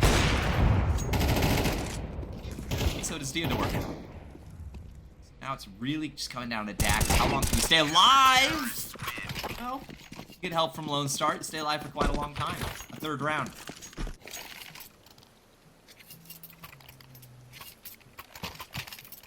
Hey. Neon Lights fighting back, getting a 3rd. Breaking the win streak of Y-Hub. Trying to make this competitive. Wait, that's a smoke. In? Got it. Do you call it A main or T-Con? I've always called it T-Con. Both. I'm thinking T-Con is definitely a call out for that. Yeah.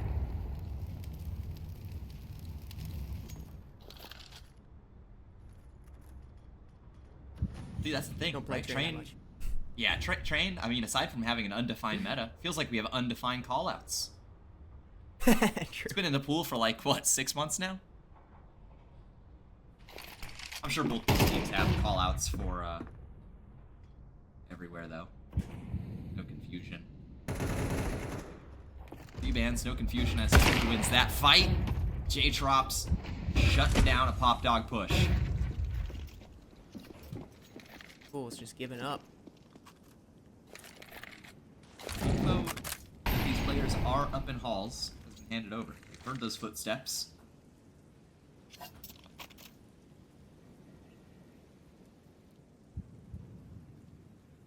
Neon Lights just tasked with closing out this 5v3. Pichu getting a little aggressive to find that 3. Not able to find anything. Good damage, but still a kill handed over. That could make things dicey. Up spotted. Lone Star finds Bongo. Swing out from Cams. This way, left alone. 1v3 with the op. Back away. Go save. Okay, convincing round out of Neon Lights. It's slow. Y-Hub. So, 4-4 scoreline now. Eco is looking fine on both sides. Well, could be better if you're on Neon Lights, but that's just run-of-the-mill CT economy. Mm-hmm.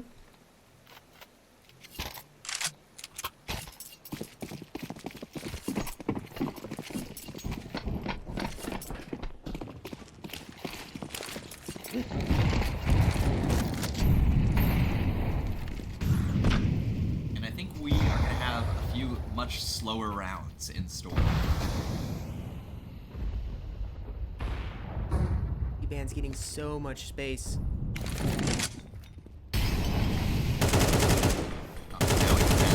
Intel, but Whoa! Burns the Molly gives Inferno the info to spam.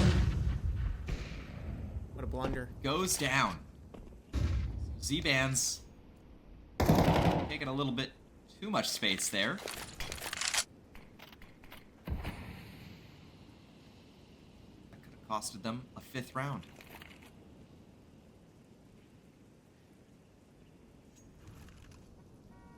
Make a decision again where to end.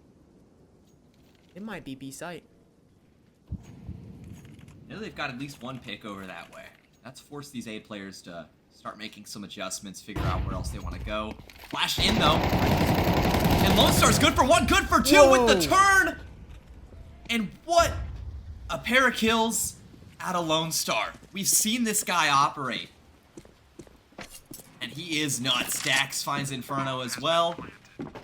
Bomb's gonna go down, but it should not be that hard of a retake. Dax! Oh my goodness. Okay. Holy. The full house for Dax and Lone Star. Now Lone Star proving himself to be the spray master. Calling them a pair of kings. That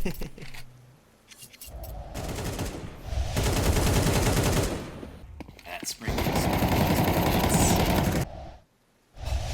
180 is crazy.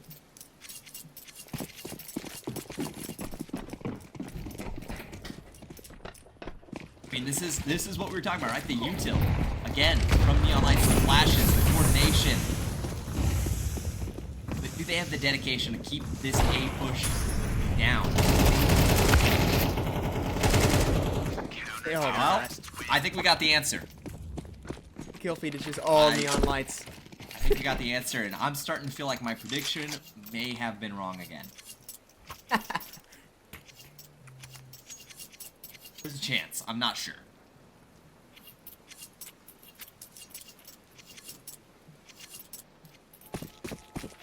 Lights really stringing together the rounds now.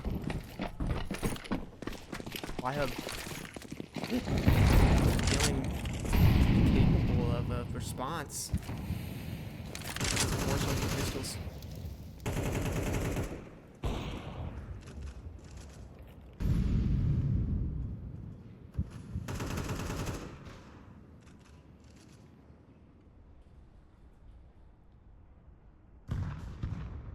What can you find with Seems 5 like Deagles? Not much. Not much. Right? That's what I'm thinking. But There's always a said the same chance. thing about some dualies last game. They ended up finding a whole lot. There's one. Alright, hold on. Trade comes out. Up and up. Lone Star. I mean, does this guy even miss? Spotted.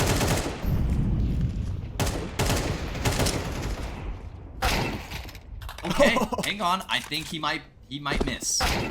Oh my god! What is that shot? Even that. And a dink as well. The Deagles are doing the work. And Z-Bands is saving, running for the hills. Wait, maybe not. Hang on. Z-Bands, I think, is going for this. Kirch is ready. There's even an AK behind him. He doesn't care. And the Deagles have done it. Yeah, you asked what could you get with 5 Eagles? Well, round win. 5 kills. Wow. Against all odds. I'm showing. Still in this. I mean, Jesus. That shot from E-Box to Cam. Yeah, that's just nuts.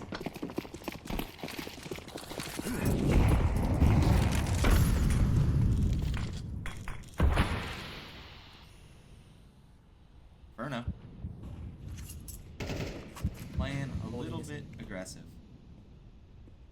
Theodore's already at 20.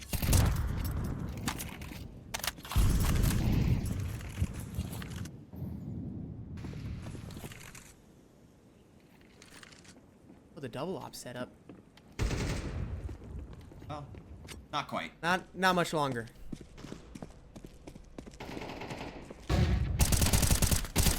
Jax, there's a lot asked of you. Atrop's gonna be caught out in the back if he's not careful. That's what's gonna happen. A 6-6 half. Okay. Well. Good A God, decent Lone CT Star. half, all things Lone considered. Star is well living up to his name a little bit. He's got Dax helping him out, but J-Trops did not do the job that he that we've expected from him, right? Staying alive, being passive with that op. Tech pause has been called, so I'm definitely more excited to see neon lights on their T side, because honestly, I like the way that they play their T sides. Structure is very interesting. Yeah, I agree. Now, we do have a disconnect and a tech pause, so we are going to go to a quick break. We should be back pretty shortly. We have a second disconnect, so we'll be back shortly, ladies and gentlemen. Don't go anywhere.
Alrighty, and we're looking like we're back after the half. 6-6, just to fill you in.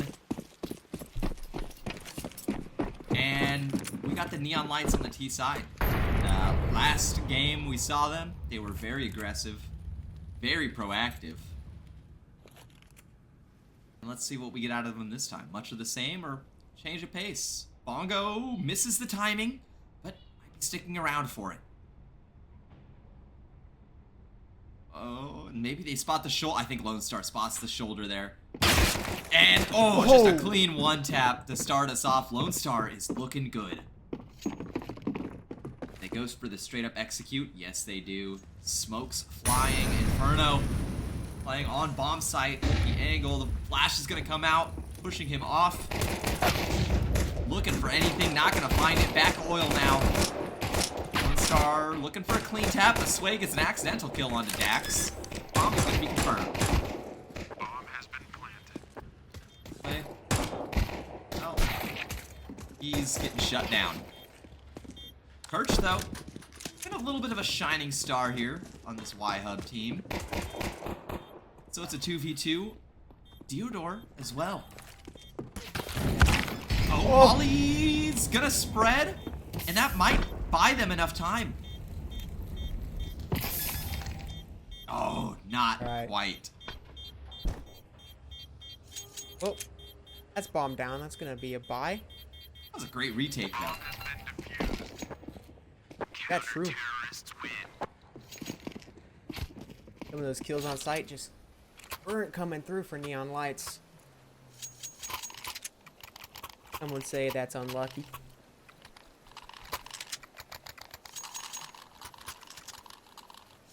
But a chance winning this second round force for Neon Lights. Let's see what they AK got in Dax. store. AK on Dax and J-Trops. 2 AKs. What are we gonna see? 1 taps? I think so. Hands is ready to pounce. Bongo already chipped down, no damage traded out either. Damage taken for free. Oh, Z-Mans needs to be careful here. Oh, a dink onto Sway. Through that tight of a gap, a little filthy.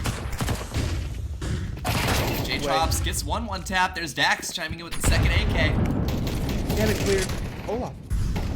They still have not cleared Bongo. Bongo's still on 22 HP from earlier in the round. And Michu now gonna spot him, but Bongo still gets the kill. Looking for a little bit more. But Dax just too clean with it. 2 HP. Go down. Bongo now. Bongo. Uh-oh.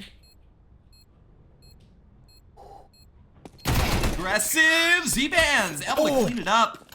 And yeah, that got dicey. Whoa. That was a round. And still enough kills to choose to save here. Or just, you know, maybe some light buy. We don't have to see a CT force on the second round. Or on the third round, excuse me. Interesting decision. Some upgraded pistols.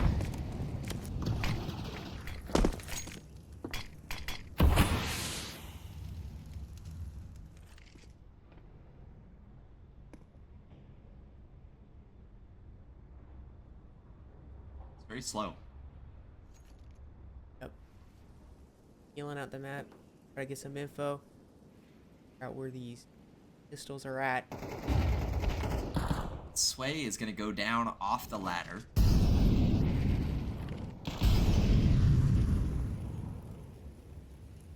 A-Site is looking open for business. Does anyone on Y-Hub want to close the door? Well, Bongo making a case for it. Bongo making a very big case for it. Hang on now. Whoa. Hang on now. 3K. Not a single point of damage taken. And this round was supposed to be flawless.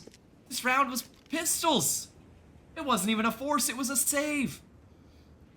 So now it's Deodor and Kirch up against a 12 HP Z-Bands. And that's gonna be it, No pistols. Take the round. Oh, and if you're Y-Hub right now, you're going, yeah, we did that. You're patting Bongo on the back. Wow. The Bongo 3K with a 5.7? With a 5-7 and didn't take a point of damage. Yeah, I'd call a timeout after that one too. Didn't take a point of damage until after he had gotten all 3 of those kills.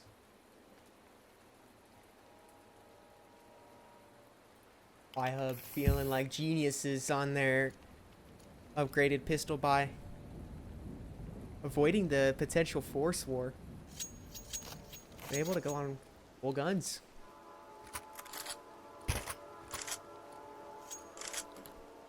So as the timeout finishes, they Side, they want the buy.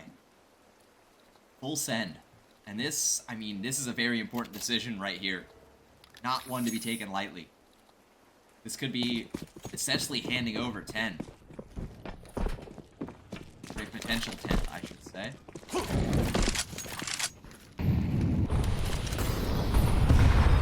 Minimum 9. What's the play? Double Pass. upper. Passed out Pop Dog. Or into Pop Dog, I should say. Execute. Might be the correct decision.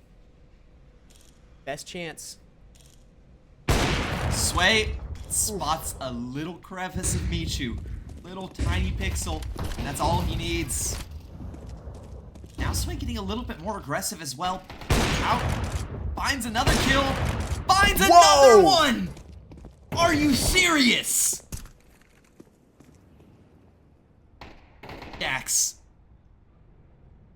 Hoping to clean this up. Lone Star and Dax, they have been the two that have really been keeping this Neon Lights roster powered up. It's Lone Star with the bomb all the way near CT. Oh, this is a weird round. Things can get very weird right now. Sway on for the ace, potentially. And he's pushed all the way through Ivy. Now the decision has to be made. Where do we end? We have nothing cleared on our side of the map, but we have the entire CT side cleared. They flip positions. He's going to be the play.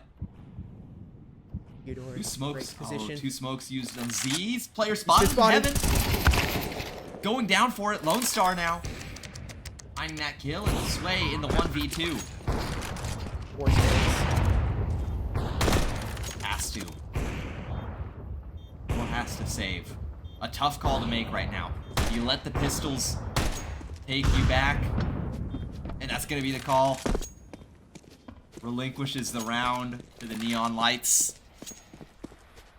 And you think, after all the work you put in the earlier round, surely there's no way Y-Hub loses this. Look at this. That's Oh. just ridiculous. Actually nasty.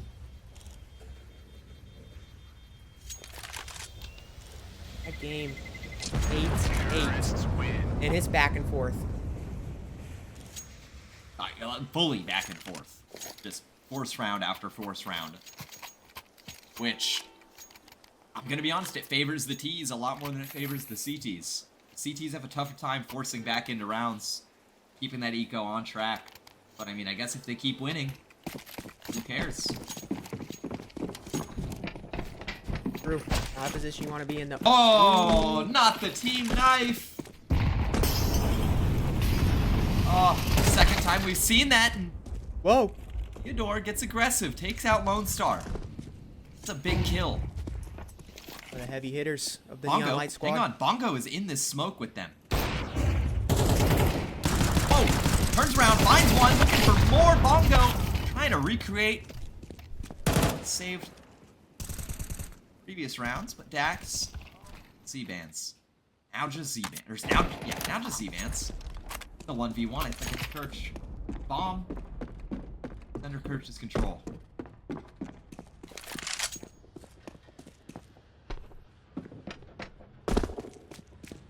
Hans is playing so confidently. Look at this. All the way through This CT, is insane. trying to get to Old Bomb. This could get ridiculous. But stringing together these 2 rounds for Neon Lights is a must.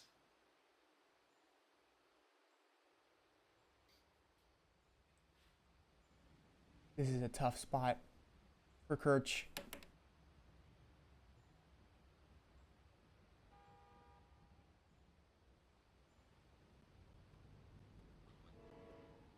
Z-Man's just doing the due diligence. Is he going to clear out? No. Spots the head, finds it as Oh! well! In the 1v1, grabs the op. And that's a 9th for Neon Lights. These rounds are insane. To hell with my prediction. Z-Bands wants the grand finals. Lights finally breaking the back and forth. I wonder, did that team damage at the start play a factor, play a role?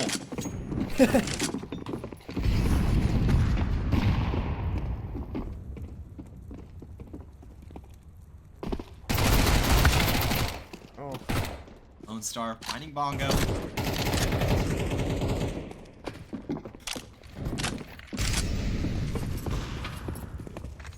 J-Trop's finding Kirch. So, should be a 10th picked up.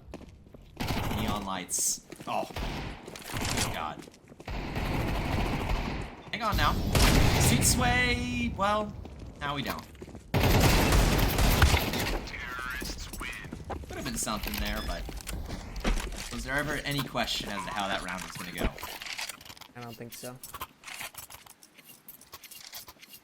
Alright, now we're on for a rifle round. Haven't really seen too many of these this half.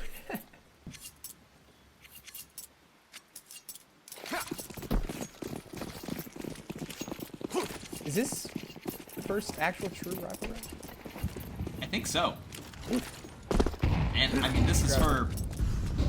I want to say this could be for the win. At least, YHubCam needs to win this if they want a chance of winning. They lose this round, those chances dwindle. Theodore putting up good kills there. Good kill. Sway is still alive with the off. We've seen what he can do. Theodore just trying to be a thorn in the side.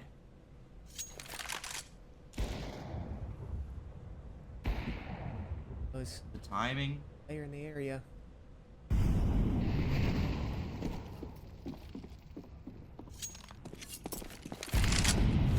Sway is the only player ready to stop this A site hit.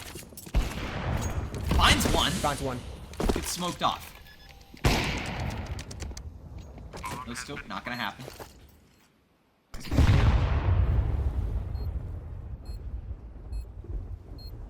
Should win this round, but they are dug in. On light side. Inferno. Pulling one out. Lone Star now in the 1v3. In the 1v1. And doesn't get the clutch. Inferno goes up. Finds the kill. Gets the defuse. And might have just saved the game for YHub. Inferno hasn't been too loud on the kill feed, but that kill makes up for it all. YHub's in this game.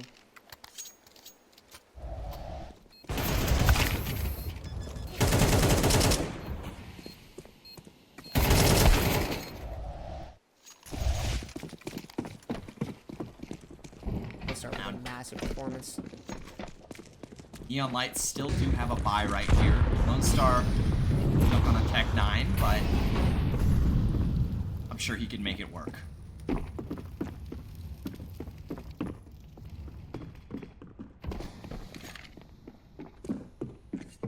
Theodore is close.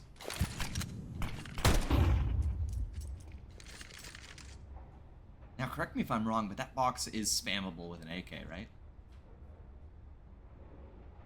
Like at the very edge there. Yeah. Probably not for much damage, but you could catch someone off there. This smoke. Bebop. Yeah, the smoke is going to be a little bit of a fluke on A, trying to just keep people from rotating, and now the sight hit is going to come through. Z-Vans finds one. Z-Vans looking for more. Bongo, the only one alive on site here, going to go down to J-Trops. Dax taken down. So is J-Trops. Just down to Z-Vans. What do you got? Nothing. It's a 10-10 scoreline, and the eco for Neon Lights is broken. The money has been drained. It could all come down to this. The way this game has been going, eco doesn't matter. But with Glocks, surely. Anything can Surely. happen. Surely there's no way Neon Lights in this game. Good util on the bomb. Yeah. 20 HP. Goodness. Sway with the op has a big job to do holding Ivy. He's going to have a lot of bodies headed his way shortly. Finds the first. Oh. And there's Kirch with 3. A good spray down. And Z-Bands, I think we've been here before. Saw him last round. Clutch needed. Now just trying to kind of dump util, it looks like.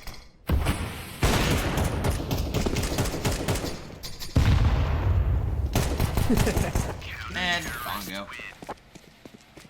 So, Kirch and Sway making sure that this game, at this round, doesn't get out of control. Like some of the other ones in this half.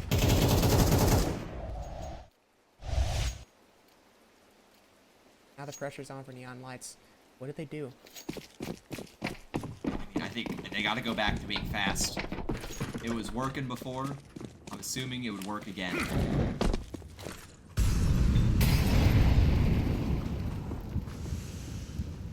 Dora's posted up here with the op. Ooh, Inferno gets good info there. Knows that there's players towards Pop Dog.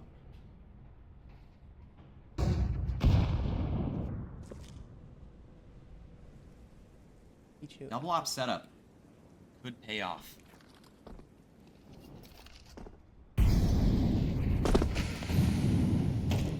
Sway. All task ahead of you. Off the shoulder. Misses the shot though. Or Bongo. Bongo cleans it up. Michu and Dax chime in for 2. That's Sway removed from the picture.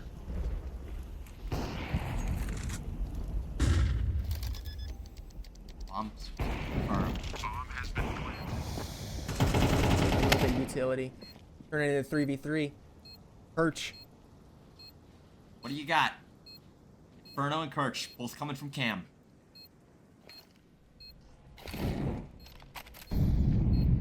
Setup is good though. This is a very good T setup. Michu finds one. Doesn't know where the second at. Now Theodore's confirmed, finds it. And now it's Michu and Dax. Theodore, lot required here. A 1v2, no kit. Time is gone. And that's going to be the round, and 11th picked up. But there's still a buy available for Y-Hub.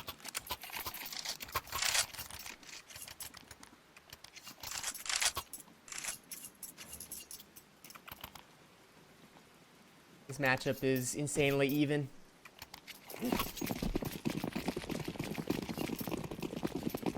All this just to lose to Vitapler, huh?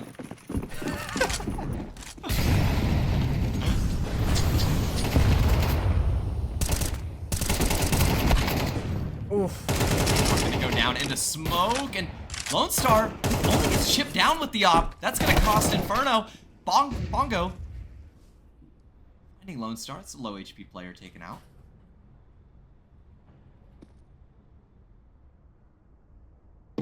He got his warning, he's running away.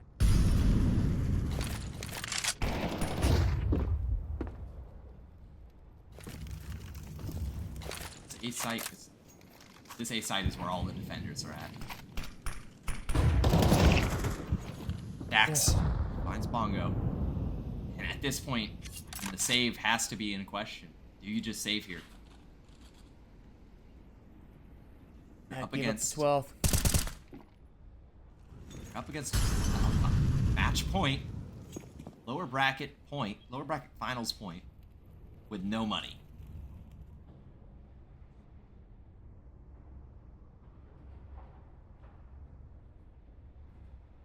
Vision. Sticking around on A site.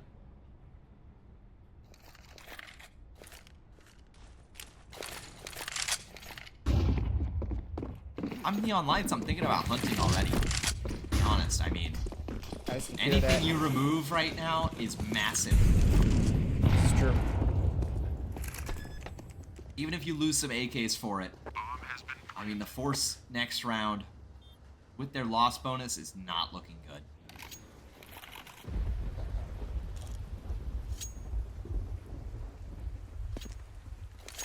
Looks like they've already sent Michu to start looking around, poking, prodding, sniffing around the map a bit. Yeah. Neon Lights. We kind of got to be a little bit careful with their eco as well. Yeah. I mean, 15 seconds, 10 seconds, that is. Not a lot of time to clear out this map. Shouldn't lose any guns here.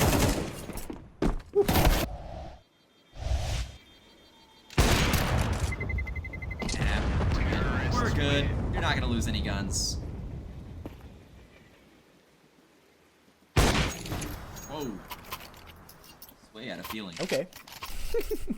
Almost hit that. But 11 to 12, and Op is still alive. Oh, And M4 his buy is for Y-Hub. So bad. Well, Theodore you know, on a it could be Eagle. worse. It definitely could be worse. Had they lost those guns, things would be looking dire. There's at least a chance for overtime here if you're on Y-Hub. Every single shot you have to hit. And there's Bongo, finds the first. It's a big opener, taking down Michu.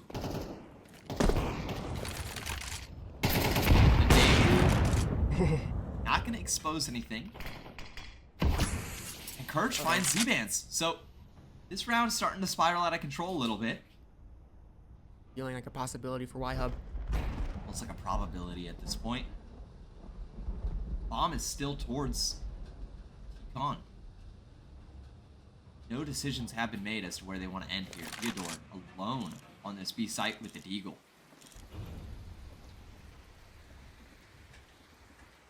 Oh, and J-Trops has bomb.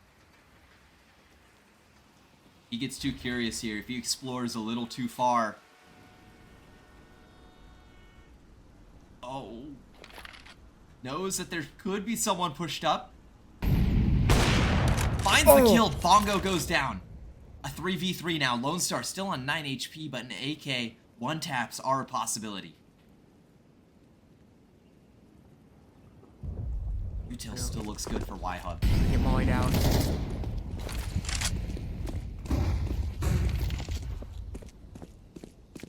Lone Star's just There's a getting player back aggressive. side. Gonna go down. And now it's Dax in the 1v2. 22 HP. 9 seconds. Bomb needs to go down. Got molly. The molly is gonna do the job. What? But Dax is on 3 HP. Kirch has been known. And he's gonna be able to find the kill. We're going to overtime on Train. In our lower bracket final. Bomb has been defused.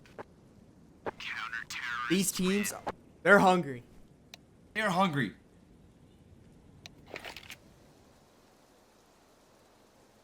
Lone Star and Dax putting in massive work.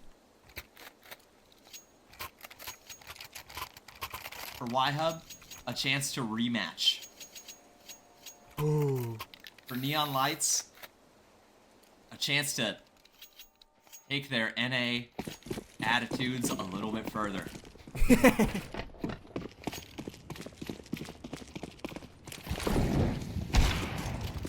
J-Drops, now that there's some more rounds on the board, gets a little bit more aggressive, a little bit more flashy.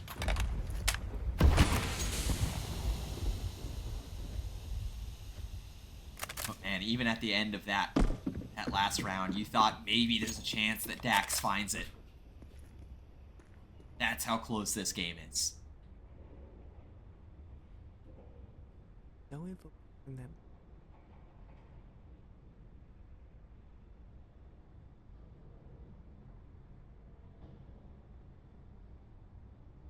Theodore's got to be a little bit careful here. Not to overextend. But Neon Lights, not moving a muscle. Execute. It's in. Molly on the pop dock, though, does a great job of forcing them back. Inferno's mollied off as well. Big damage on him from some util, but still finds the kill. Bongo gets traded out. Z-Bands goes for 2. J-Trops finding his second kill. And now Theodore, location confirmed. Has to try and play his life, but goes down to Dax. Very, very clean round out of Neon Lights there.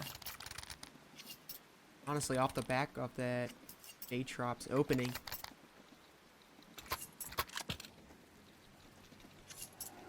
Able to take it nice and slow, get the map control into pop.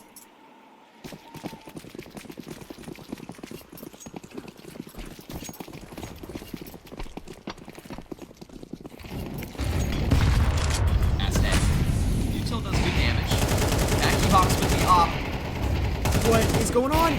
They are just spamming wildly. Sway with the no-scope. Doesn't get the 360 though. Gets taken down by J-Trops. Or taking down Lodestar with that molly. But gonna go down to a molly. Maybe. Stays alive.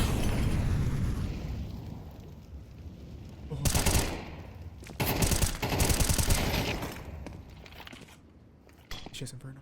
Inferno 100 HP. Goes into the smoke. It doesn't pay off.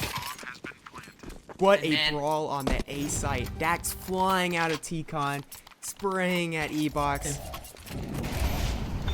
If you're on Neon Lights right now, you're probably just thinking, why didn't we just do this at 12:11? Come on, guys.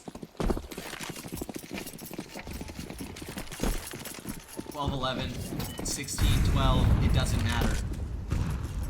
All they care about is winning. Slowing it down this round.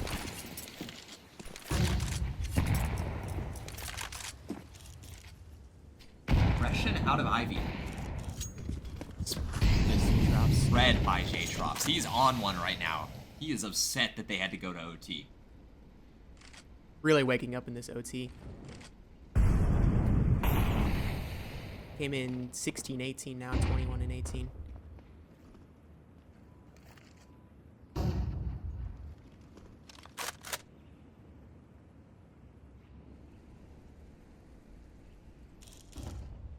Again, a 5v4 for Neon Lights. And Off the back of a J-Trops opening. I love how they react when they know that they have a 5v4. They just go fully silent. They say, all right, well, make them burn the util for the next 30, 40 seconds, and then we'll go out. After they've adjusted, after they burn their util, after they started panicking a little bit. Because now we're just going to explode onto site, and we're going to kill you. Z-Man's able to find one, but Sway is still alive with the op. Spotted. Theodore goes down. This op is still alive, trying to make it out. Z-Man shuts that down. And it's just Inferno in the 1v4 at the end of this half. Finds the first. Got a lot more to find, though. Good for a second. Hang on now. It's not out of this round. But the op is posted up. It's going to be a miss shot. A rare miss shot out of J-Trops in this OT. And Z-Mans comes in. Clean it up. A 4K on that round. A flawless T-side OT. Dominant. Dominant.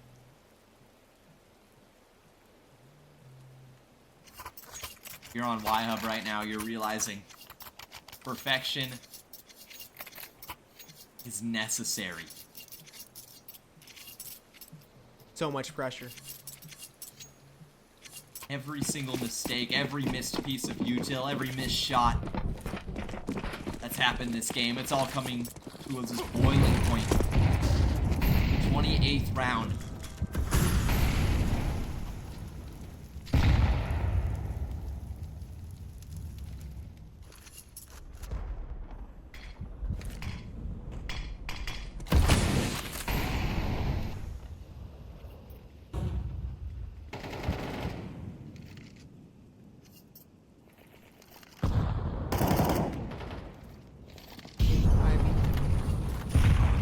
Look at this aggression.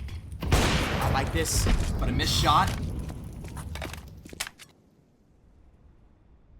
Z-Band's also chiming in with some aggression on the B site. Taken down by Inferno.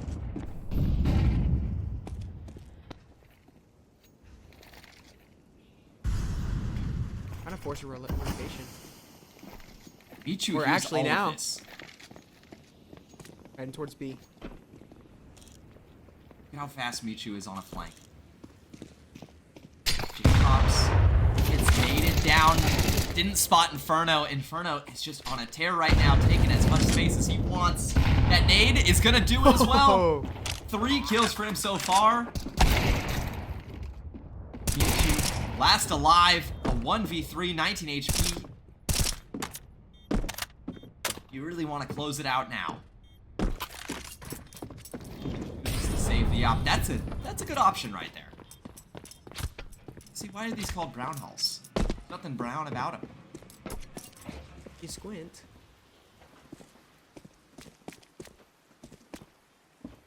I don't know. It's just what my FACEIT teammates call him.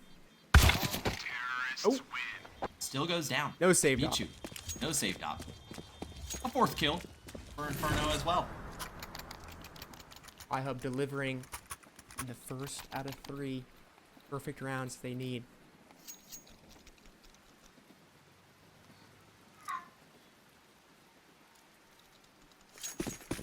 That does make things a little bit dicier for the Neon Lights. If they lose this round, they won't have an op going into next. This round, they need to win it. No doubt.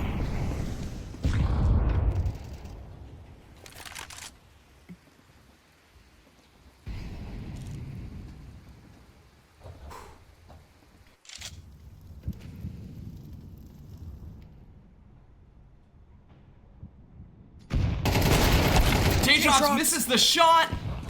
Lone Star, Star's though, there for the picks up double. 2. And picks up the op. Net win for Neon Lights. 4v3. Y-Hub, they need to win this. They need to equalize. It's all coming down to the end. Diodore finds one, but Michu is here, ready. So is Z-Bands, and it's all coming down to this. Michu with 2 kills, closing down Ivy and closing out the map. Good. It's Neon Lord. Lights to go to the finals. Lights out performance. Now they have an even more difficult opponent ahead of them.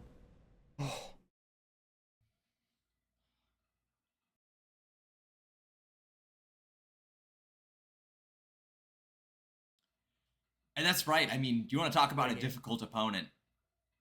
You got no one else more difficult than Vitapler right now. Yeah. I mean, we're talking the people who had led up or in their first 3 matches had given up a total of 4 rounds. They've given up a total of what? 12, 13 rounds across all 4 maps that they've played. They have been nearly flawless. And it's going to be Neon Lights to challenge them in the grand finals. In the best of 3. They fought through 16 teams. And it's all coming down to one opponent. Game was absolutely insane. I just want to say. No kidding. But also, you gotta kind of wonder for Neon Lights. You know, you gotta wonder if some of that challenge was really like dealing with not very many rifle rounds. And it's just domination. That was kind of the issue I brought up earlier in the game, right? Especially for Y-Hub kids. It comes down to the fact that those 4 spies back and forth, it favored Neon Lights.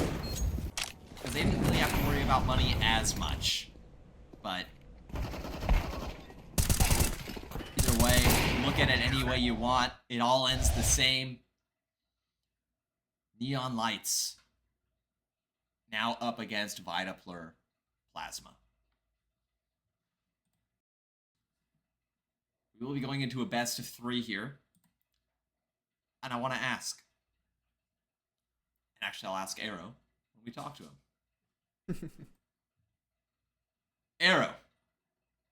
Now that you're here, I have one big question to ask you. Who's winning the grand finals? The Titans of the tournament, Vitapler, or the scrappy, NA Puggy Neon Lights? My gut instinct is telling me to go for Vitapler Plasma. They've been the clear favorites thus far. But I want to say that I believe Neon Lights will potentially upset a 2-1 in this best of 3. I do think that Plasma just has obviously individually really good players, but their team strategies and their ability to play together isn't necessarily that much better than Neon Lights. So I really personally think that even though Plasmas were the favorites, I'm gonna go Neon. All right. And before we get too ahead of ourselves, what did you think of that game? You predicted it. You said maybe OT. I didn't believe. I should have believed you. You've been right almost every time now with these predictions, if that's any clue for these grand finals. But what did you think of that match? An OT on train.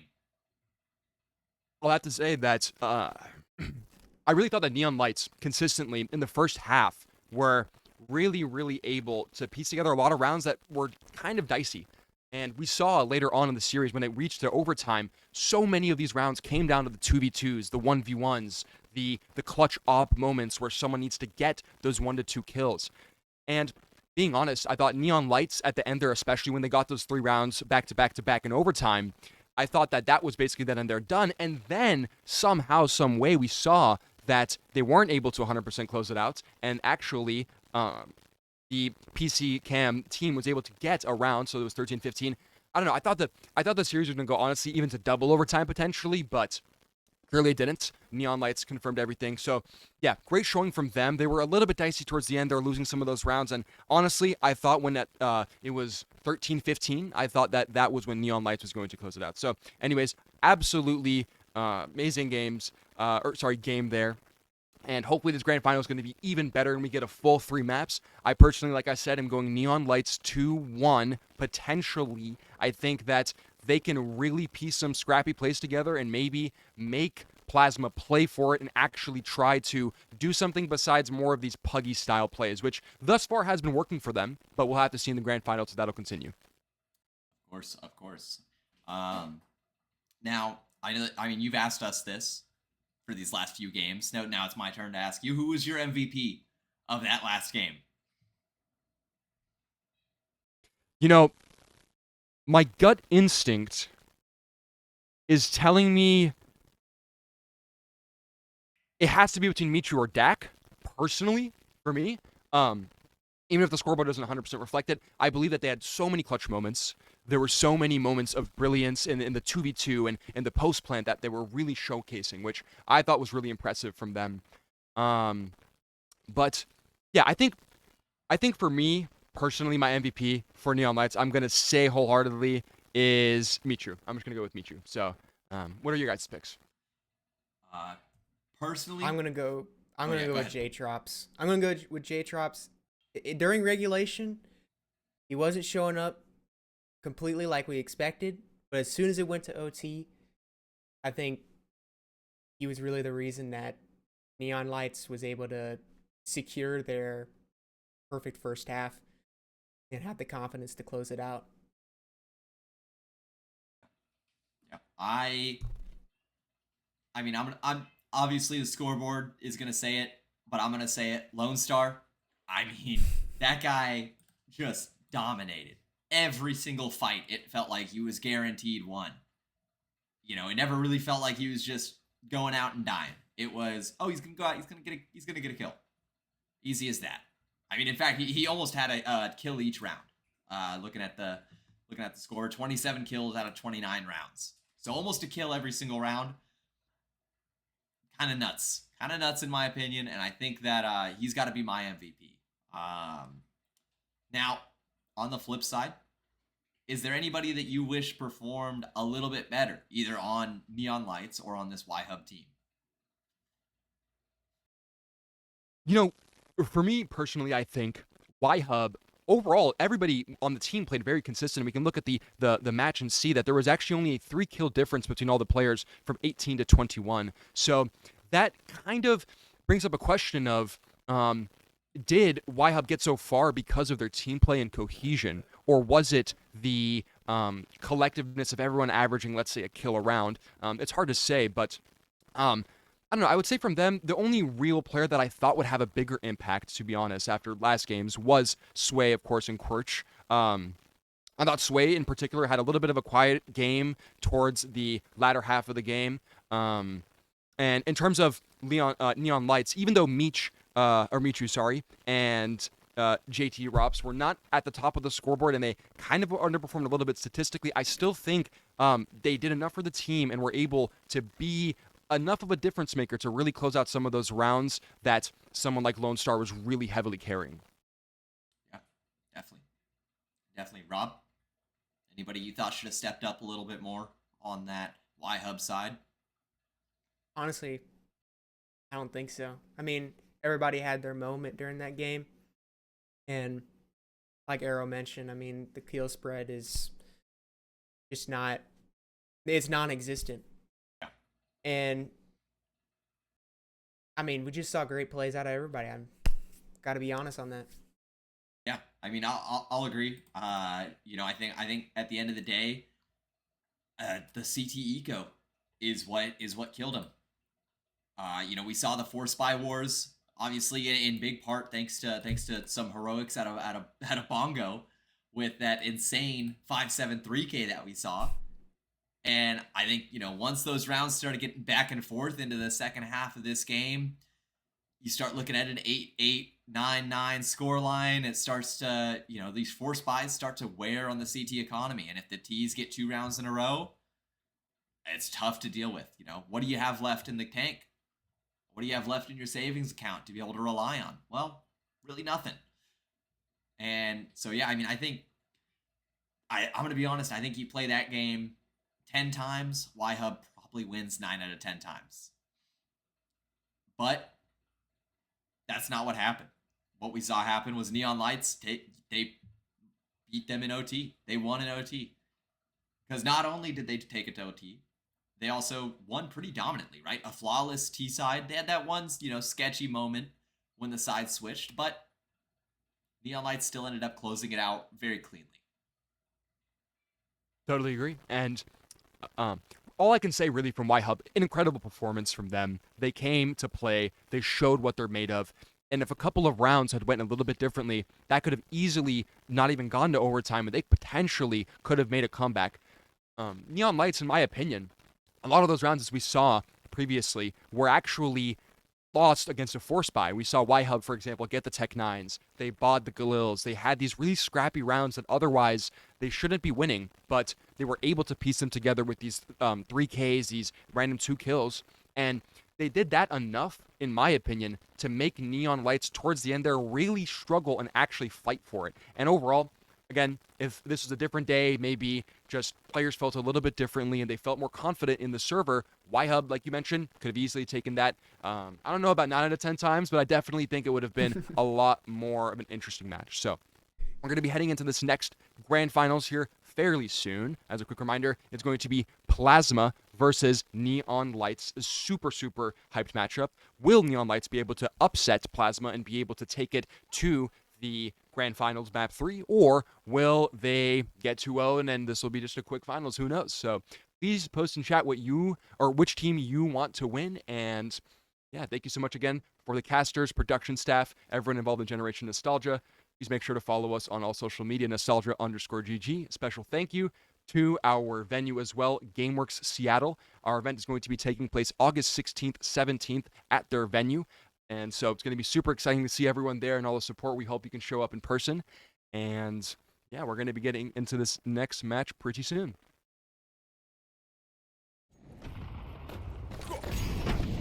Alrighty, well, we are into the pistol on Nuke. This is Neon Lights map pick here. They're going to be starting off on T side. A little bit interesting. I feel like I'd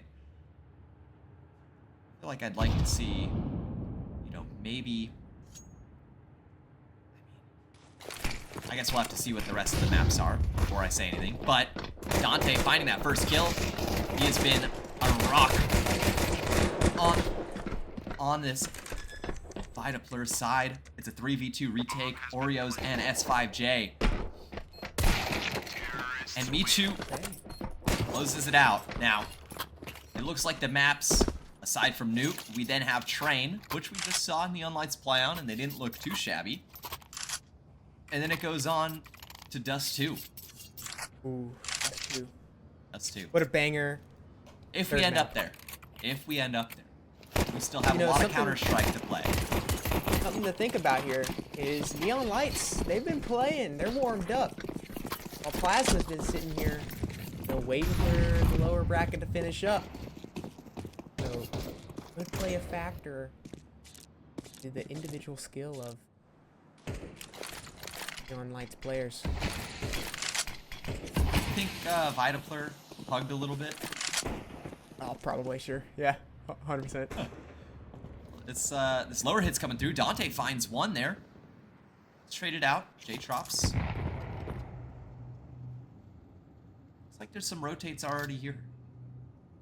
Mexi peeking, finds the kill onto J-Trops. Player spotted. So Z-Bands. Max finds the kill. Mexi, you just saw him in lower, now he's on upper. All the way in mini. He's so mobile. And what should have been a quick and easy conversion, which still might be, is somewhat called into question. Roka playing with the door, fiddling a little bit. And, oh, comes down to a Mexi versus Dax. Two players, in their own respects, have been very good. And look at this, Mexi just full making the walk around, clutches it up, and destroys that conversion round. What an insane round from Mexi. Starting from secret, getting a kill, up in mini, and then going all the way over to ramp to finish out the round. Insane. Oh, and I mean, that pushes Neon Lights into an awkward position with the eco. Oh. No bomb plant. Oh.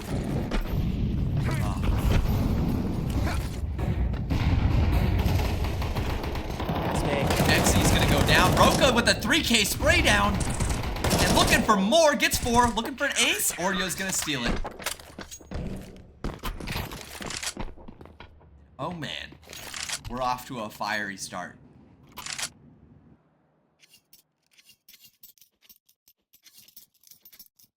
Hope y'all aren't here and at scream at me right now. Mine's yelled a couple times.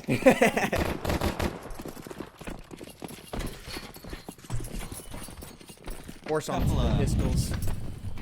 Couple of rounds on Vitapler. Now the question is, can they keep it up? Oh, Dante, I think knows that a player's already dropped and he's just cleaning up 3. S5J finding 1. And J-Trops, I mean, left alone. Not even a kill. Okay, correct me if I'm wrong here, but we saw Mexi 3K, Roka 3K, or was that a 4K? And then Dante. We saw Roka 4K. But the multi-kills are coming in strong for Plasma. Yeah, the individuals are already showing up, and we're only 4 rounds in. I'm gonna say no, that they are not cold. In fact, very warm. Maybe they've just been sitting there itching to play. So bad. Dude, I need to get into this server.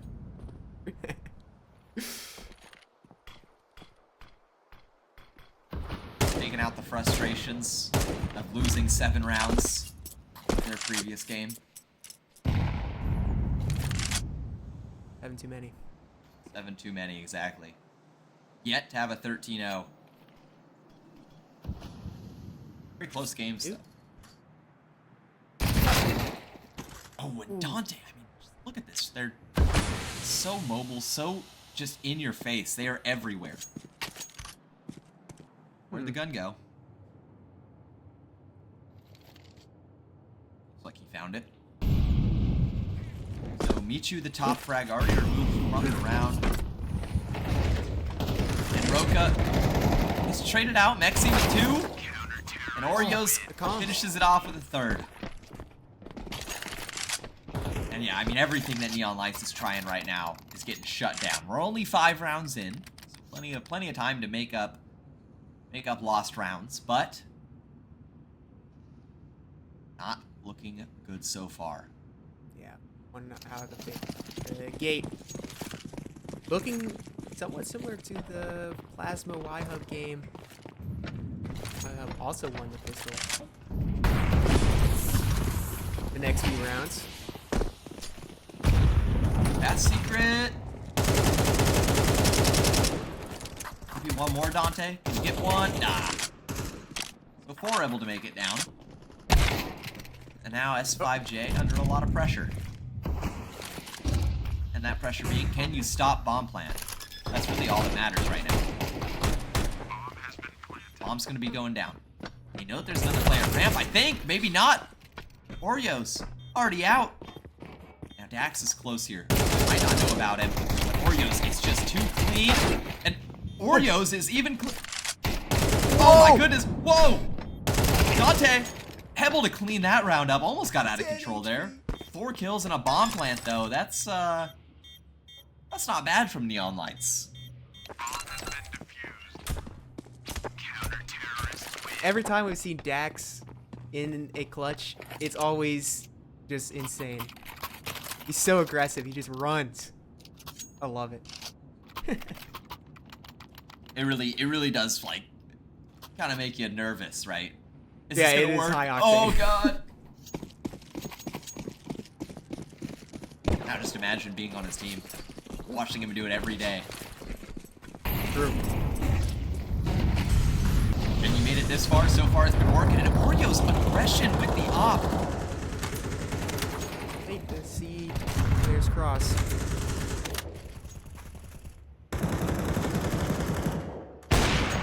Gonna catch out Lone Star. You upset about that? Lone Star being silenced this game.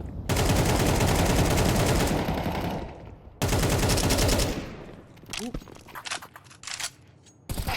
Oreos. And S5J has just pushed ramp. The aggression out of Rippler has just been really catching everybody off guard here. Look at that Mexi even re-swinging. Michu does find the back. There's some consolation. And there's a lot of consolation. These last 2 players are up. And hang on, Dax is going nuclear. Even makes the drop. Roka in the 1v2 now. Michu is low. Walk down vent. This position is unknown. Michu so low. Does Roka make his clears? Yes, he does. Finds that one. And finds the second. Swinging out, catching Dax on the climb up. A 6th round. Oh, and no matter what you do, it really just feels like Vitapler is unstoppable.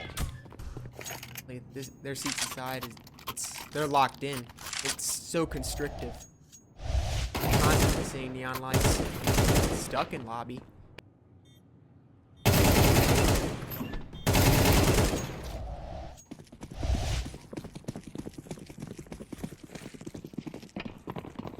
Nothing seems to be working.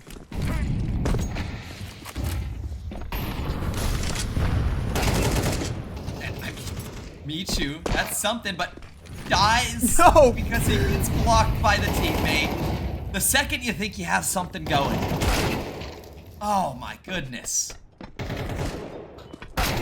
everything comes to a grinding halt. J-Trop's left alone. 1v3, now a 1v2. Bombs dropped right below heaven. It's like losing your favorite soccer ball right below a wasp's nest. I mean, what do you do here?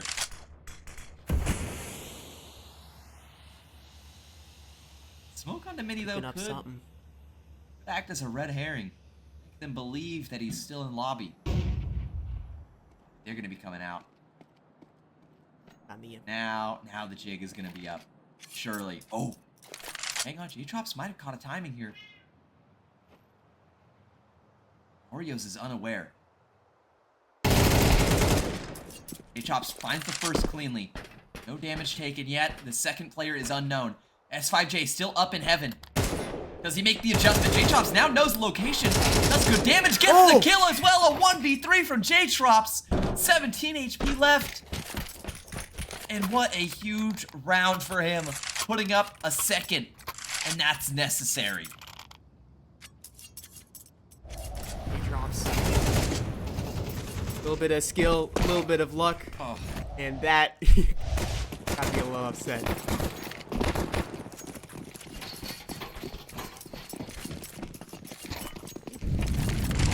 mean, look at Roka. 11 and 5. 9 rounds in. Oreos finding finding one.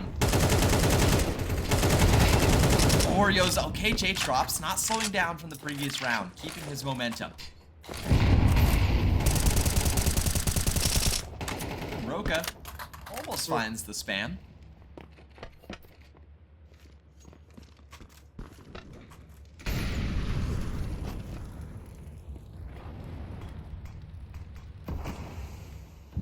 The late outside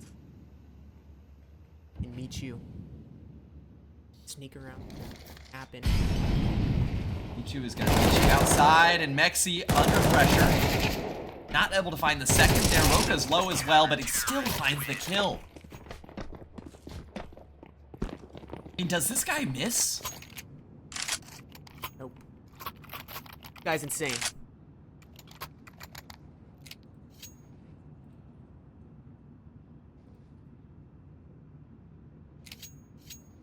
Wow, 7-2 off the bat. Yeah, I mean, this game is flying by.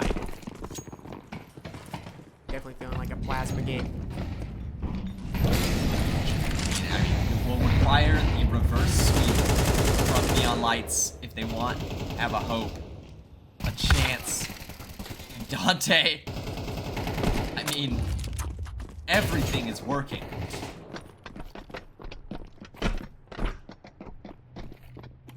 That's 5J now under scrutiny. Oh, Goes down to Lone Star, so silver lining has presented itself. Can Neon Lights capitalize? Has been planted.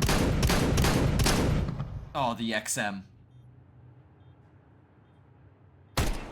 Dax, okay, finds a kill to 4v3. That bomb is ticking. Less than 30 seconds left. Michu finds one as well. Roka's out of this smoke. Finds one. We know Roka can clutch this all on his own. Smoke's gonna go down on bomb. There's 15 seconds remaining. He's gonna go for it, but J-Trops gets the spam onto Roka. And so a third round off of the back of Tech 9's and a scrappy ramp push. and Lights, you still have a chance at a decent T half. 7-5. It's on the table. Opportunity. Look at the 5 for Plasma. 5-7s, low util. MP9. J-Trops is getting aggressive with the op. Oh, one player's already crossed.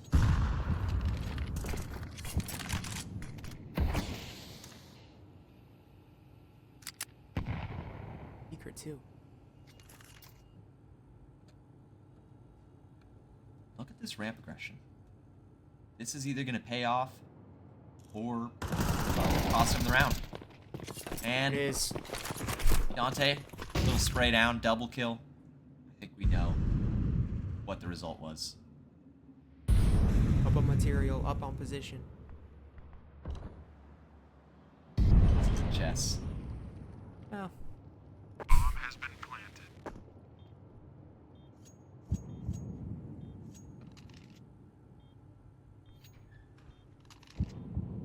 You are not Blitz.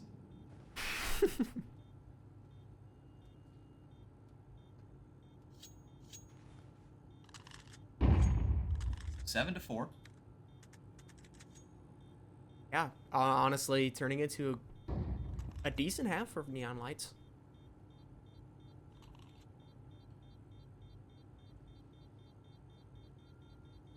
An actual shot at 7-5. Yeah, I mean, this map could be competitive. Terrorists win. Mexi goes down. Not ideal for the economy. And last round of the half, I mean, maybe they just misplanned their eco, but nothing is good right now on the Vitapler side.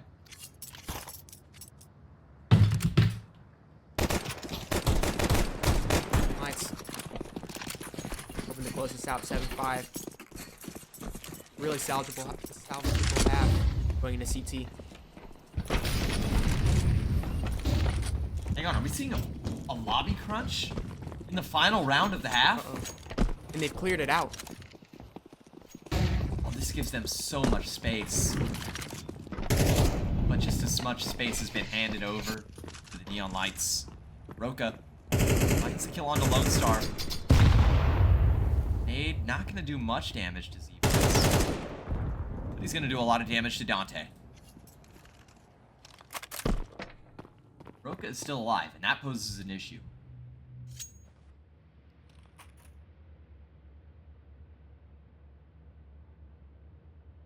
Call it in. Zidane doesn't get caught out by the timing. Instead, finds 2. And J-Trops finds a 3rd, so now it's just down to Mexi in the 1v4. And this is unwinnable.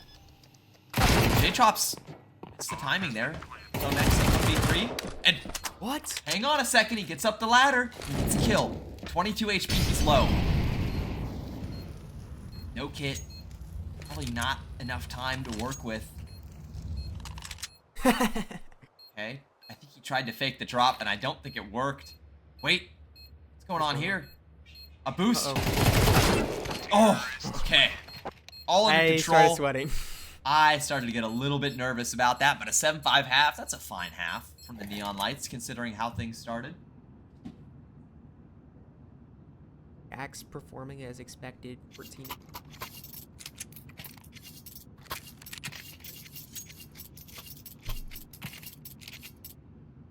We've seen this before, double dualies. You gotta remember the Lone Star 1v2. That was Jester, bro. That was On the other Jester. team. You're right. Oh. It's been a long day. I hear Lone Star, I imagine Yeehaw. Yeah, true. Lone Star playing alone on ramp.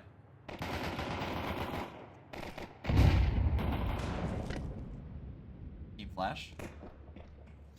But Plasma's expecting Neon to get a little freaky. Vitapler's playing this round very slow, very calculated, and Dante gets Dax and Roka gets Lone Star. Michu is alive. Uh-oh. They know where this last player's at. Roka sitting behind the door, gets the kill. That's an 8th confirmed. And in that round felt necessary for Neon Lights if they wanted to have a chance of getting back into this game.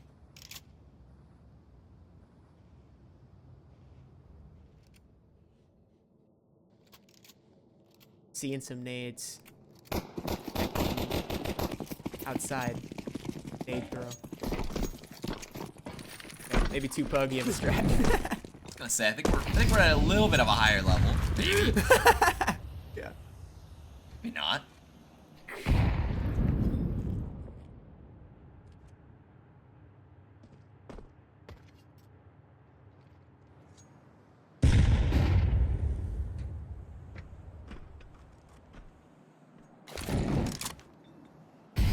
Disciplined round as we expect out of Plasma on these anti-egos.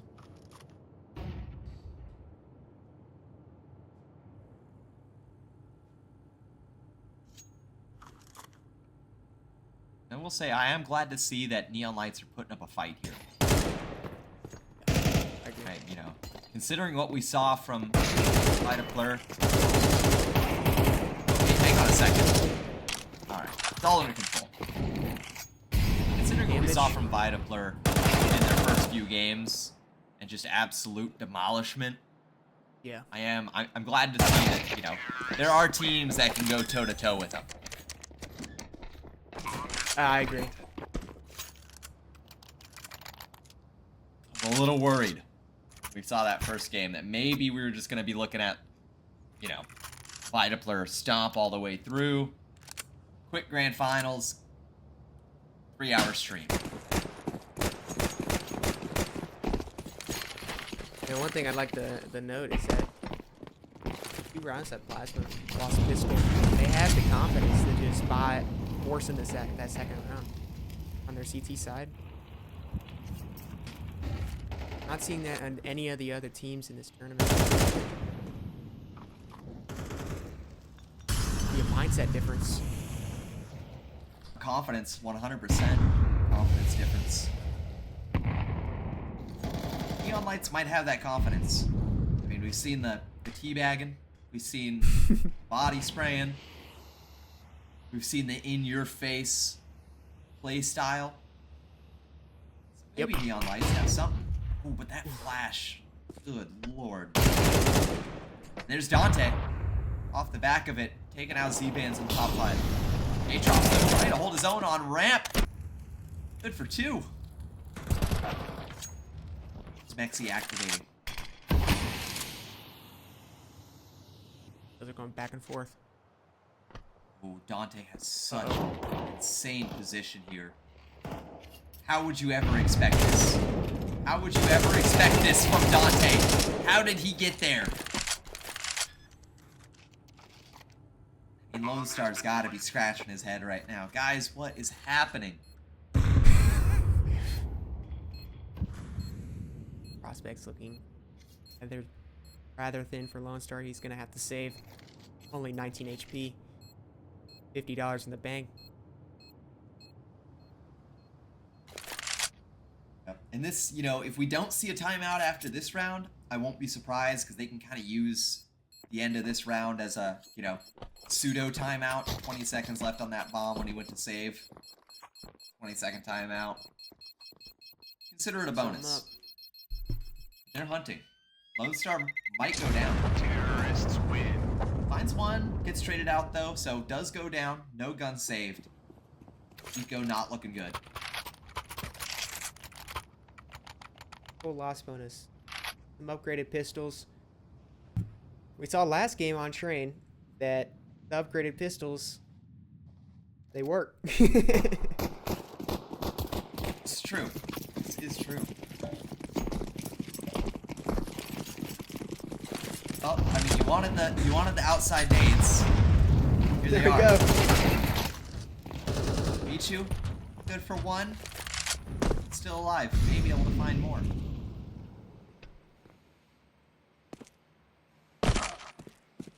Dante's on the hunt. Hungry. Spots player back then as well. Dante needs to find something here. Good for 1.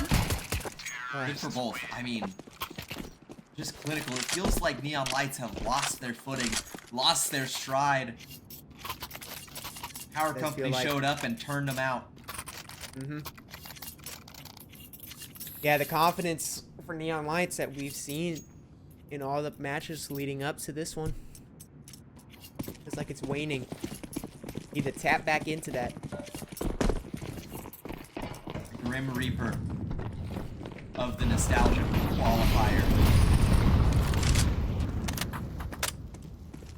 Can anybody beat them? Neon Lights needs to put on a show, but Mexi just wants to get this grand finals over with. Oh, and Lone Star barely misses the spray. Now waits for S5J to make the mistake. It's gonna cost him 93 HP though.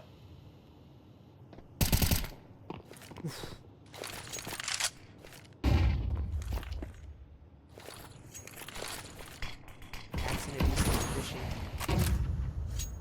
They're going for ramp. Nobody here.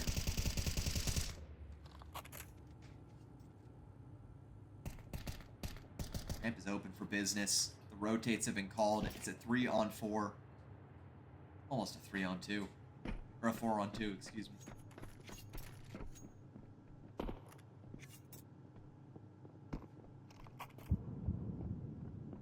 Ops. Dante, ready for this. Dante finds the kill. Bomb has been planted. So a 2-on-4. I mean, that's... You just gotta save. Hand over at 12th. And play flawless from there.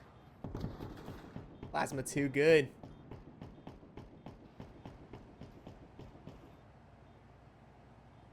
And 5-12.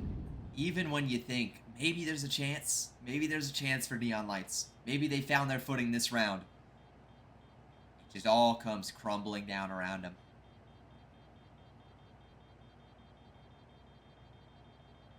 Yeah, the plasma mid round. Terrorists Oh win. Real good. man, and that's just a knife in the side.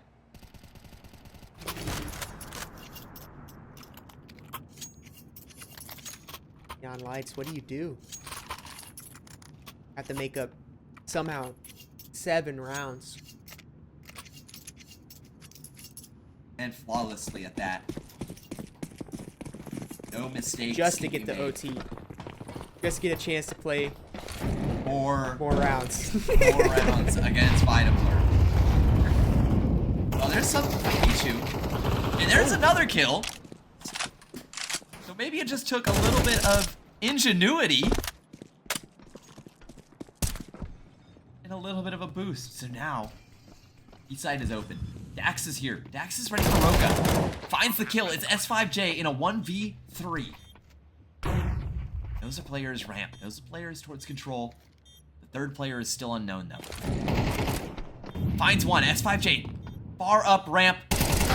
Gets dinked. Still alive though. It's a 1v1. And oh, you can't lose like this. You can't lose like this.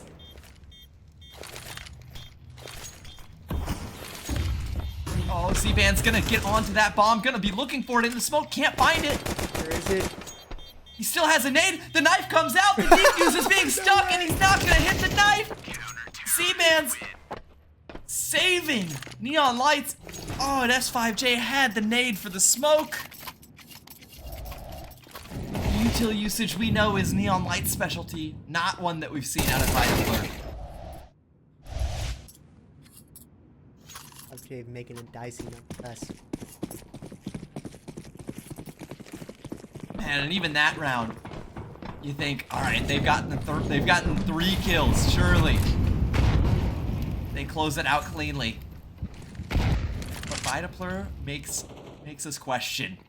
Okay, well, comes back, and now the aggression through lobby. Maxi gets traded out. It's a 3-on-3.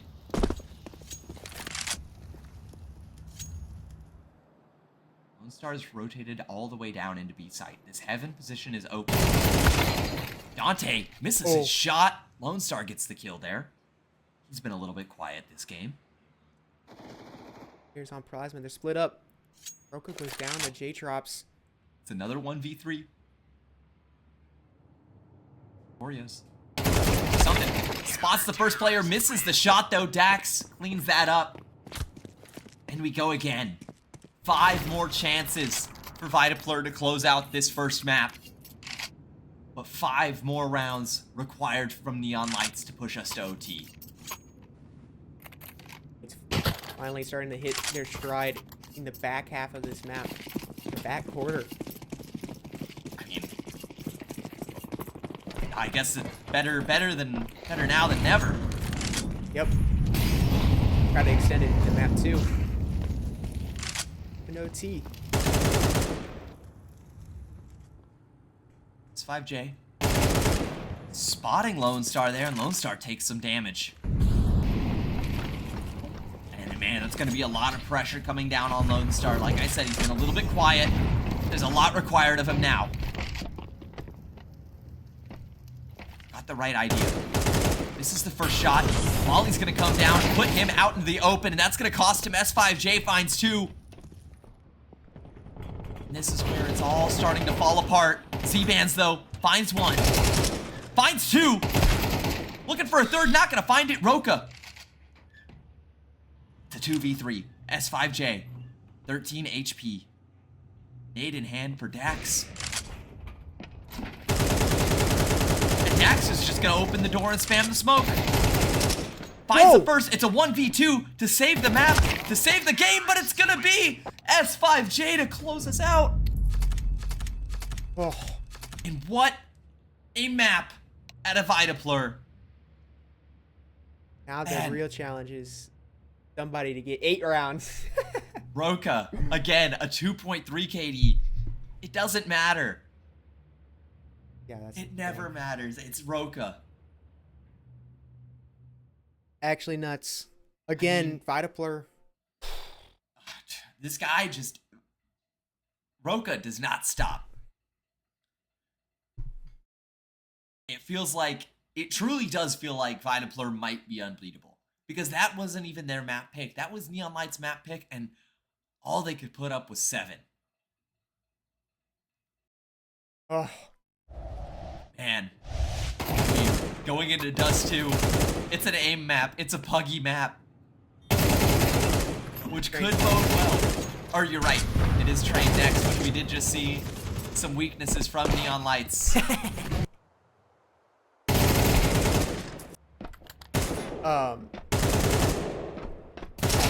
players are so challenging. You need such an advantage on player numbers. Make a close round.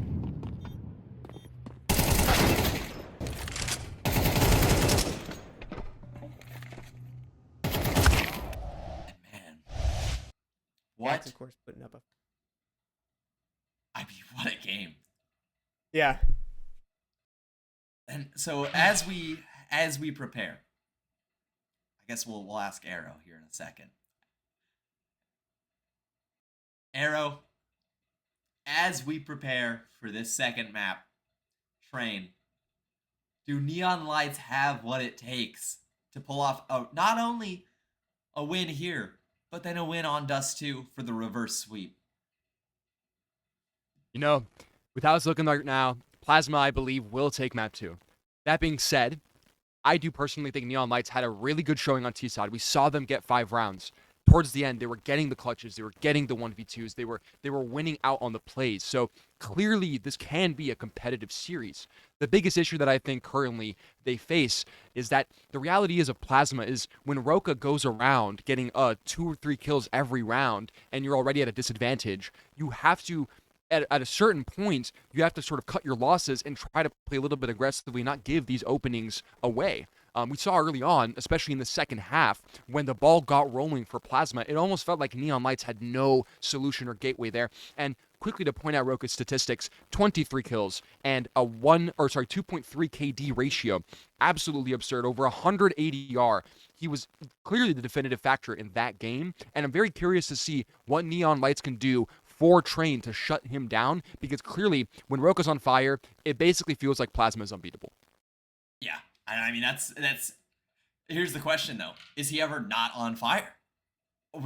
We've watched now what 3 of these Plasma games, 4 of these Plasma games, and every single time Roka has been there, and he's even on that first map when it was Dante at the top and Dante was the unkillable one, Roka was still there. Roka was still popping off. On that very first map against members only, how we started off this day nearly 6 hours ago. And now we're here. And it's so interesting. Oh, sorry, go ahead. No. You're good. Go ahead.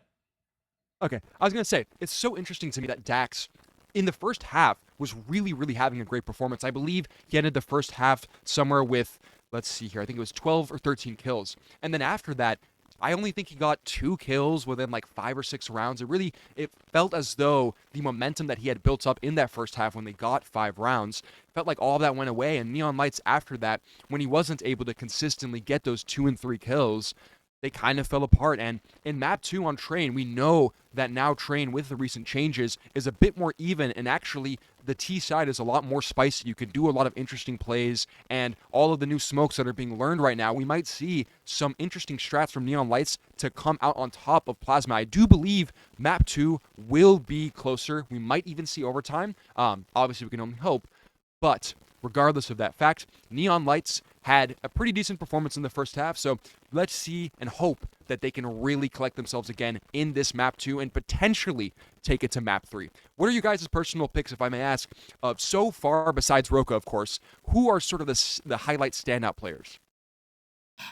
Okay, this one, he's not on Vitapler, but just overall throughout this entire tournament, Lone Star. He might have been a little bit quiet on Nuke, but Lone Star has just kind of been demolishing personally. I mean, Dax is also up there with him, but I feel like Lone Star, he's reliable, right? He might not be making the flashy plays, but he's just consistently showing up.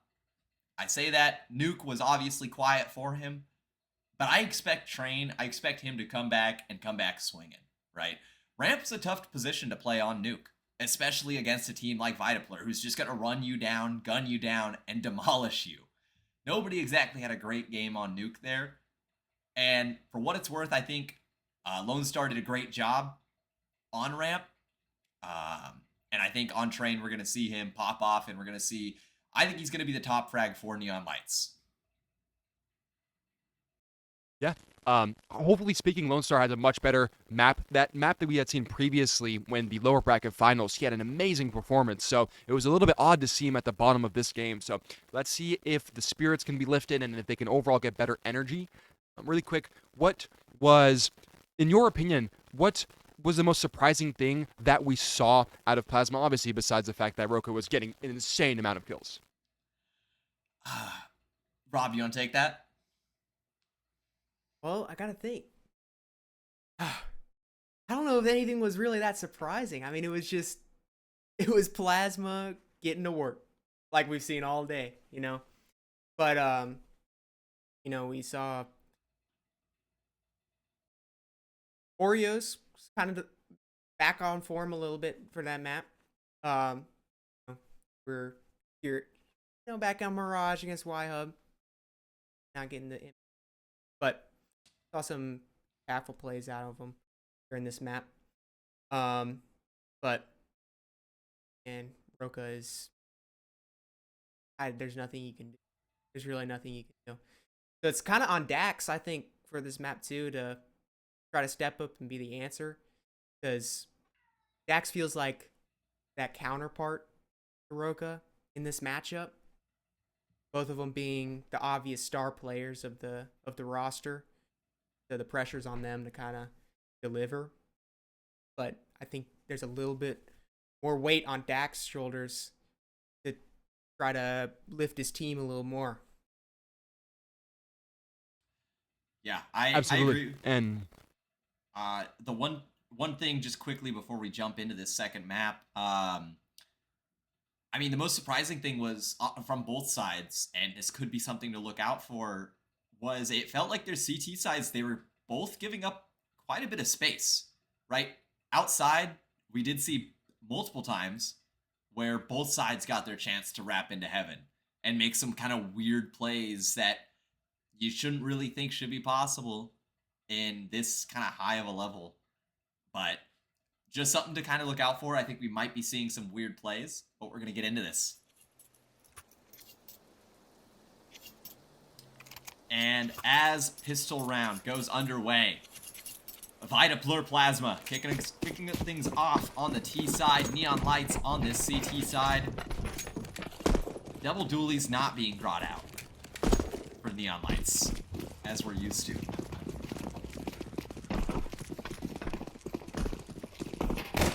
Faster Ivy. Oh. There's a lot of pressure all across this A site right now. No one knows exactly where to look. Lone Star good for one. Whew. But that's going to be the only one handed over by Vita Blur. Now, all down to Z-Bands. Already cushed. And, yeah. Quick round. Yep. It's still on the way about Plasma. Neon Lights, I mean, this is where it's do or die. You can't afford to lose this map. I gotta wonder. You think Plasma may have been watching the last game, saw Neon Lights, the way they play train, and yeah, we can beat these guys. I did think about that. I'm thinking maybe there's a chance that happened. That, maybe instead of hugging, these guys were plotting. These guys were sitting there. They said, you know what? We can win. We can win on train. Let's force them back into it. I think especially after that OT came out. Yeah. They said, okay, you know what? These guys have a lot of weaknesses, and we're able to exploit them. Guns.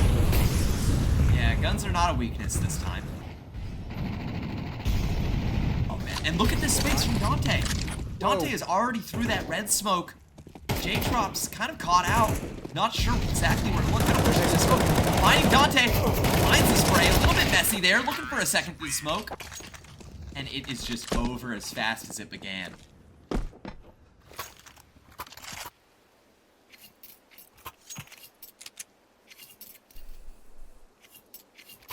Oh, 3 start. Ugh. 0-3 start and only 2 deaths handed over to Vitapler so far. Got Lone Star and J-Trops. Oh. Only neon light players with it. Oh, And a miss and smoke. miss smoke. Man, it just Everything's falling apart. Vitapler's got like their lucky pennies or something. Because it feels like no matter what, everything just works out for him. But Lone Star, good for 1. I saw somebody in the chat say that Lone Star was gonna top frag with 7 kills. Wondering if that might be a reality.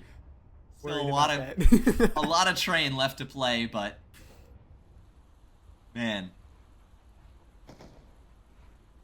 this is where people are tested. This is where individuals are tested. Whoa. And Michu, don't test him.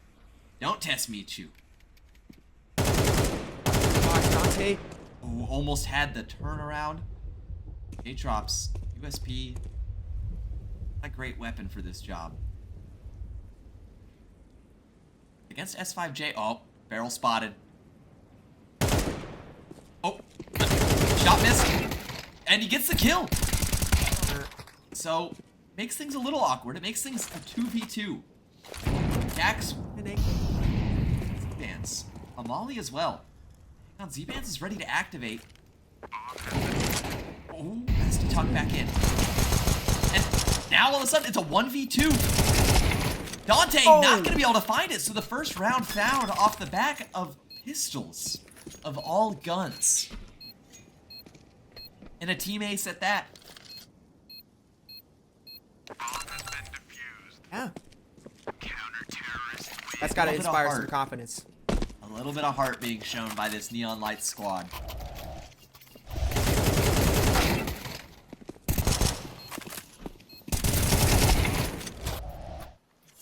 Hopefully they're thinking, all right, guys, maybe these guys aren't actually that good. We try on the smoke. Looks like it hit I'm this time. actually going to fly. Yep. Oh, and Oreo's aggressive with the op. Finds J-Trops immediately.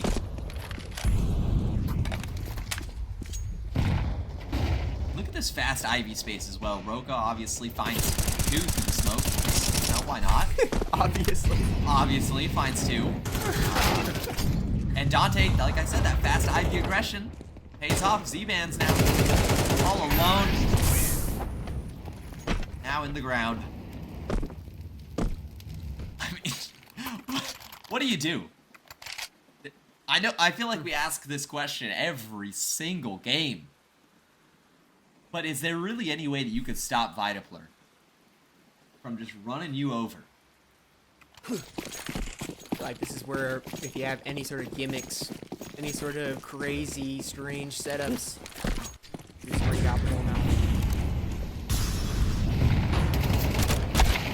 And, well, there's an attempt. Okay, there's something out of Lone Star. And J-Trops chimes in with 1 on Demexi. Now it's Got 5J the word here. activating. Now, it's a 2v3. J-Trops needs this kill, finds it. And it's all down to Roka. A 1v3. We know he can win this. Don't give him any chances. He's out of the smoke. That op is now posted near cam. Oh! Counter-terrorists win. Hey. Z-Bands. Okay. So second Over round. the double up. And that's probably the good play.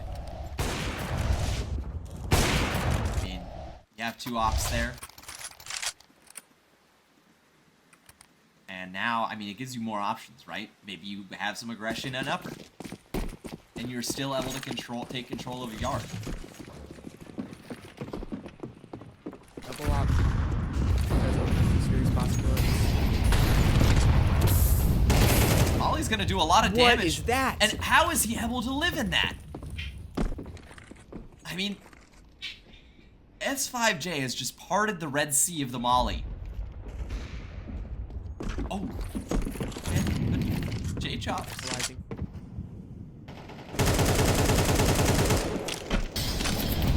site is under serious pressure. Molly is missed. That was their last Molly on this T side. One smoke, one flash, a couple of HEs. Smoke's gone. A lot of retaking kill available. And Dax activates. Only good for one though. Roka and Mexi chime in for 2. It's a 1v2 here. Roka all alone. This one, a bit easier of a clutch. Give him opportunities. When does Roka start to suspect? Maybe he's coming from behind. Caught off guard. Michu puts up a 3rd. Man, these rounds are close. These rounds are close. Neon Light's feeling a lot more confident on this map. I mean, you have to. You have to just brush it off and say, you know what, we're gonna play our game. Whatever happens, happens. But we can't play into the Vitaplur play.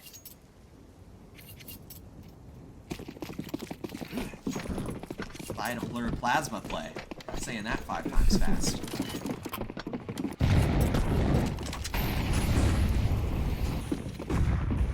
Tech 9 rush. Yeah, he's maxed out.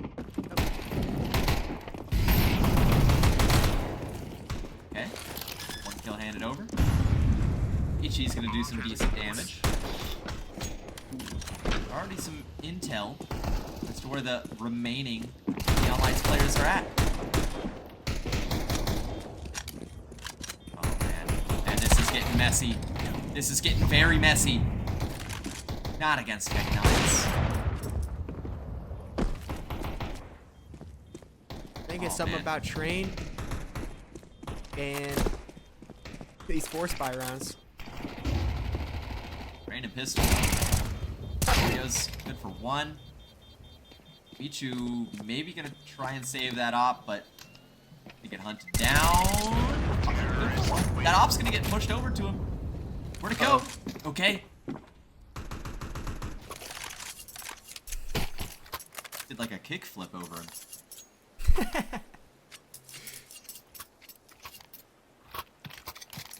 Got a little bit of something to work with the saved op. But now it's Neon Light's turn to show what they can do with the pistols.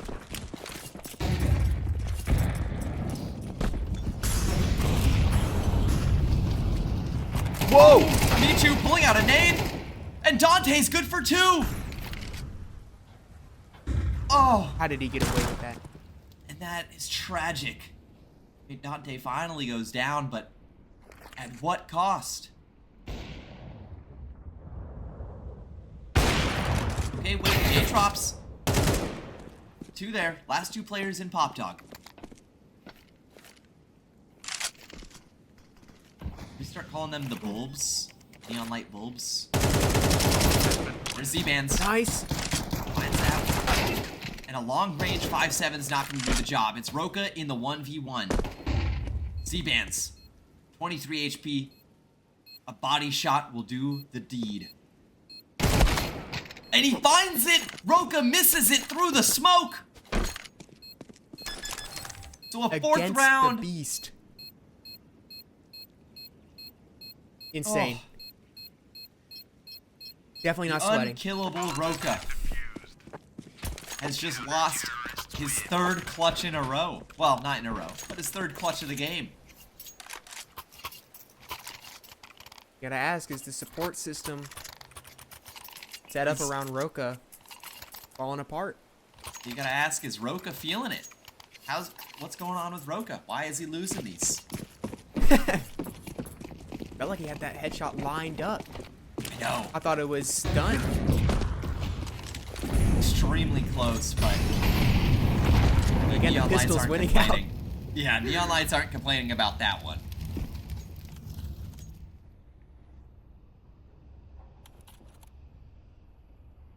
In a lot more B action as compared to the Neon Lights Y-Hub match. Plasma preferring B side a little bit more. It is a bit interesting. maybe a little bit tougher for the CTs to know how to defend. Things up. Yeah, Lone Star's good for one. There's another player here. Looks it off, sends him packing.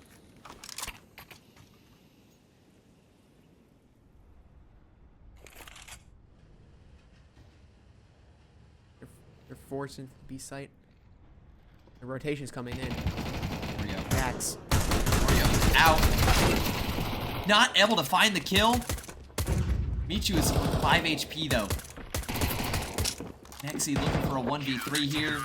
Not in this lifetime. A 5-5 half. Very competitive. Or not half. 5-5 scoreline. This is looking exciting. competitive. Yeah, this is exciting. This is looking good.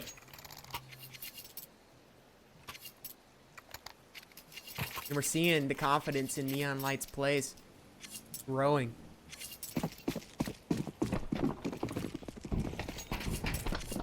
And it's working.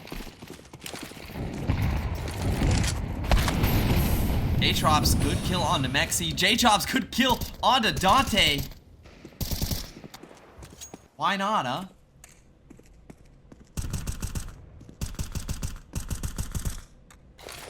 During that tied half. At 6. Feeling likely. Les Roca has something to say about it. I mean, this is the guy you gotta look out for.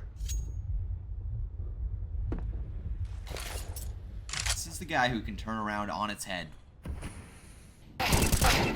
Oh my god! S5J turning Dax onto his head, making him wonder what happened. Not able to find the second one being, but Roca goes down. Oreo's all alone. And that's gonna be a 4K against the Deagles for J-Trops. 6 secured. Alright, I have a question for you. Yeah. Do you think it's Sedge? S-E, but it's 5? This has just dawned on me. Maybe it's an I A. don't know. No, because then it would be 4. What do you think S5J would stand for? Smoked 5 joints. Ooh. Probably. Dante, Okay, aggressive. fast. Hang on a second. These Mac 10s. Full blind. That's... J-Trops, that op is doing work, and it's putting in the effort that is required. Dax drops the bomb, and this is looking like a 7-5 half in favor of Neon Lights. Incredible. J-Trops holding the line. Round after round. 4K into a 2K, sitting at 13 and 8. Doing his job, staying alive and finding kills.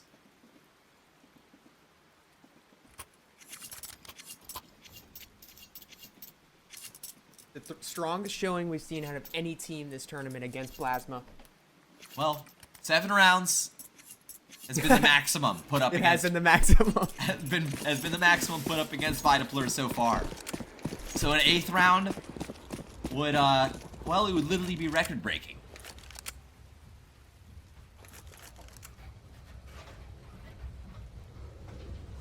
Our Neon Lights up to the task. This USB on Oreos. He's been a little bit quiet. Been at 6 and 8.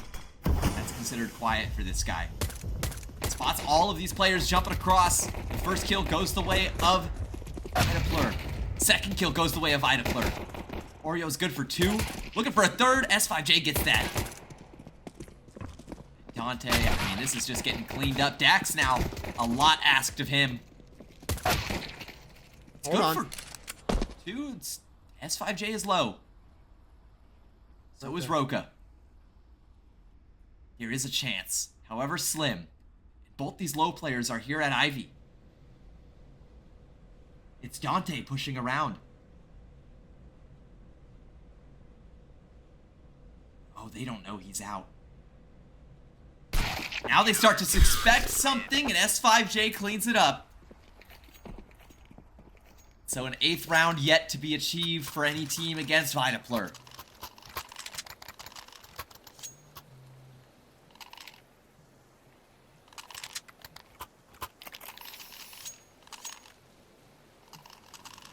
Now, Neon Lights, Great attempt. what do you decide to do? Just straight up blocks. Getting the save, no bomb plant. Running out A. Ouch. Stop. That's all you can say if you're Michu. Oh, that molly. It's gonna be perfect. Gonna force out Lone Star.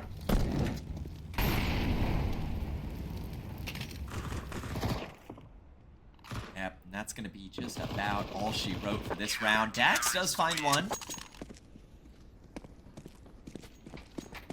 The 7-7, all tied up scoreline.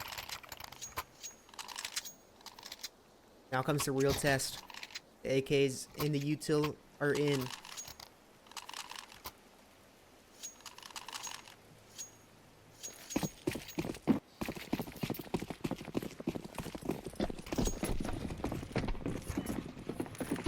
I just gotta make this happen.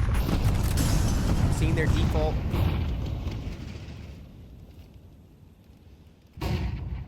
They need to make these AKs sing. There's one. Oreos, though. Let's end this. And Mexi, good for one as well. It's a 3v3. And Lone Star's out. I don't think they're aware. Spots. Oreos. Back red. Whoa!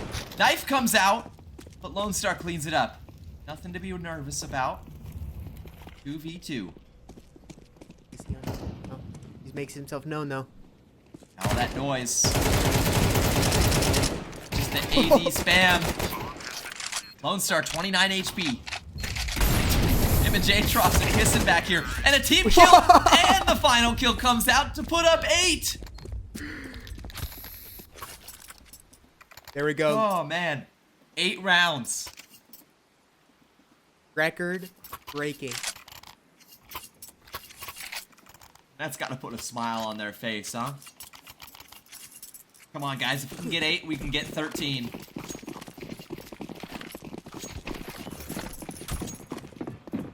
Maybe it was a mistake for Vitaflirt.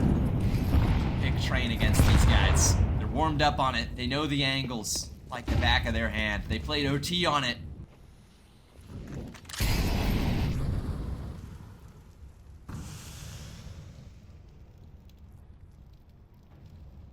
But the timing could be caught by Mexi. Lone Star is aware of the possibility of some aggression. Mexi decides to back out of this fight. Doesn't want to take it quite yet. Oreos finds the kill onto J-Trops. Now Mexi's going to be put under a lot of pressure here. He doesn't quite know where he wants to go. And instead he's going to swing out into the spray. Going to be caught with the reload. It's going to be Z-Bands, but look at this aggression already coming through B. Lone Star, well, all alone in the 1v3 here. Going to go down. It's 8-8, and this is a back and forth game.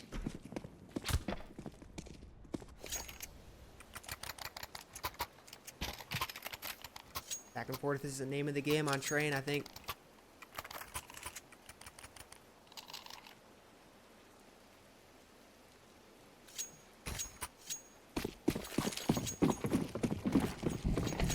Never know what to expect out of these force rounds. Tech 9s are out. I mean, yeah, you want to say Vitaflirt just wins this round, but we've seen it go the wrong way. Or the right way, depending on who you're a fan of. So many times. Oreos gets a kill while blind through the smoke. Lone Star with a 2K spray down, looking for a third, not gonna find it. Roka and Oreos chiming in for 2. Now it's just down to Michu. Finds 1. More required. Oh, M4 in hand. Knows that there was a player, Long Dog. Finds the kill. It's just down to Oreos. Oreos knows where Michu's at. Gonna be caught with the back turn, and that's gonna be a ninth. 2 rounds in a row, finally. The curse is broken. A 4K from Oreos. Michu saw Oreos on that jump spot. He did.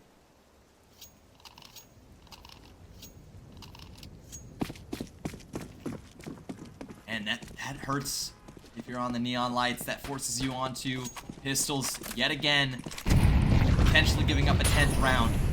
Double digits. A scary prospect going into the twilight of this game. Double up push coming from the CTs. Oh, and S5J hung out to dry here. For 2, but that's it. The B take is on. Bomb confirmed. Just a little bit more money. And Mexi, Oreos chiming in. Dax in the 1v3 now. M4 in hand, sure, but not able to get anything else. So a 10th round for Vitaplur.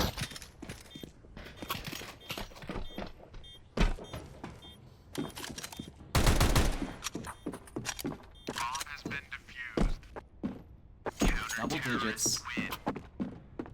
2 rounds from map point. 3 rounds from winning this grand finals. And booking their ticket to Seattle. Well, they've already booked it, but getting their fees paid for. Neon Lights, just by being here, is already confirmed. They're going.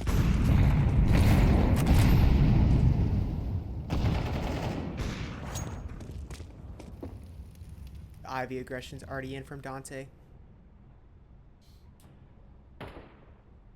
Oh, and Dante gets the kill. Not a point of damage taken. Just wisely backs out. Doesn't want to overstay. Doesn't want to give up the opportunity for a trade kill. J-Trops is going to be the one to find it on Oreos. It's a big pick. Top frag removed. Roka yet to fully activate this game.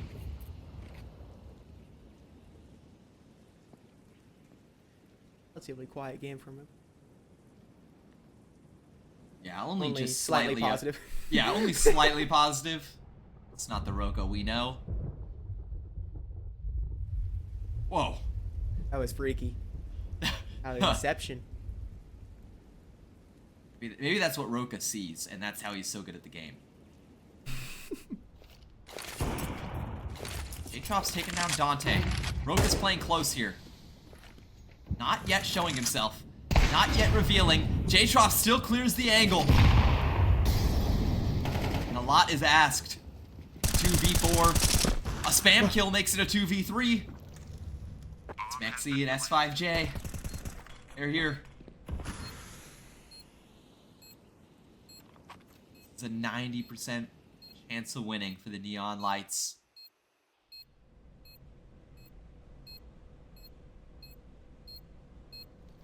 Oh. Shoulder. Dax. It's Mexi. And that tells S5J it's time to go. Let's not go for this. Let's just save this gun. So a 9th handed over. There is a chance here for Neon Lights to make a comeback. Tie up this game. Terrorists win. That was a strong round from Neon Lights. What's the read on the eco from you? What do you think they do here? 1 loss bonus. They have 1 saved over. I don't know. Like they decided for me, buy.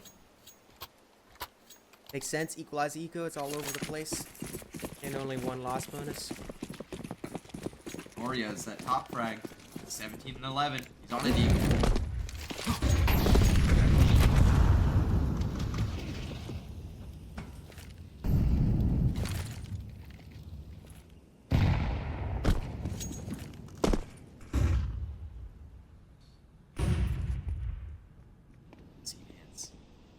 Z-Bands might be for a little bit of surprise, but there's a surprise. Oreos gets a kill on Michu. Roka does end up going down. So I think for the first time in this tournament, Roka is negative. Shocking. That's a crazy thing to think about. Neon Lights actually doing it possibly here, but S5J catches Z-Bands with his back turned. Mexi trades 1 for 1. Gives up his teammate.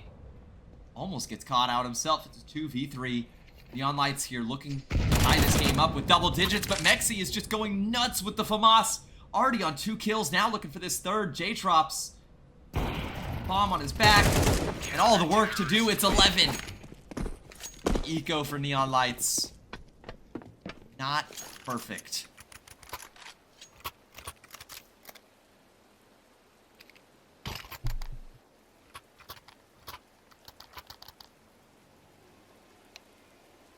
It's a tough spot. The timeout coming in. This is wise.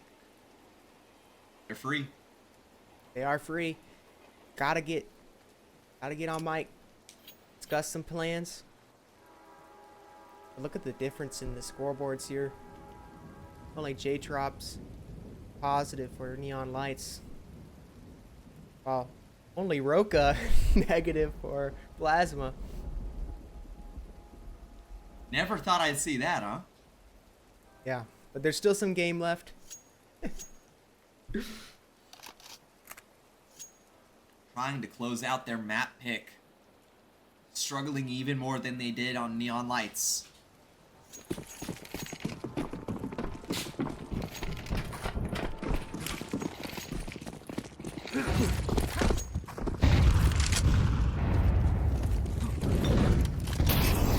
Oh, and a missed Molotov, it looks like.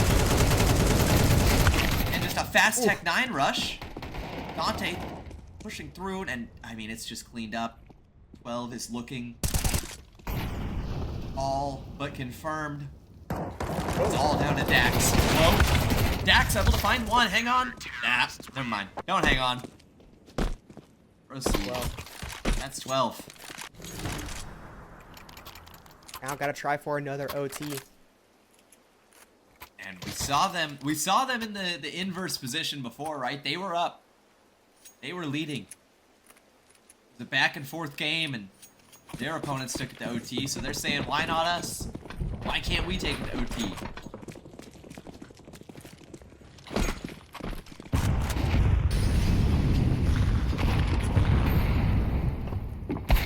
Leo's with the op. And the fast aggression, one more nail in the coffin, 4 more to go. Oreos, but Dax has something to say.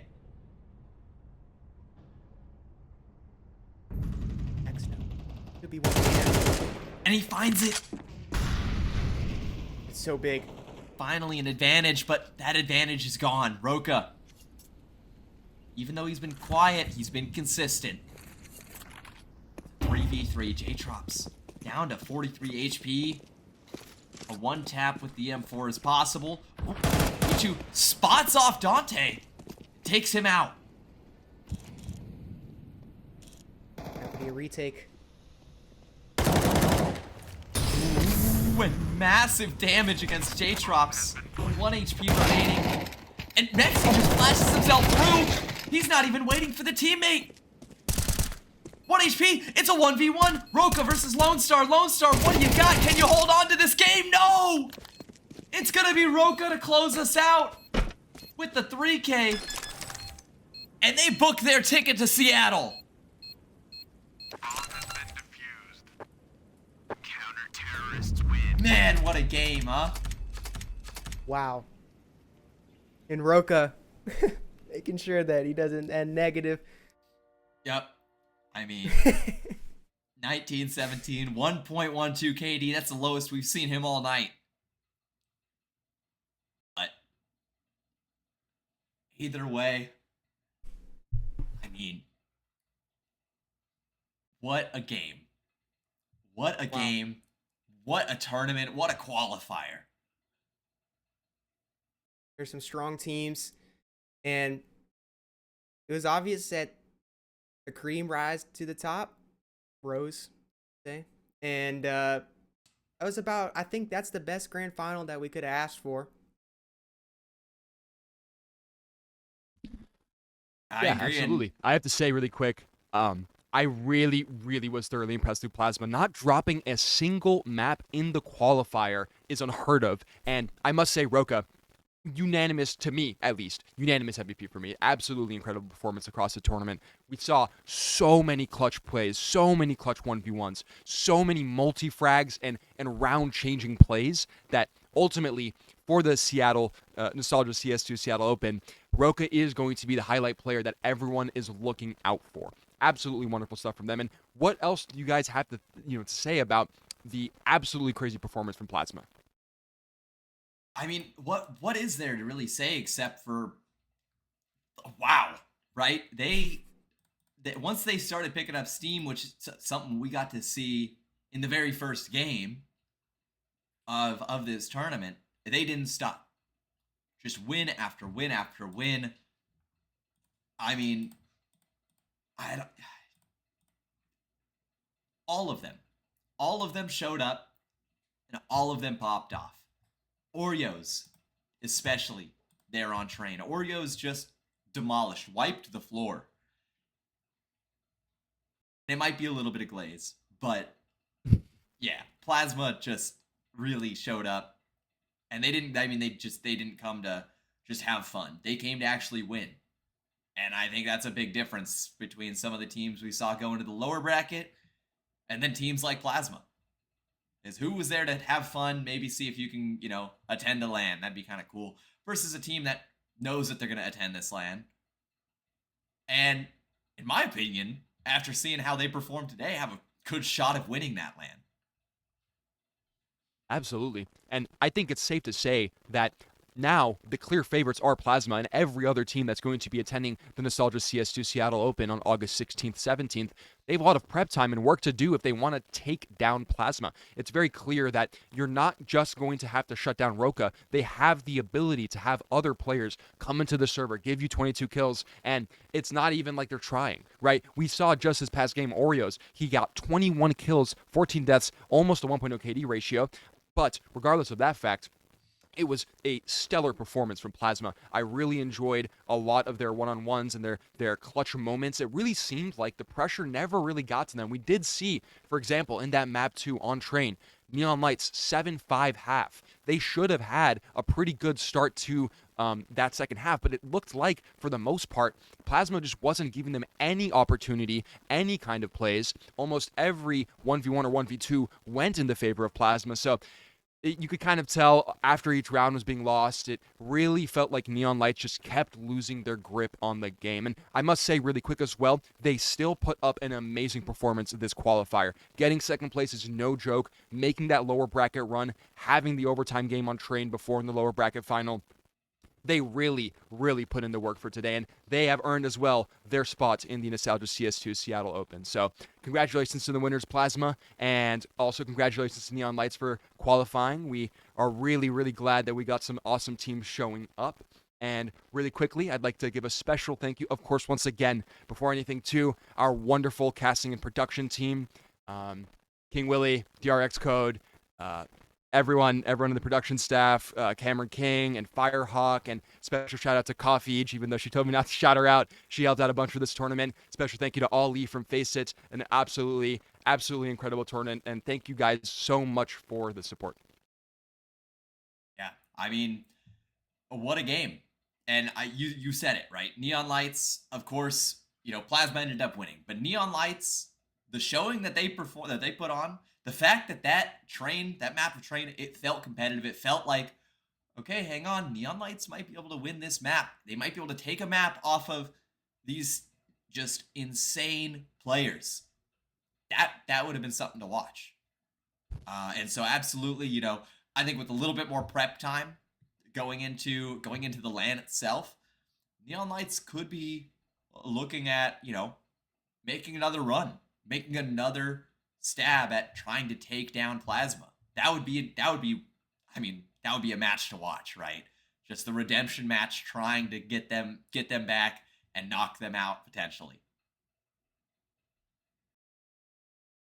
Totally. And really quick, before we move on to the next part, we just want to quickly, what are your guys' personal players to watch out for in this tournament, not just from Plasma or Neon Lights, but across all the different teams? Who are your guys' personal picks? Oh, I am I am going to have to say, hang on, let me pull it up real quick, because I need to make sure I'm not spitting misinfo. I am gonna say Quirch. I'm not sure which way I pronounce it. Yeah, yeah. But off of YHub, I mean those guys put up a good performance against Vitaplur for sure. But I think Kirch could be somebody to look out for going into the LAN, if they're attending, and just keeping an eye on them going further into other events and other tournaments. Yeah, I'd agree with that pick. Also, Sway from YHub as well. Also a solid player. Great on the op. Saw some great shots, some great moments, round changing moments really out of him. So another player I was really impressed with. Yeah. What about you, Arrow? Who do you think people should be paying attention to and looking out for? Absolutely, yeah. I have to say really quick, I personally think from Plasma, the obvious pick is everyone's going to say Roka and Roka and Roka, but I think Dante and Oreos are going to be, if almost as good as Roka, maybe even better. We might see some absolute crazy peaks in this tournament. And obviously, let's forget about Plasma here for a second because they are the champions. We do want to talk a little bit more about them. Really quick, I personally think the most standout team this tournament, given the expectations for them, would actually have to be either Cosmic Spares or B-Hop Esports. They came into this with some previous experience, I believe, from most of their individual talent from Advanced and ESEA Main, but they came together, and we saw so many maps where they were not just coming into Pug and just have a little bit of fun. They looked like, just like Plasma and just like Neon Lights, they looked like they wanted it. They wanted to win this. They wanted to secure that championship spot, even though they're already attending. And that's something that I think for the LAN event, that is a great sign. That's a great show of spirit. And as long as they go into this LAN event with the expectation that, you know what, we might not win the whole thing, we might not even get second, but we can sure as hell put up a fight, and we might be able to take some maps off because, keep in mind, the Generation NSTLGA CS2 Seattle LAN will only have best of threes, double elimination. So teams are really going to be put through the ringer to see their true map pool depth and what they can bring to the competitive scene. So that's going to be super exciting, I think, to see. Awesome. Yeah, I think everybody is excited to watch that. I know I am. And also, just because they were kind of the fan favorites, we have to give a shout out to Dirty Wawa for making their run. I think I probably read 15, 20, maybe more chat messages asking us when we're streaming their game. Well, if they show up to the LAN, we'll be streaming their game. Maybe, yeah, we might see them at the LAN because technically speaking, this is just as a point of reference for the rules so everybody knows. If a team decides to not accept their invitation or obviously their paid for pass for the event, the team that directly placed below them will receive the same invitation status. So basically, if second place doesn't want to go, third place gets the same position. So we'll see what happens and obviously what teams are going to be interested or not. It'll be really, really exciting though. 8 teams, $5,000 prize pool for the NSTLGA CS2 Seattle LAN, $3,000 towards the winner. Who will be crowned the champion at the LAN event? I guess we'll have to wait and see. But awesome. Anyways, thank you guys so much again for the stream. I want to give a special shout out again to the casters, to the production. Special shout out to GameWorks for being able to give us the opportunity to host this LAN event in the Pacific Northwest. I want to bring Counter-Strike. I know you guys want some Counter-Strike, and we just want to help North American esports get to where it needs to be. Aside from that, thank you guys so much for the stream. It has been my pleasure, and hopefully we'll see you guys on August 16th, 17th at GameWorks Seattle.